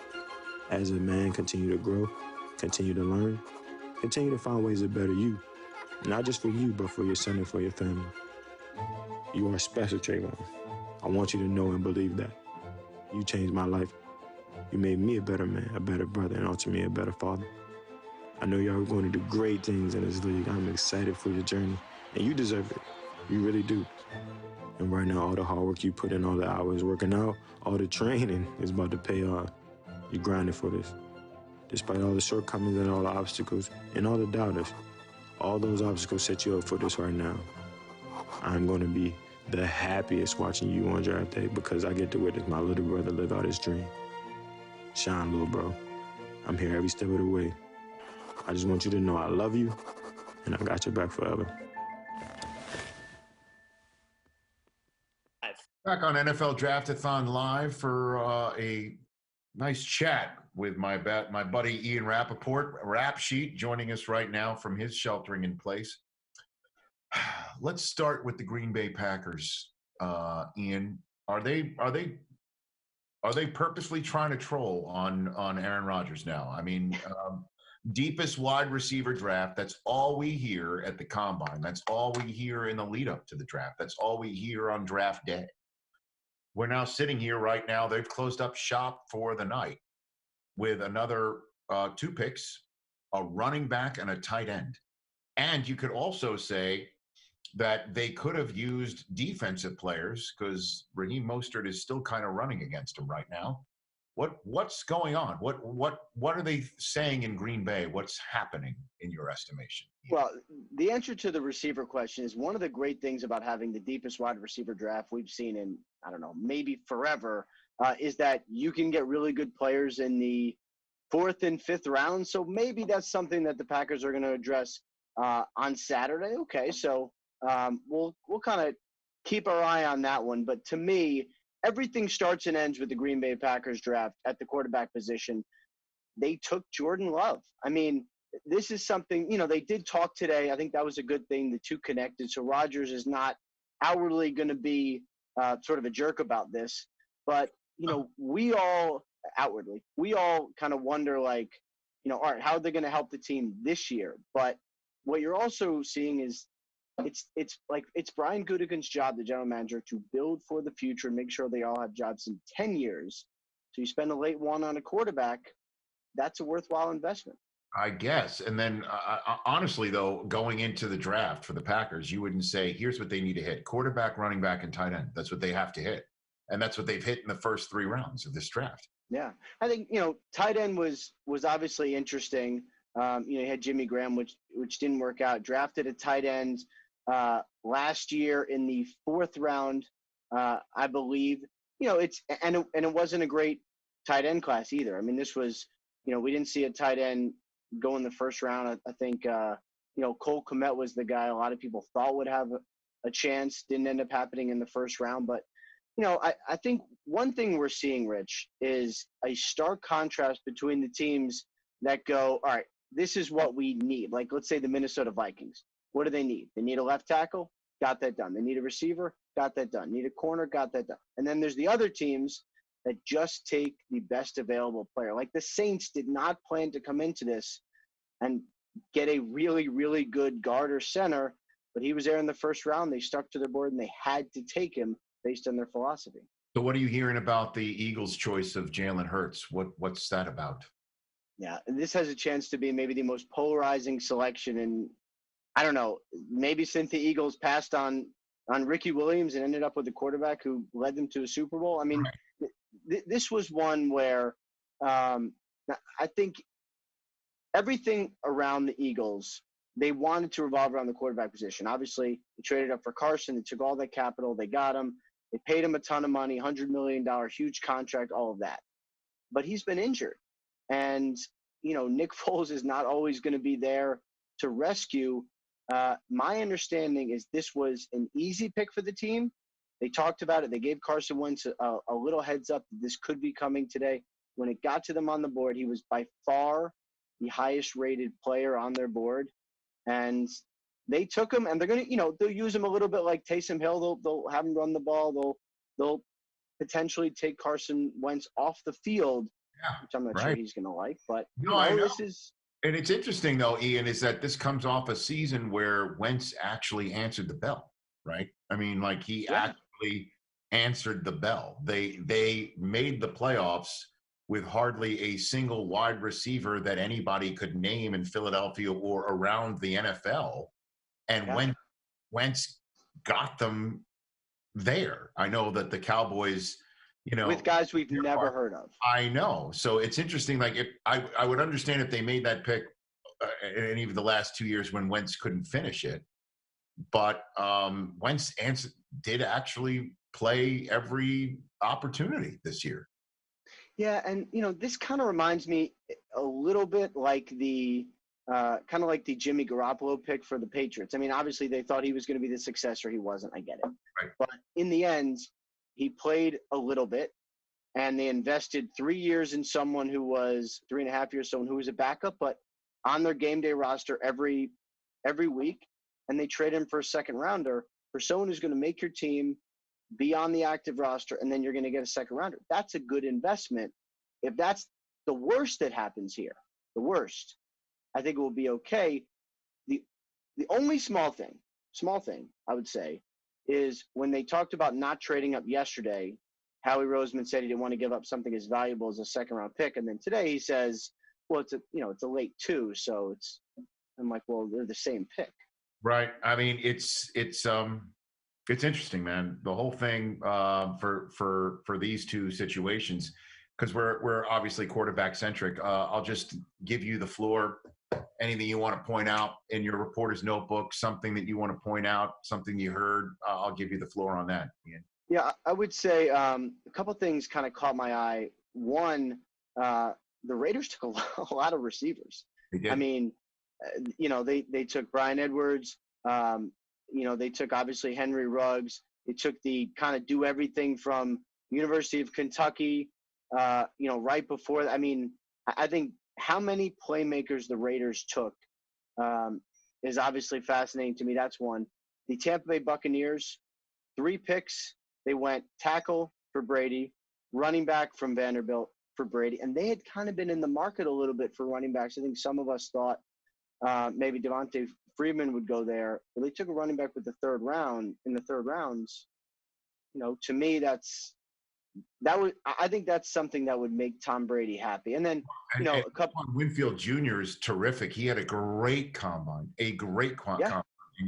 And you versatile, clever. I know you pass him off to Todd Bowles and say, make it work.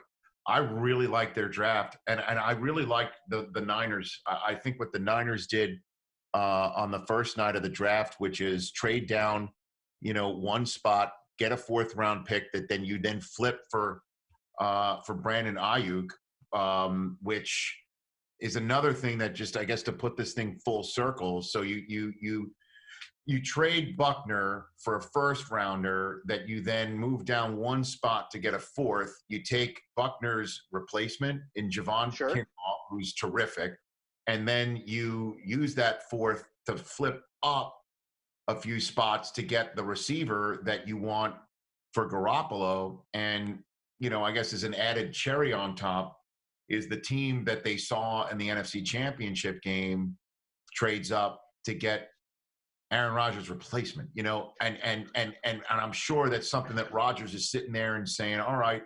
Yeah, you know, they got all these weapons. I know. They traded up. They were aggressive for Garoppolo. The Bucs were aggressive for Brady, getting him Wirfs. The Patriots just traded up. Okay. Sorry to interrupt. I mean, you never know. Well, Bill's got 1 million draft picks to move on the board. I just think I really like what the Niners did, even though we're not going to hear from them until the middle of Saturday. Yeah, I mean, I would say the one surprise for me with the Niners, I thought they were going to take Brandon Ayuk at 31. They ended up trading up to him. That was, to me, interesting. That was not a quarterback for the Patriots, by the way, but a tight end. They, the 49ers, I thought they were going to take Brandon Ayuk at 31. That was their top-rated receiver. Kinlaw's the really interesting one. First of all, everyone told me Kyle's never going to take a defensive player. He's going to lose his mind. Well, this was one they monitored. They hoped he would fall to them because teams were concerned about his knees and his hip and his back. And he falls to them, and they trade back at a free fourth and then take someone with an upside that is just massive and replace the guy they traded. I mean, and for a lot cheaper. I mean, it's basically Buckner, but a lot cheaper. It's just really clever drafting. Exactly. And Lynch is, you know, it's just really struck every note. And so it'll be Debo and Ayuk and the rest of the wide receiving core with Kittle and Mostert and that's a lot of weapons. I know. I mean, and they were the NFC champs. That's why I like what they did in the first round. Ian, thanks very much. We'll chat again soon. Awesome. Good stuff, Rich. Take care. Right back at you right here on NFL Draft-A-Thon Live.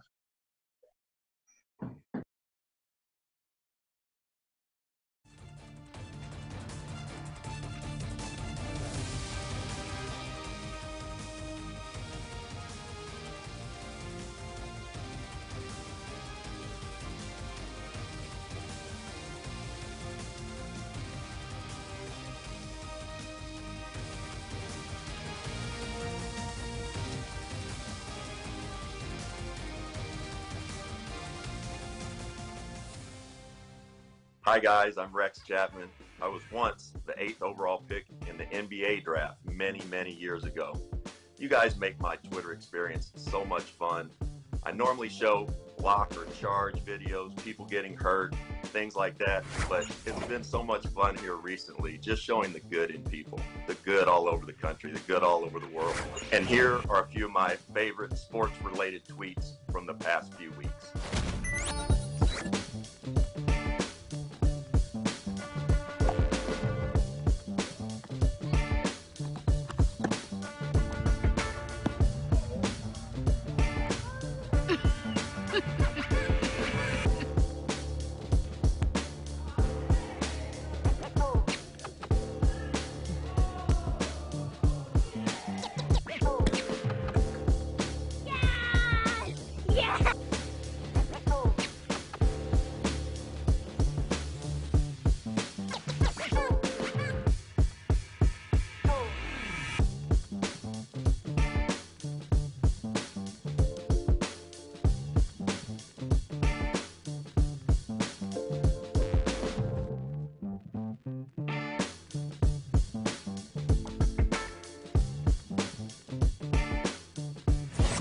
Well, I hope you enjoyed those videos as much as I did.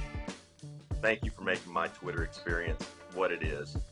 You guys have given over $200,000 in the last few weeks to the Rex Chapman COVID-19 Relief Fund that's going to food banks, first responders all over the country. So thank you, thank you. Please continue to give, and we'll get through this together.